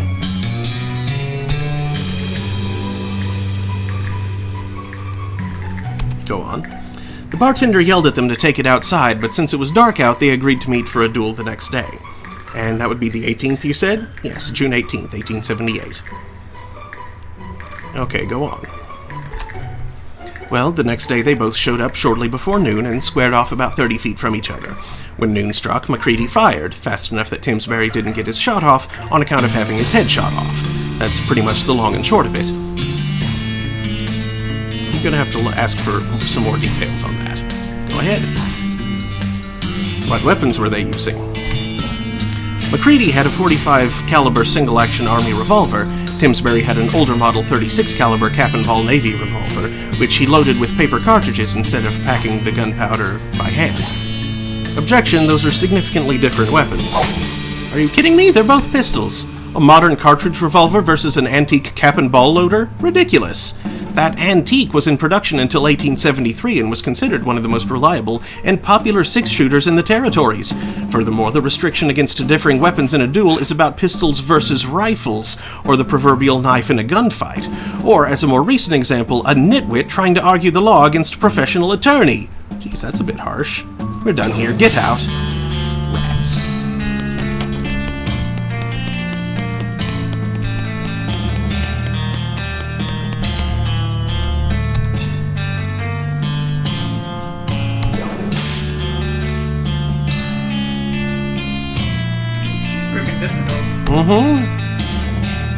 I mean, it's just like an Ace Attorney examination. There's a whole lot of going round and round until you find just the right point to press. Pressing is one thing, objecting is another. Yeah. Pressing you can do what you like, but you just might get mad. Did they set a specific time for the duel? Yes, high noon. Figures. Why is it always high noon? Tradition, I suppose. And since the sun is at its highest in the sky, everything's brightly lit and there aren't many shadows, so that's good for gunfighting. Makes sense. Plus, you can have your duel on your lunch break. What happened next?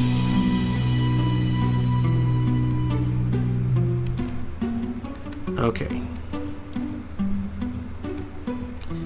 He fired exactly at noon? Yes, as soon as the church bell started ringing.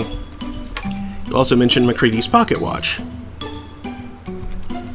Yes, he had a fancy pocket watch that chimed on the hour. Is that important for some reason? Objection, MacReady was cheating. Yeah, MacReady had been accused of cheating in the past, and this time he was. What are you even talking about? All he had to do was set his watch a few seconds early. That doesn't make any sense. He didn't shoot early, he shot when the church bells rang. This was verified by witness testimony. That's not what I'm saying. I'm saying he used the watch to warn him when the church bells were about to ring. A 5-second get ready alert would have given him a huge advantage in reaction time. Huh, what do you say to that, counselor? You know, I'll give you that one, that's not bad. There's just two problems with that argument. Oh, what? Firstly, you're just guessing. You have no evidence. Ah, well, and secondly, even if MacReady was using that trick, which he may well have been, he was pretty clever, it wouldn't be illegal. What? There's nothing in dual law prohibiting the use of minor strategies like that. So long as MacReady didn't fire before the appointed time, it's all above board. Nice try, Mr. Prosecutor, but I think you'd better go think about this case a bit more before trying again.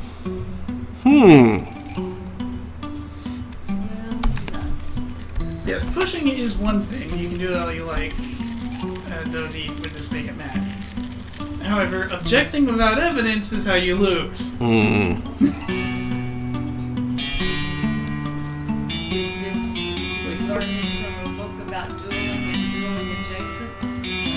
No, this is just like the Ace Attorney series of games, and that's really cute.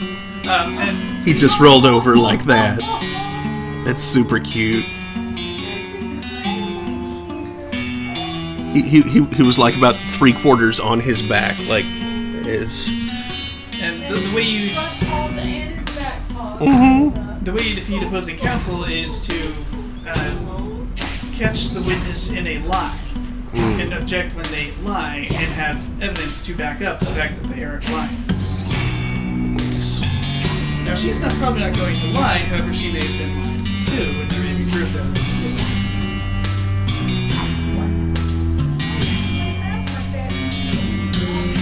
it's So, do I not have what I need to clear this then? No, I think you need to focus a little more on gathering information and not trying to inject everything.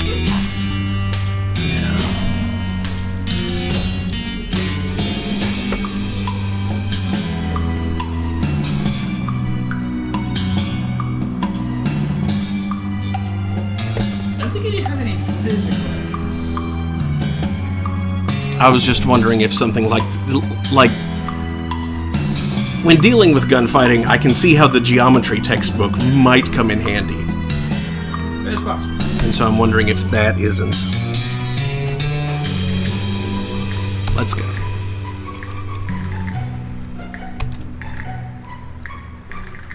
ask questions, but don't object. What day of the week was this? Monday. Monday, June 17th, 1878. Well, that makes sense. Everyone's always a bit grumpy on a Monday. Uh-huh. They should make the weekend Sunday and Monday instead. Then you could spend Monday relaxing instead of having to go to work. But then... whatever. Do you have any other questions? No, go on with the story. I mean, just recur. Yeah, I want to ask something else.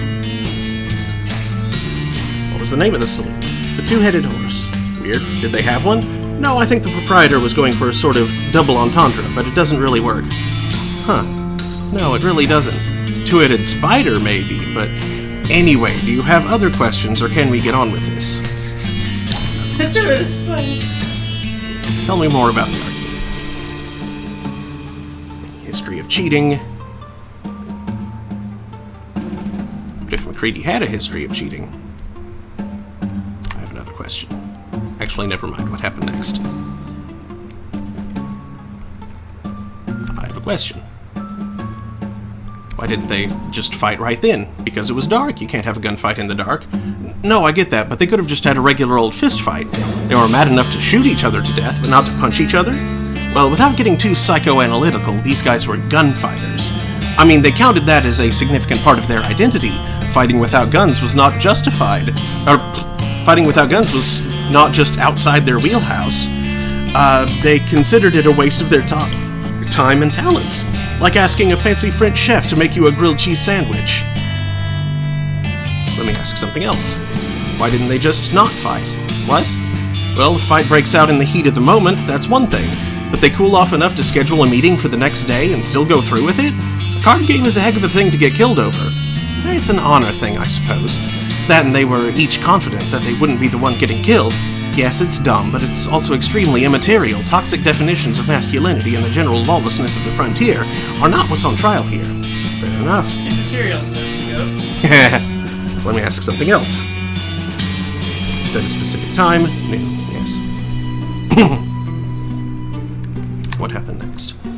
Well, the next day they both showed up shortly before noon and squared off about 30 feet from each other. When noon struck, MacReady fired fast enough that Timsbury didn't get his shot off on account of having his head shot off. That's pretty much the long and short of it. More details. You said there were witnesses? About half a dozen of them, watching from across the street or peeking through half-open shutters. Were they interviewed? Yes, and their stories lined up with what I just told you. Were any of them known associates of MacReady? I'm not aware of any of them being actual friends with MacReady's, but he was a local. He was a local, and a lot of people knew him. She gives you a suspicious look. Wait a minute, just where are you going with... Objection! Oh, come on. Any one of those people could have interceded on MacReady's behalf. What? And done what, exactly? Well, they could have shot Timsfield with a more accurate weapon, like a rifle, or... Then there'd have been 2 gunshots instead of just 1. Or are you suggesting they shot him with a poison blowgun dart? Well, was he tested for poison? Get out! Rats. Dang. I'm running out of options here.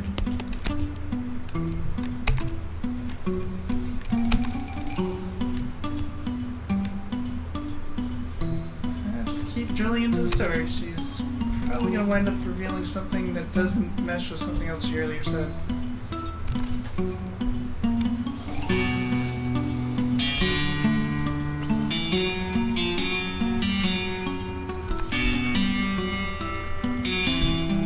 Adam says time to get a text tree going. Yeah. Fired exactly at noon. So MacReady fired as soon as the church bell struck noon. Yes, that is what I just said. Have you got a point to make, or are you just stalling for time to think?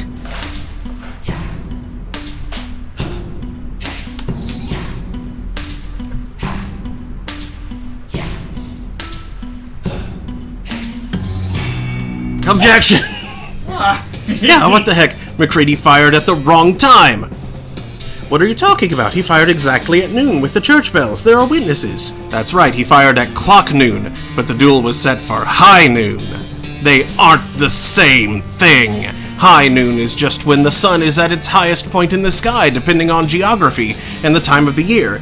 Depending on geography and time of the year, it can be hours different from clock noon. McCready fired early, and that makes the duel illegal. So what do you say to that, counselor? Felicity gives you a slow smile. I've got to hand it to you, Prosecutor Robot. You're a lot better at this than I was giving you credit for. That's a good thought you had there. There's just one problem with it. Oh, what's that? I already thought it! Take that! She hurls a small book at you, which you just barely managed to catch. 1878 Nautical Almanac. Got... Astronomical ephemeris? Seriously? Okay. What the heck is this? I did my homework when I was preparing for that trial. My legal homework, since at that time I expected there to be an actual trial, not a gunfight. What you're holding there is a nautical almanac for the year 1878. There are bookmarks if you'd like to do the math yourself, but if you look up solar noon, aka high noon, for June the 18th and make the adjustment for Reno's longitude, what do you think you get? You have got to be kidding me. That's right, Mr. Prosecutor. 12 o'clock p.m. precisely. No! Well, damn. Nice try, though. I mean that sincerely. That's all my ammo. I can't think of any other way to disprove McCready's innocence. As far as I can see, it was a fair duel. Yes. And that's me with the guilt of an innocent man's death on my hands. An innocent man's death. You sure are good at repeating things people say. What if he didn't die? Say what now? Well, you didn't actually see the execution, right? Yes, well, I was indisposed, you might say, being dead and all. So you don't actually know whether or not it happened. Oh, come on, look, I appreciate the effort, but you're barking at the moon. Bark at the moon. Bark, bark, bark, bark, bark, bark, bark, bark. Let me ask you something. All right, go ahead.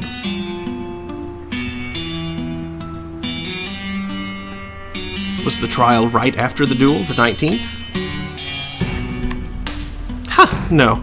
I don't know what Reno's like now, but it didn't have a proper courthouse then, and you can't try a murder charge in the sheriff's front parlor. McCready sat in jail for a couple of weeks, and then they transported him to Frisco. What with one thing and another, the trial didn't start until July 25th. Jeez, so much for the right to a speedy trial. The wheels grind slow. I have another question. What can you Alright, go ahead. What can you tell me about McCready? He was a gunfighter through and through, and by that I mean he was an adrenaline addict and dueling was his needle of choice. Hell, if you told me you had evidence that he cheated at poker with the specific intent of baiting people into challenging him to duels, I wouldn't be the least bit surprised. He was a sly one. Her expression softens and she sighs. I make him sound like a real devil, that's not fair. He was smart and charming and could have been a good man if he'd chosen an entirely different life for himself. Anything else? Well, I recall he had a real good head for numbers. He told me that he never forgot a date, and every man he'd ever killed, he'd remember to pour a beer on their grave on their birthday. Well, that's nice. A nicer birthday present would have been not having killed them in the first place, of course. Yup. I have another question. Alright, go ahead. Why did he invoke trial by combat? Assuming he was innocent, why would McCready invoke trial by combat? His case was pretty straightforward. A duel only worsened his odds. I was mighty surprised, let me tell you. The only thing I can figure is it was his damn fool sense of gunfighter's pride or something. Like that was the only form of justice he was willing to submit himself to. I have another question. When was the execution? Well, we held the trial by combat on the 26th, and that was a Friday. They don't execute prisoners on the weekend, so presumably it would have been the following Monday, the 29th. In the morning? What with setting up the gallows and letting a crowd gather, they usually happened in the afternoon, around 3 typically. I have another question. I'll be back. I may need to do some research. South Point. Nice. That sounded way too stupid to have been the path, but there you go.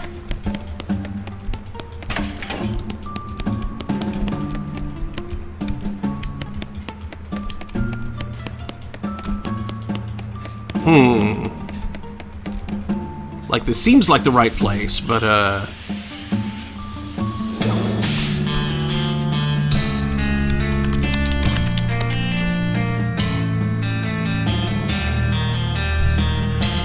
that's not going to help.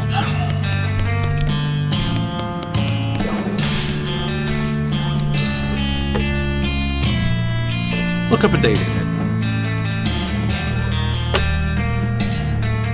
This book is almost entirely tables of numbers labeled things like logarithm of the radius vector of the Earth. You could look up any day in the year 1878 in it, though who knows if you'll be able to figure anything out from what it gives you. Look up a date.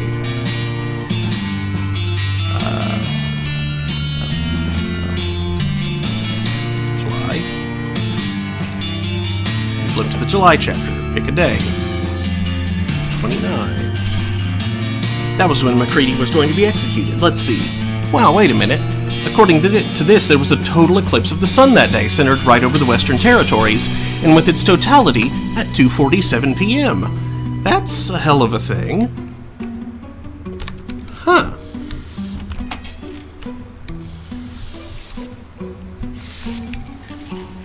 I don't suppose that's the day the cows came home.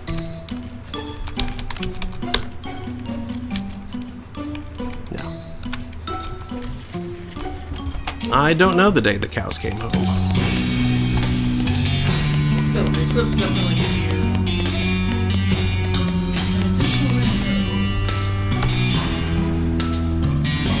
Also, her name is Happiness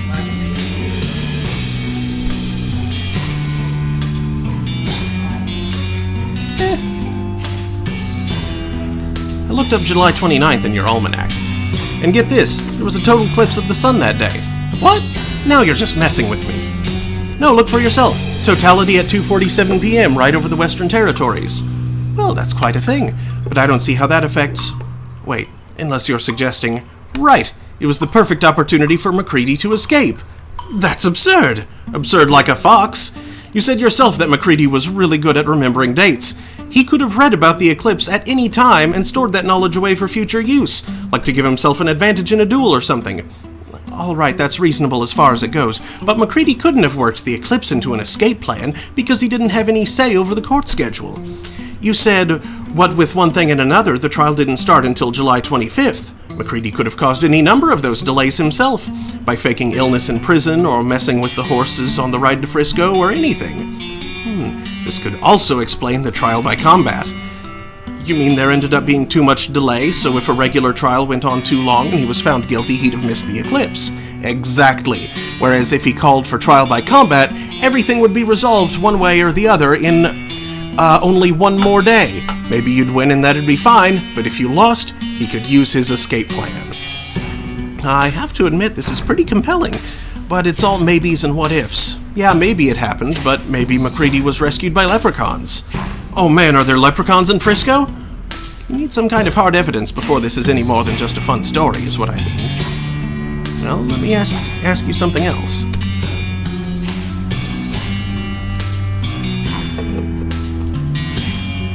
How can I find evidence of Macready's escape? Well, we don't know that an escape even happened. True. Something like that would have been in the news for certain. Okay, I'll see what I can find. News, eh? No, but she forgets the purpose of the argument. And the fact that there is a surprisingly strong possibility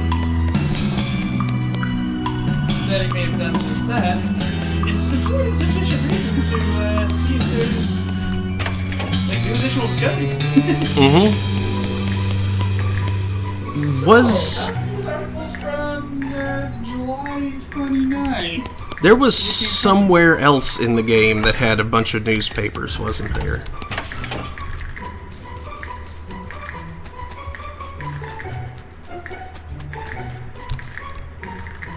Maybe the info desk? Yeah, maybe somewhere... Post office?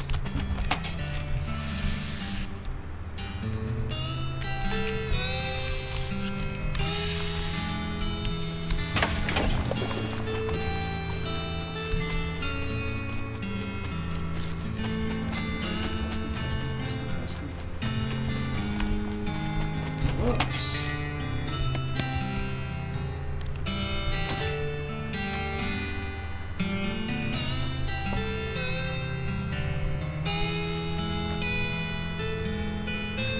A copy of Walking Stupid. Nope. right back, Eddie. Okay.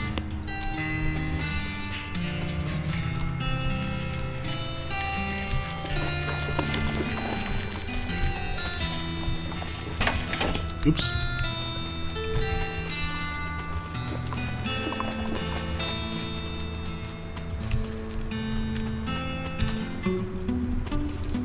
But yeah, info desk sounds reasonable.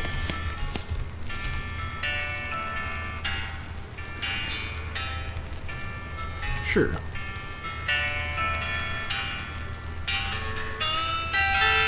No.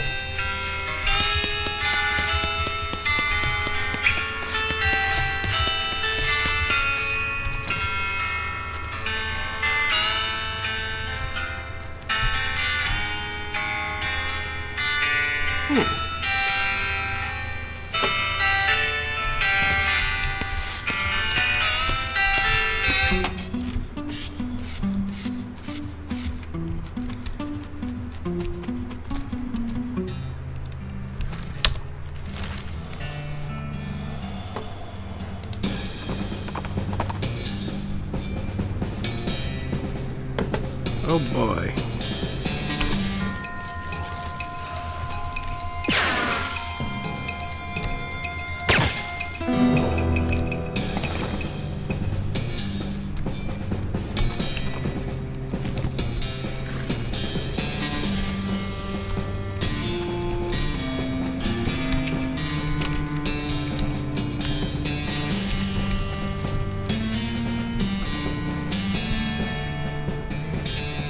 Aha! M. McCready, 1887, stuck to his guns.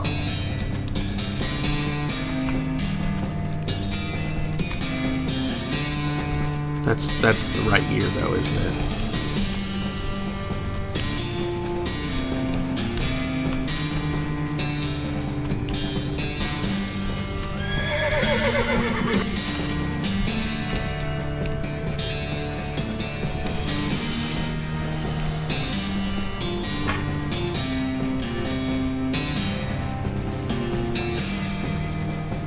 Okay, so I found McCready's gravestone Right by that. at the desert house. Uh-huh. He died in 1887. Is that the right year? Is that the same year? Actually, wait. 78? No, it wasn't. Oh, yep, he escaped. He escaped entirely. Mm-hmm. What the deuce?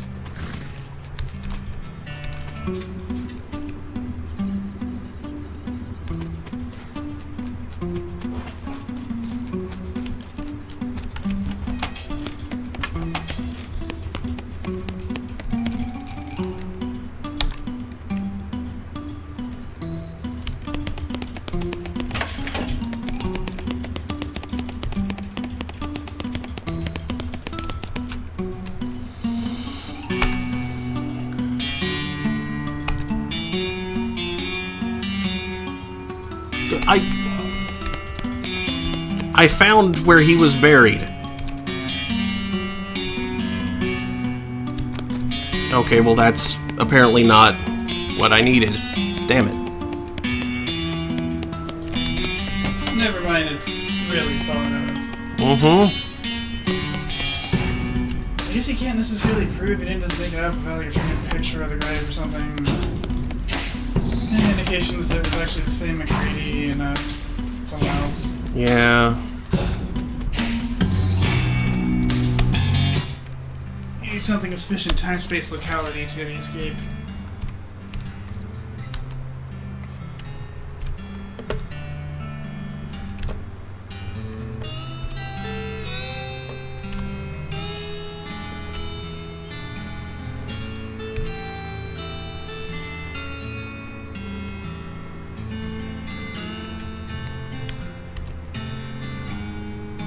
Oh yeah, the symbol still leave isn't flirting.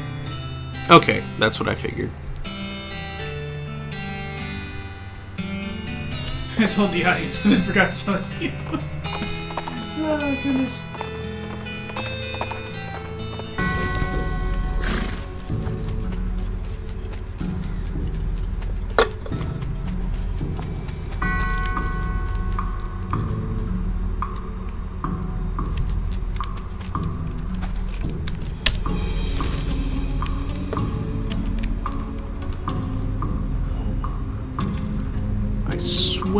remember someplace that had...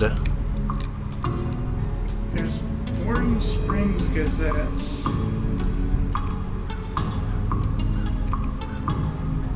Oh, there's a place in the hedge. You're kidding me. What? I think I hate everything about that. In the hedge maze, you can go north, east, west, and south.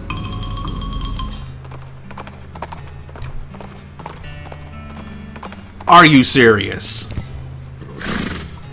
I despise that with so much. Never would have come up with that. Hate it.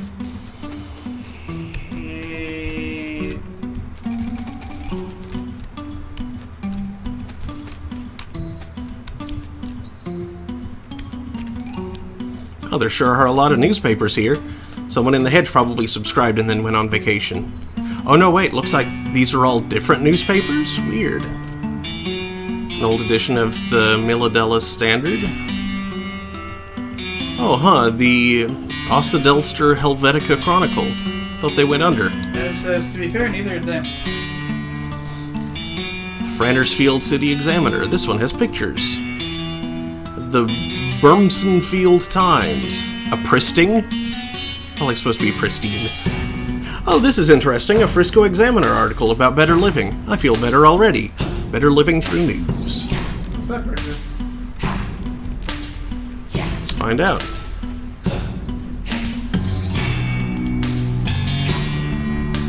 Not that it was your subscription, but hey, what can you do? Cool. Oh, hey, Beanie.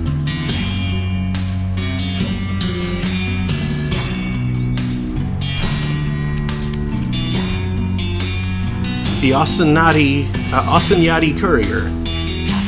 Or Ossignati Courier. The Ossadelling Dispatch. The Dalsinless Gazette. How did they all get here?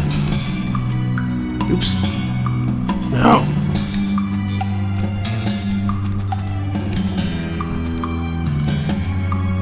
The Philionaver Times. The Buffeton Chronicle. The Sassersfolk Chronicle.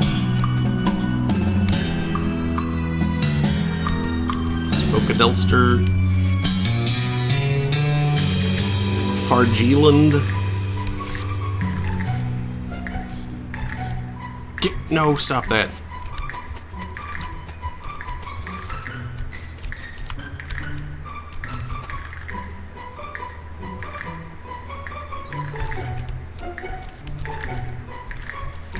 How did they all get here? And what am I supposed to do with them?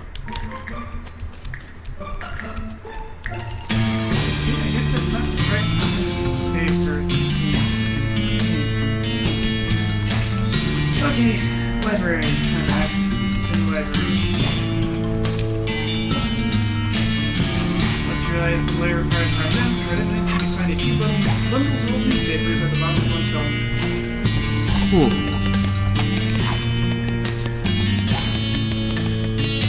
else is in the hedge maze? Or wizards.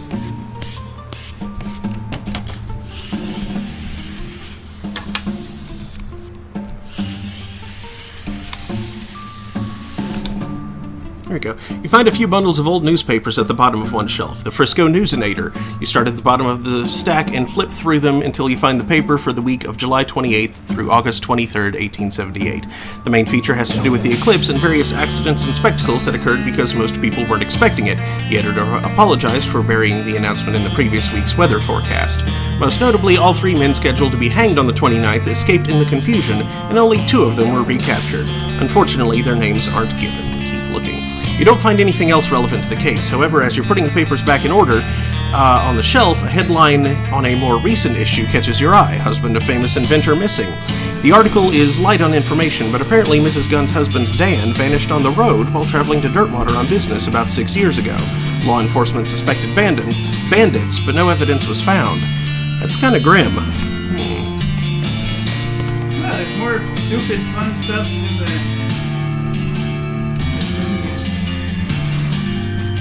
there's more fun, dumb stuff in the hedge maze. Of course there is.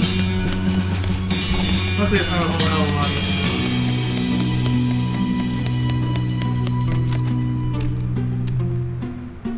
Hey, got a question for you. I found a newspaper article. The guy scheduled to be executed the day of the eclipse escaped, and one of them was never caught. Well, didn't say, did it? Or which one? Well, didn't say, did it? Nope, damn it. And executed criminals aren't given gravestones with their names on them, so you can't just go looking around Frisco Cemetery to find out. Listen, Clumsy, I really appreciate what you're trying to do, but at this point you would have to actually find MacCready himself to prove he wasn't executed due to my failure. Well, I guess that's what I'll do then. I kind of did.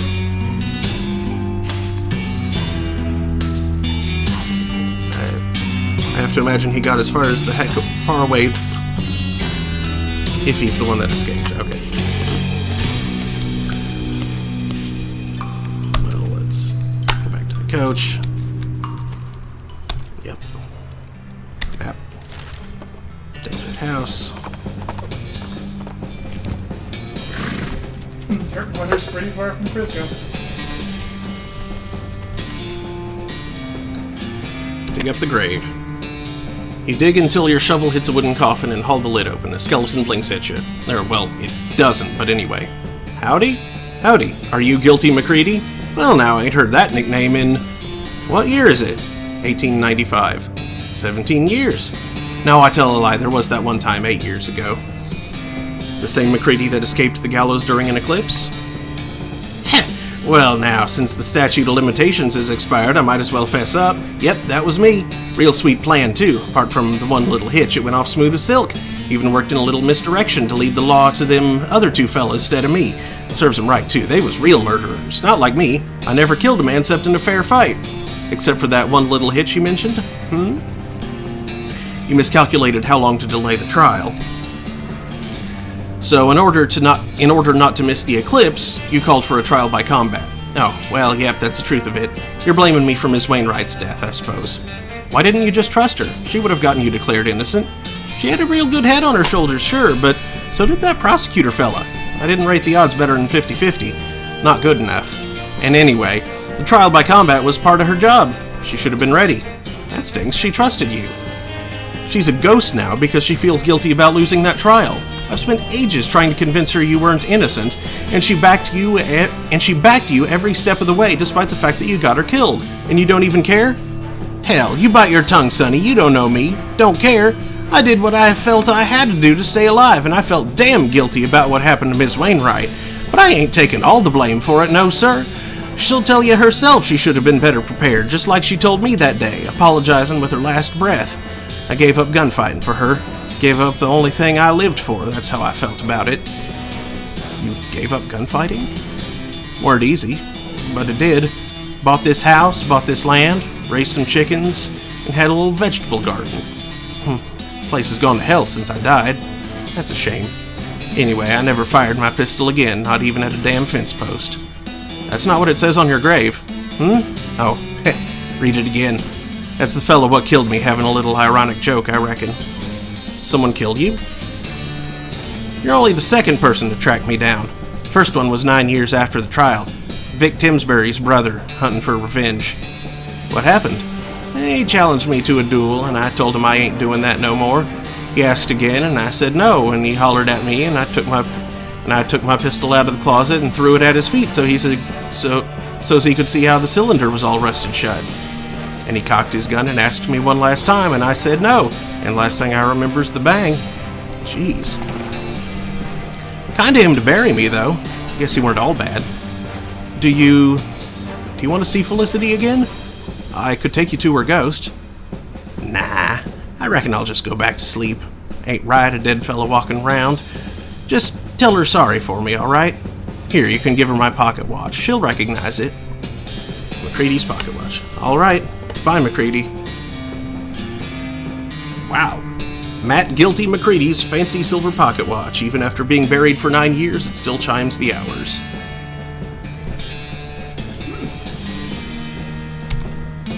So long, fella. close the coffin, and fill the hole back in.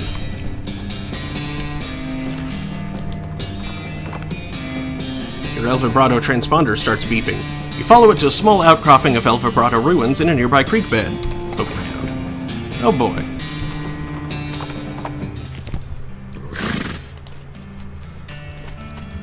Heck yeah. Sweet loot.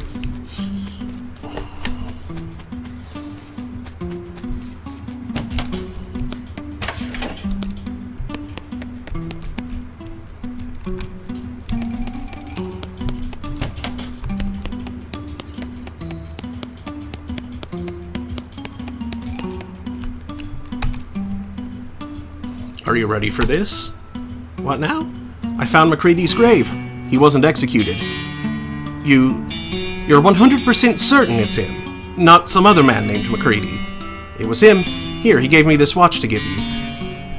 She turns the watch around in her hands for a while, just looking at it without saying anything. Then she slowly winds it and listens as it chimes the hour. Yes, this is his watch, all right. Thank you. Wait, you said he gave it to you. He's alive? Not exactly. He's a skeleton. We talked for a while, and then he asked me to bury him again so he could go back to sleep. What did he say? He confirmed our guesses. Remy, I see what you're thinking. She's thinking about jumping up on my desk, but she doesn't go there. He confirmed our guesses. He knew about the eclipse in advance and stalled the trial for his escape plan, but stalled it too long and decided to hedge his bet by calling for the trial by combat. I see. He gave up gunfighting. He was? He bought a little house and raised chickens, never fired his pistol again. In fact, he left it to rust. 9 years later, Timsbury's brother caught up to him and challenged him to a revenge match. MacCready refused repeatedly, so the guy shot him. He said to tell you he was sorry. She looks at you silently for a moment, then looks at the watch. She winds the hands back a minute and listens as it chimes again. She sighs and shakes her head and smiles at you. Thank you, Clumsy. You'd make a damn fine attorney. She shakes your hand and fades from view as she does so, leaving her attorney's badge in your hand. Attorney's badge. Rest in peace, counselor. Not bad. Turnabout. Of course it goes on your pal. Show it, everyone. It's the three statues and Paul. Hey, Paul, how's it going? Shh, is the ghost still there? No, I took care of her. Oh, thank God, I've got to go wash this flour off and get back to work. But first... he starts frantically scratching every part of his body. Man, it feels like I've been saving up these itches for days. I was about to go crazy. Thanks, Clumsy, you're a lifesaver. No problemo. Come see me at the visitor center. I'll hook you up with a souvenir photograph. Paul wanders off, still scratching. See ya.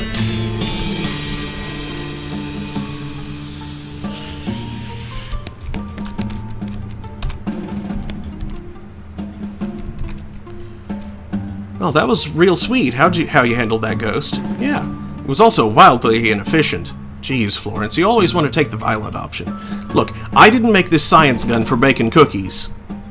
Does it bake cookies? Well, yeah, but they come out weird. Rubbery. Rubbery lumps. Original. Meow. Shall we check out these silly moves that we use in the 80s? Yes.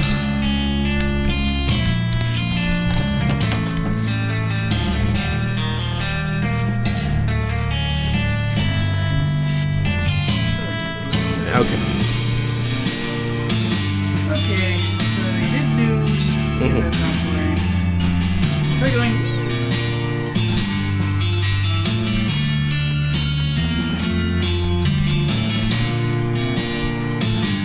It was nice of them to put a toilet out here for people who get lost in the maze.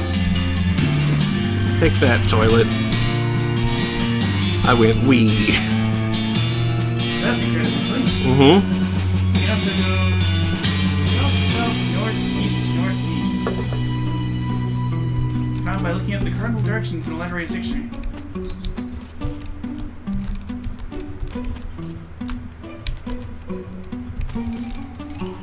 font of knowledge. Drink deeply from it.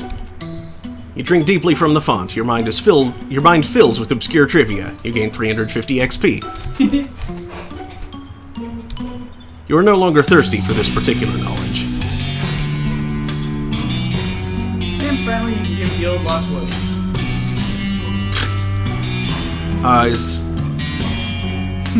Northwest, southwest. That's what I thought. I know I'm looking at this screen. I memorized that long ago. Oh my god! Oh yes. Oh yes.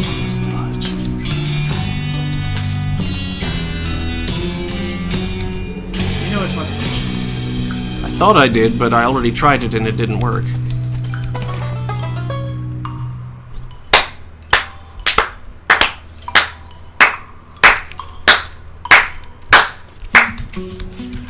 Ah.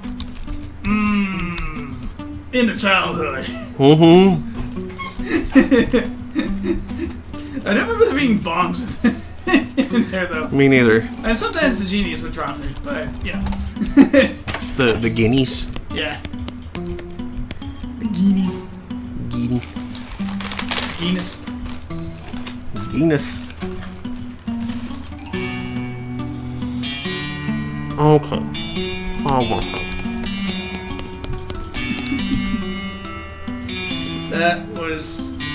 That was something else.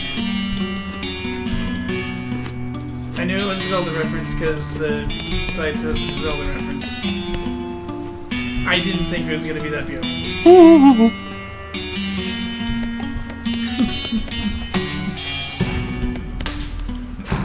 I'm kind of surprised we didn't defeat it to begin with, just from instincts taking over.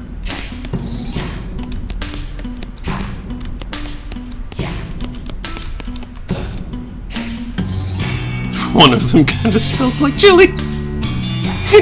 Of course it does. Yep. Mm-hmm. Yep. Okay, where's the remaining ghost on this floor? Not in the dining room. Is there still one in the kitchen?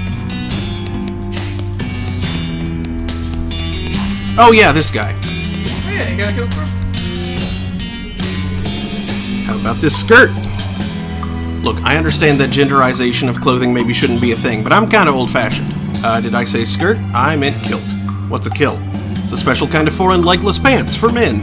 Here, try it. And the ghost tries on this kilt. Hey, that's really nice. Thanks a lot. This pants problem solved, he dissipates into the ether. Good luck.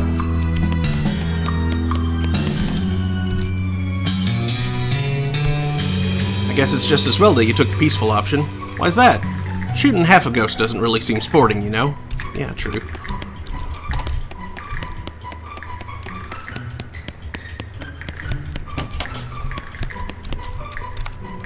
Okay, third floor.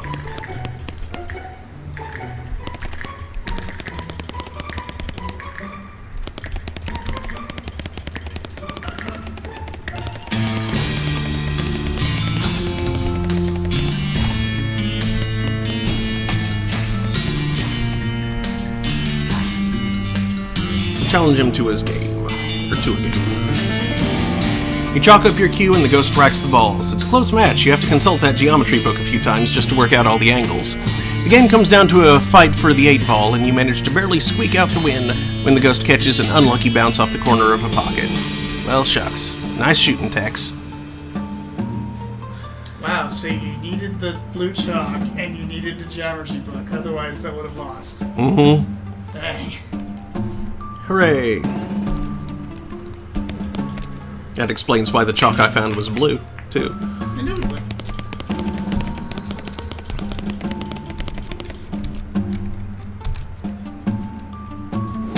According to my weird instruments, there's only one ghost left on the premises, and it's on the, let's see, the 3rd floor of the manor. Gosh, I didn't know you could play pool like that. Like what? Like someone who'd never played before and only just a few minutes ago read a geometry book and then got real lucky. What can I say? I'm a dedicated seat-of-the-pants flyer.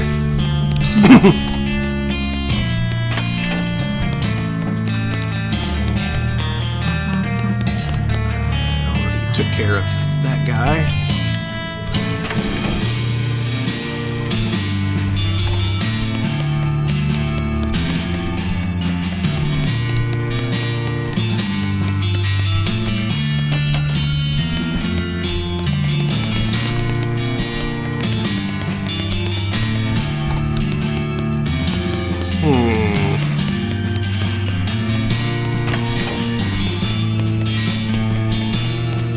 Either I'm forgetting one, or it's Mrs. Gunn herself.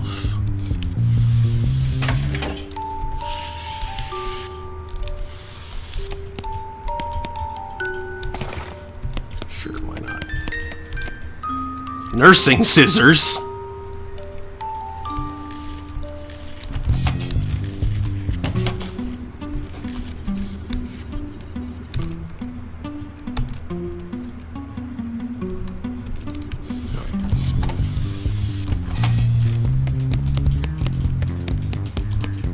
Maybe turning it off causes this ghost to appear.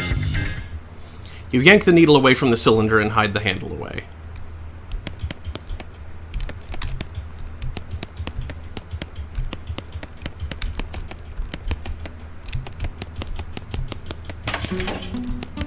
It's in the wardrobe.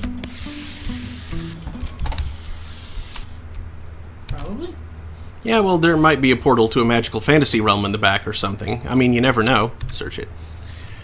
Well, you don't find any magical portals, darn, but you do find a diary. You flip through it, but there's nothing of particular interest except an entry about how the author was excited to leave for sleepaway camp the next day with her sisters, and how she was thankful to someone called Uncle Chet for getting the tickets, since it was gloomy around the manor ever since her father went missing. That's the last entry. Uncle Chet, huh? Let's turn that back on. Mm-hmm.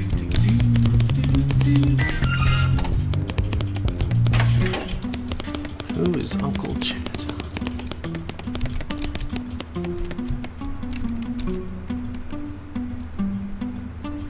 It's Clumsy and Florence, ma'am. The ghost hunters. Florence and Clumsy.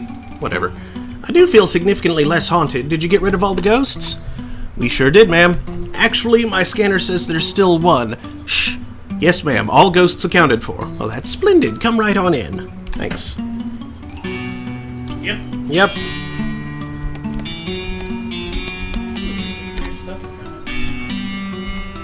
You knew she was a ghost all along?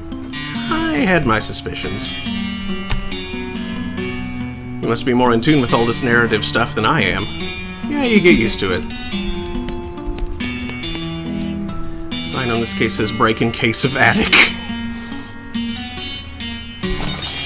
Attic opening stick. Hello, Mrs. Gunn. Hello. Clumsy, was it? Thank you so much for getting rid of all those ghosts for me. Thank you. Yeah, about that. Turns out there's one left. Oh dear. Well, I'll need you to take care of it before I can pay you. Mrs. Gunn, I've got some bad news for you. Oh, what's that? It's you. You're a ghost, ma'am. Well, I'll be. When did that happen, I wonder? My condolences. Why, thank you. You're very kind. You know, this does explain some things. Like what?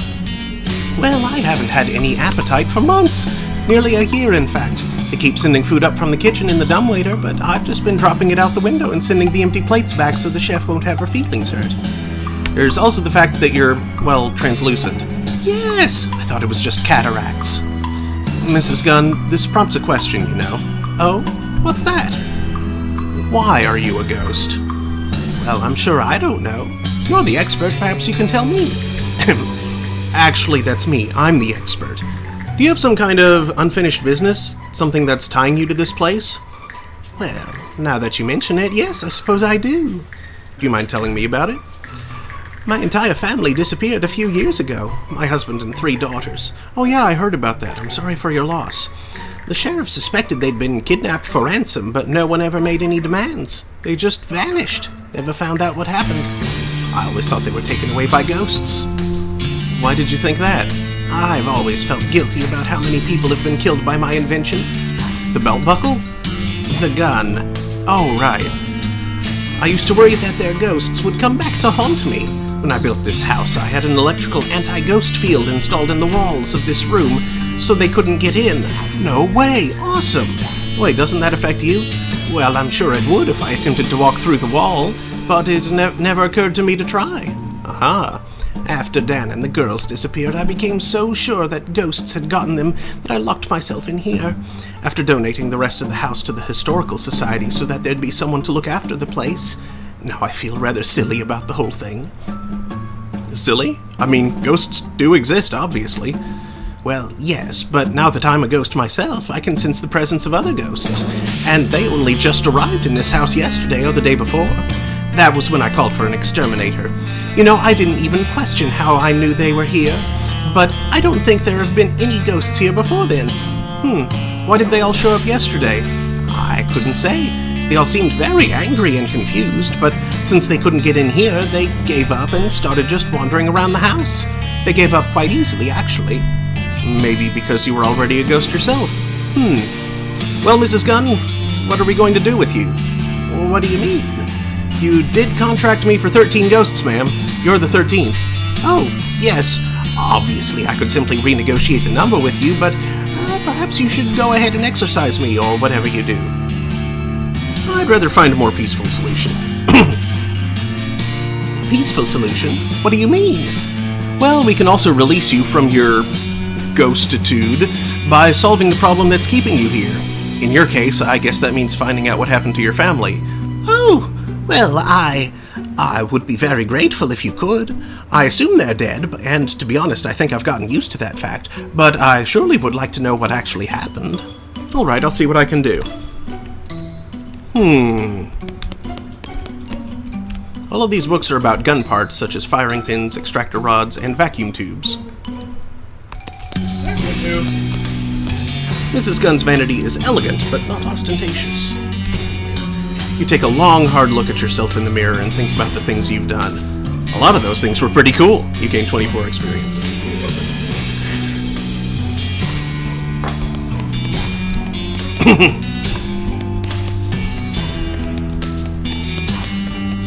Did I? Turned off every light in the house now. Except for the overhead ones. Can't do anything about those.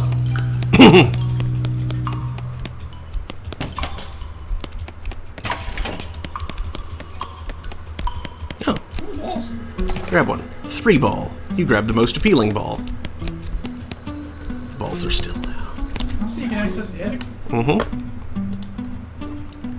Regenerate 10 HP per round of combat. The red paint on the outside of this billiard ball reacts with human blood in a way that doctors will eventually discover is extremely harmful, but which for now is blissfully refreshing. This item goes in your offhand.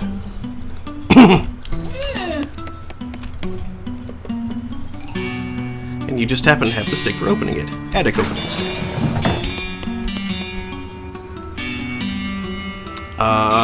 Hello? Hey, who the heck are you? I'm Clumsy Robot, but since I'm not the guy who's apparently hiding out in Mrs. Gunn's attic, I feel like you ought to be the one answering that question. Who am I? Well, that's just friggin' typical. I'm Chet Bullet, damn it! Am I supposed to have heard that name before? Yes, you damn well should have. Mrs. Gunn's invention would have been nothing without mine. Wait, let me guess. You invented the bullet? Phew! I thought for sure you were going to say belt buckle again. Oh shoot, now I want to change my guess. You're damn right I invented the bullet, but I was her assistant, so did I get any credit? Hell no! Okay, well, maybe I'll feel like talking to him. Sounds like you've got an axe to grind. Not for much longer. Oh, jeez. Yeah, looks like we found the bad guy. Okay, Chet, go ahead and tell us the details of your whole nefarious plan. I don't care much for your tone. Why should I tell you anything? Well, if you don't want to take credit for whatever your genius plan is, I'm fine to let you languish in obscurity. Well, it's too late for you to stop me anyway, so I suppose it wouldn't hurt to tell you. Certainly not as much as not telling me would. When Mrs. Gunn dies, control of the company and patents passes to me. I'm no murderer, mind you. I like to keep my hands clean. But I figured there might be some other people who'd have a bone to pick with her, considering their manner of death. You summoned all those ghosts? That's right. All it took was some basic seance equipment wired up to the house's belfry for amplification. A snap for a mechanical genius like me. But seance gear summons ghosts related to the summoner. That's the whole point of a medium, a person who knows how to direct the summoning on someone else's behalf, so you get to talk to your own grandma instead of the summoners. You don't seem like the medium type to me. More like a small. But that does explain something I've been wondering about. Oh? It didn't make any sense for all the ghosts here to be haunting Mrs. Gunn, because some of them weren't killed by guns, but they were all killed by bullets. Naturally, I anticipated that there'd be a couple of those. That's why I rigged this room with an anti-ghost field, which I cleverly boosted so that ghosts couldn't even sense me up here. So your plan was to summon a Number 1 with a bullet. A loaded god complex, cock it and bullet.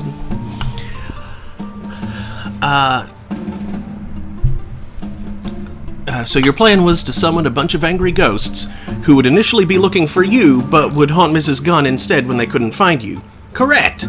And once they've haunted her to death, Gun Industries will be all mine. Well, I hate to be the bearer of good news, but Mrs. Gunn is dead. On the bright side, she's been dead for a year, so you pretty much wasted your time. What, really? Ha ha ha! I'm rich! Now I just need to get out of here without all those ghosts spotting me. Yeah, the ghosts are gone too. So you're pretty much in the clear. Wonderful! Anti-ghost field is pretty effective, but it was starting to make the back part of my brain itch. He flips a switch on an electrical device, and you suddenly become aware of the absence of an extremely low-frequency hum right on the edge of your hearing. There's something else I want to ask you about. Ask away. What happened to Mrs. Gunn's family? Oh, them. They've been out of the picture for years. I heard a rumor Dan got killed by desperados and buried in a shallow grave out in the backside of nowhere, but of course I wouldn't actually know anything about that. Lucky for me, since I couldn't have inherited the company with him around, or their daughters. You son of a... Relax, the girls are fine. I'm not a monster. I'm pretty sure you're a monster. There's a weird little island kingdom somewhere on the other side of the ocean. Apparently it's stuck in some kind of bizarre temporal field that keeps nearly anyone from entering or leaving. Can't even find the place if you don't know how. Fortunately, I know a guy who knows how, so I gave the girls 3 free tickets to sleepaway camp. Wasn't that nice of me? You're an absolute bastard. Oh, that hurts my feelings. Fortunately, I'm about to have a whole lot of money to console myself with. Why, you... Hold on. We should talk to Mrs. Gunn first, before you tear this ass a new hole. Huh? I thought you said she was dead. Depending on what she says, you might be too.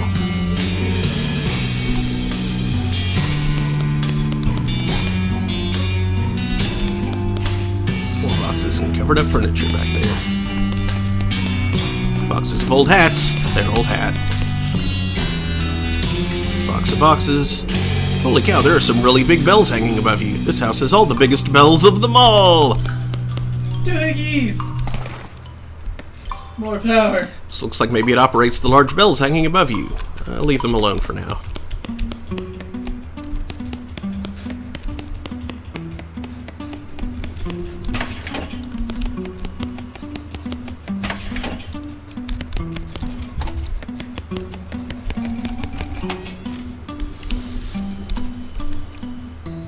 Found something for you. Oh, I love sciencey junk, thanks. Hey, look at this. It's one of the new Eldritch vacuum batteries Magimec is making. I didn't think they were available in this region yet. Florence shoves one of the science doohickeys you gave her into her weird backpack. Florence's gun damage has been increased. Beta blast. Hey, would you grab me a drink, please? So it fires electrons and not just protons. Which is silly, the proton didn't put in here. I don't think there's many kinds left. In fact, I think it might just be root beer. To make room in the fridge, in the main fridge. A drink, eh? Oh, we got root beer and bread? You mean beer? No. Yes, there's also that. Oh, there is. Okay. But no. I'm pretty certain those are beers.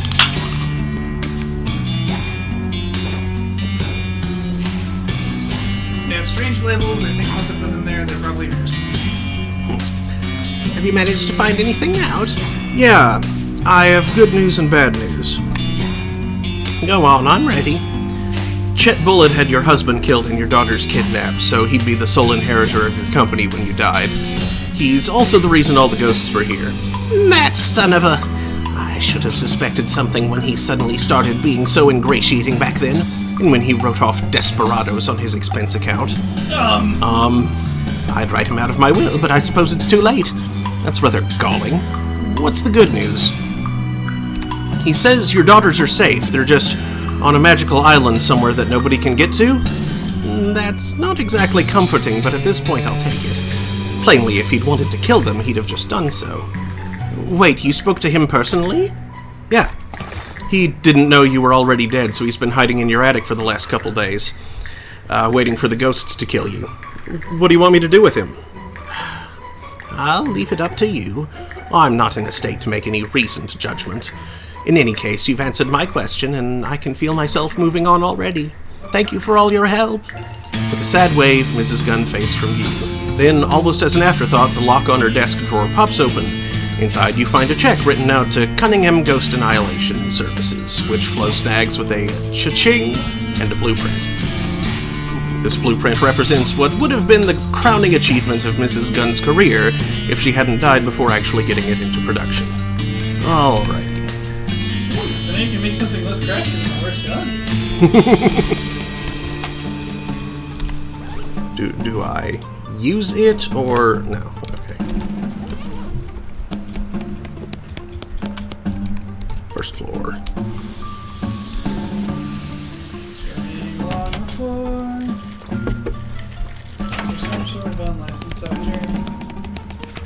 Unlicensed doctor. With a giant scalpel. Make Mrs. Gunn's opus.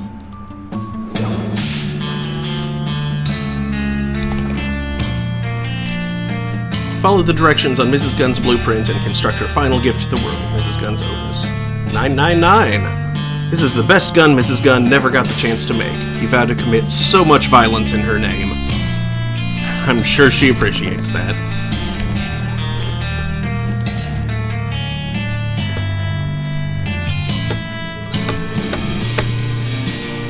Okay, well,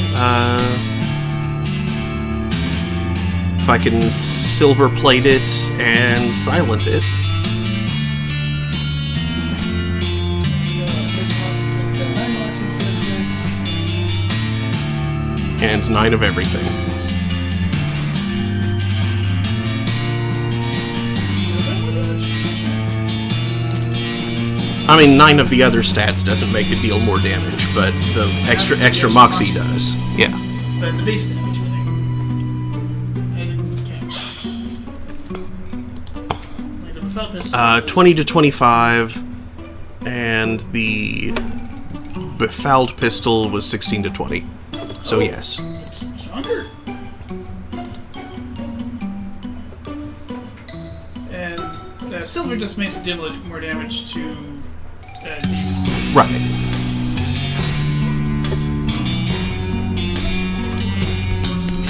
You silenced it, whatever the hell silencing does. Aside from making it go poop.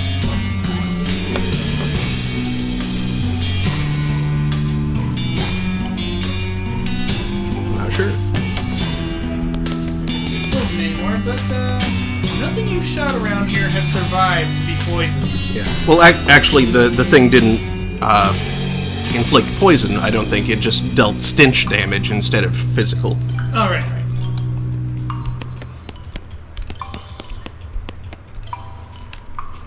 Third floor.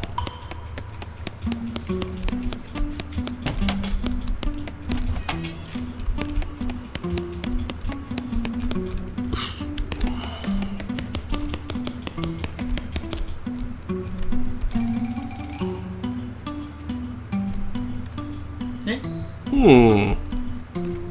dials. Yes.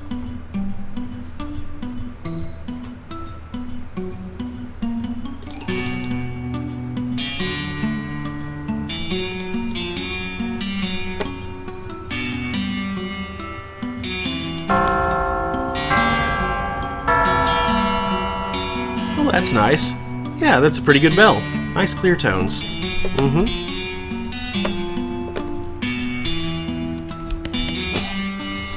Okay.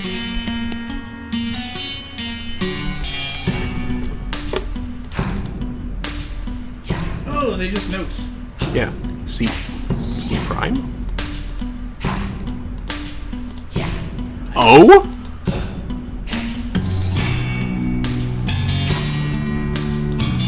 I'm sure they're into like C jack.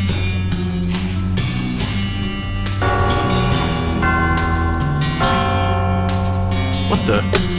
I don't know much about music, but my understanding is that there are low frequency notes that only ghosts can hear. Huh. I did hear that though. well, we're standing right under the bells. Honestly, that probably isn't real healthy. Compared to all the other unhealthy things I've done, this is spinach salad. I don't think I'll worry about it too much. Oh, this is beyond stupid. Oh? There's exactly one setting that does that. Anything? And where am I supposed to find this?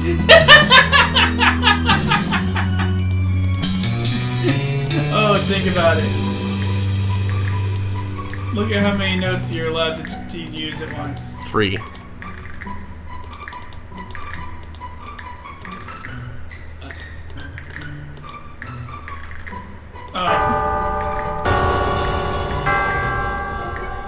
Jeez, that's weird. If you find the right combination of notes, you could maybe summon some ghosts, if you wanted to do that for some reason.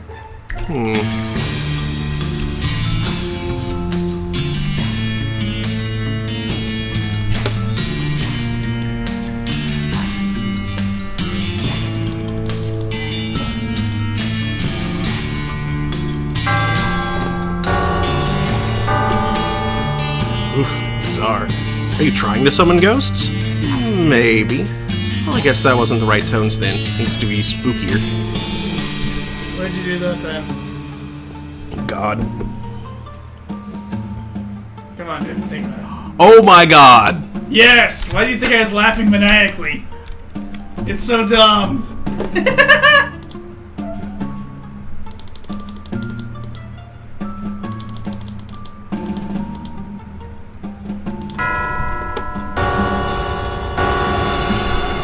As the eerie sound of the bells fades away, ethereal outlines begin to appear around you and resolve, one at a time, into familiar spirits. Monsieur Laudeste, and then the lady who was running the Boo and Breakfast, and the librarian. You know, you really didn't get very many of their names. Maybe you should be better about introducing yourself to people. Anyway, you're soon surrounded by a small crowd of ghosts, with Mrs. Gunn being the last to arrive. This is the bell tower in my house. Clumsy.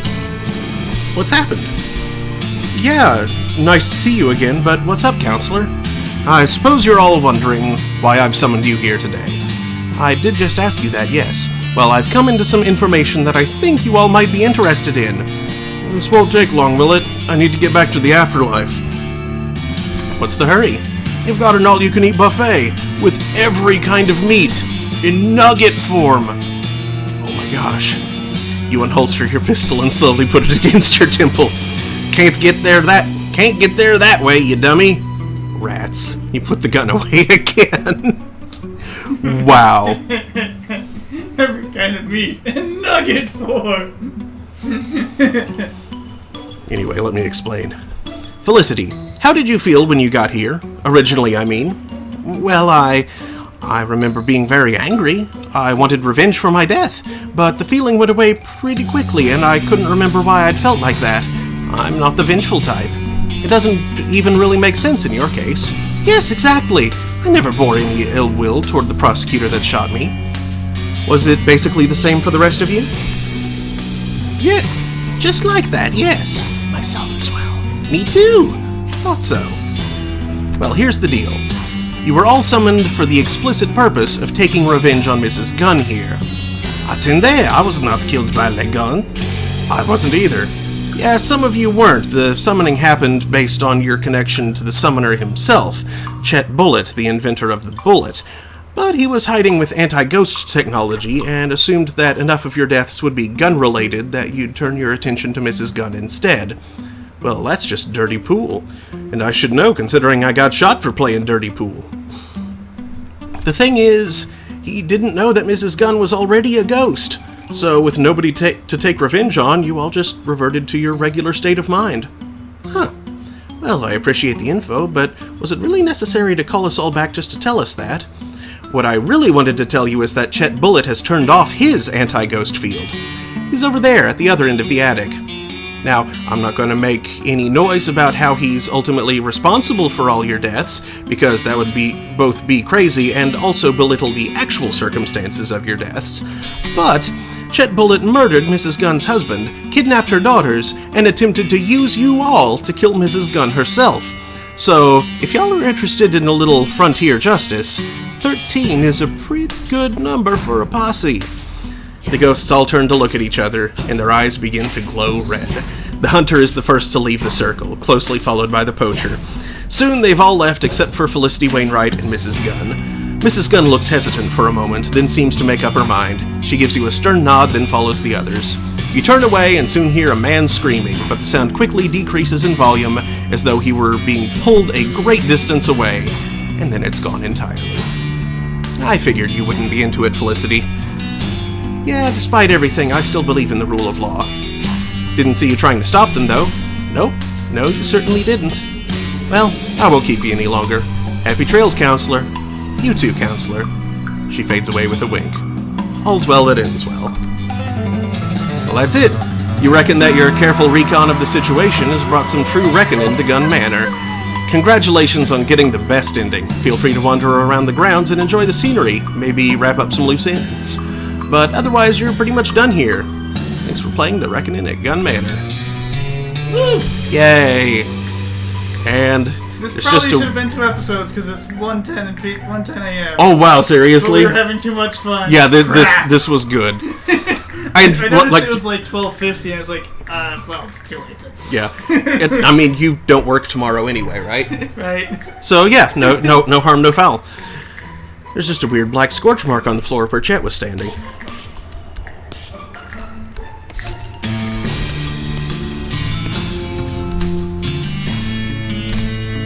Wow, I've never seen ghosts do that to anyone. I ain't even real sure what they did. Maybe you should start trying this diplomacy thing, eh? Or maybe I should shoot them even faster. Jeez, Florence, come on. No, I'm just joking. You've done a real good job here. It's been an eye-opener. Glad to hear it. Love it when a dirty sidewinder gets what's coming to him. Yeah, the world could use a bit more of that. Alright. Was there anything else funny that I wanted to re-examine before?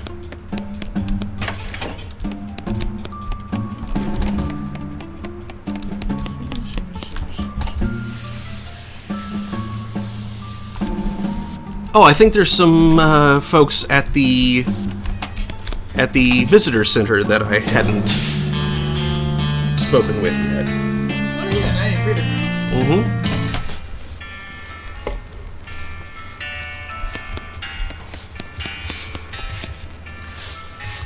Photos. Thanks again for your help. What an ordeal. No problem. How's the itching? More or less better. I mean, hygiene is what it is in this day and age, you know? You nod. Would you like a souvenir photograph? It's only 200 meat. Sure, I'll take one. Gun Manor photo. Wait a second, this is a photograph of the house. Yep, an official Gun Manor souvenir photo. It's a souvenir photograph of Gun Manor. Looking at it reminds you of the time you visited Gun Manor and bought a photograph of it. Why'd you take a picture of me, then? Oh, that's just for our records. Okay.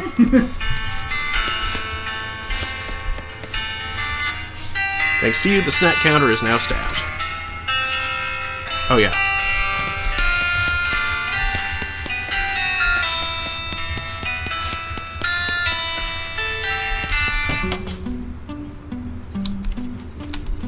Using the bismuth bomb gives no XP reward.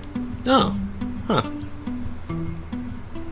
Is the ghost hunting business, like, lucrative? Do you get a lot of business? Yeah, I do okay. There's plenty of sudden and violent ways to die in the territory, so hauntings ain't exactly rare.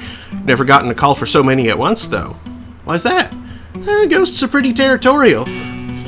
Almost nobody has a house big enough for more than one. I see. Okay. Well, I think that'll do it then. So, thanks for watching, everybody. I'll be back tomorrow afternoon, aiming for 3 p.m. Eastern, probably actually later than that, where I'll be continuing Valhalla Cyberpunk Bartender Action. I was having difficulty putting the subtitle back together. And, of course, Saturday, 9 p.m. Eastern, for Throne of Games proper, where I'll be continuing 2 Point Hospital. And then next week, maybe I'll have Assassin's Creed 3 working again by then. And if not, I'll pick something else out. Thanks to Daniel for reminding me that I had this waiting to go, because this was, I think, the perfect thing to fill time this week.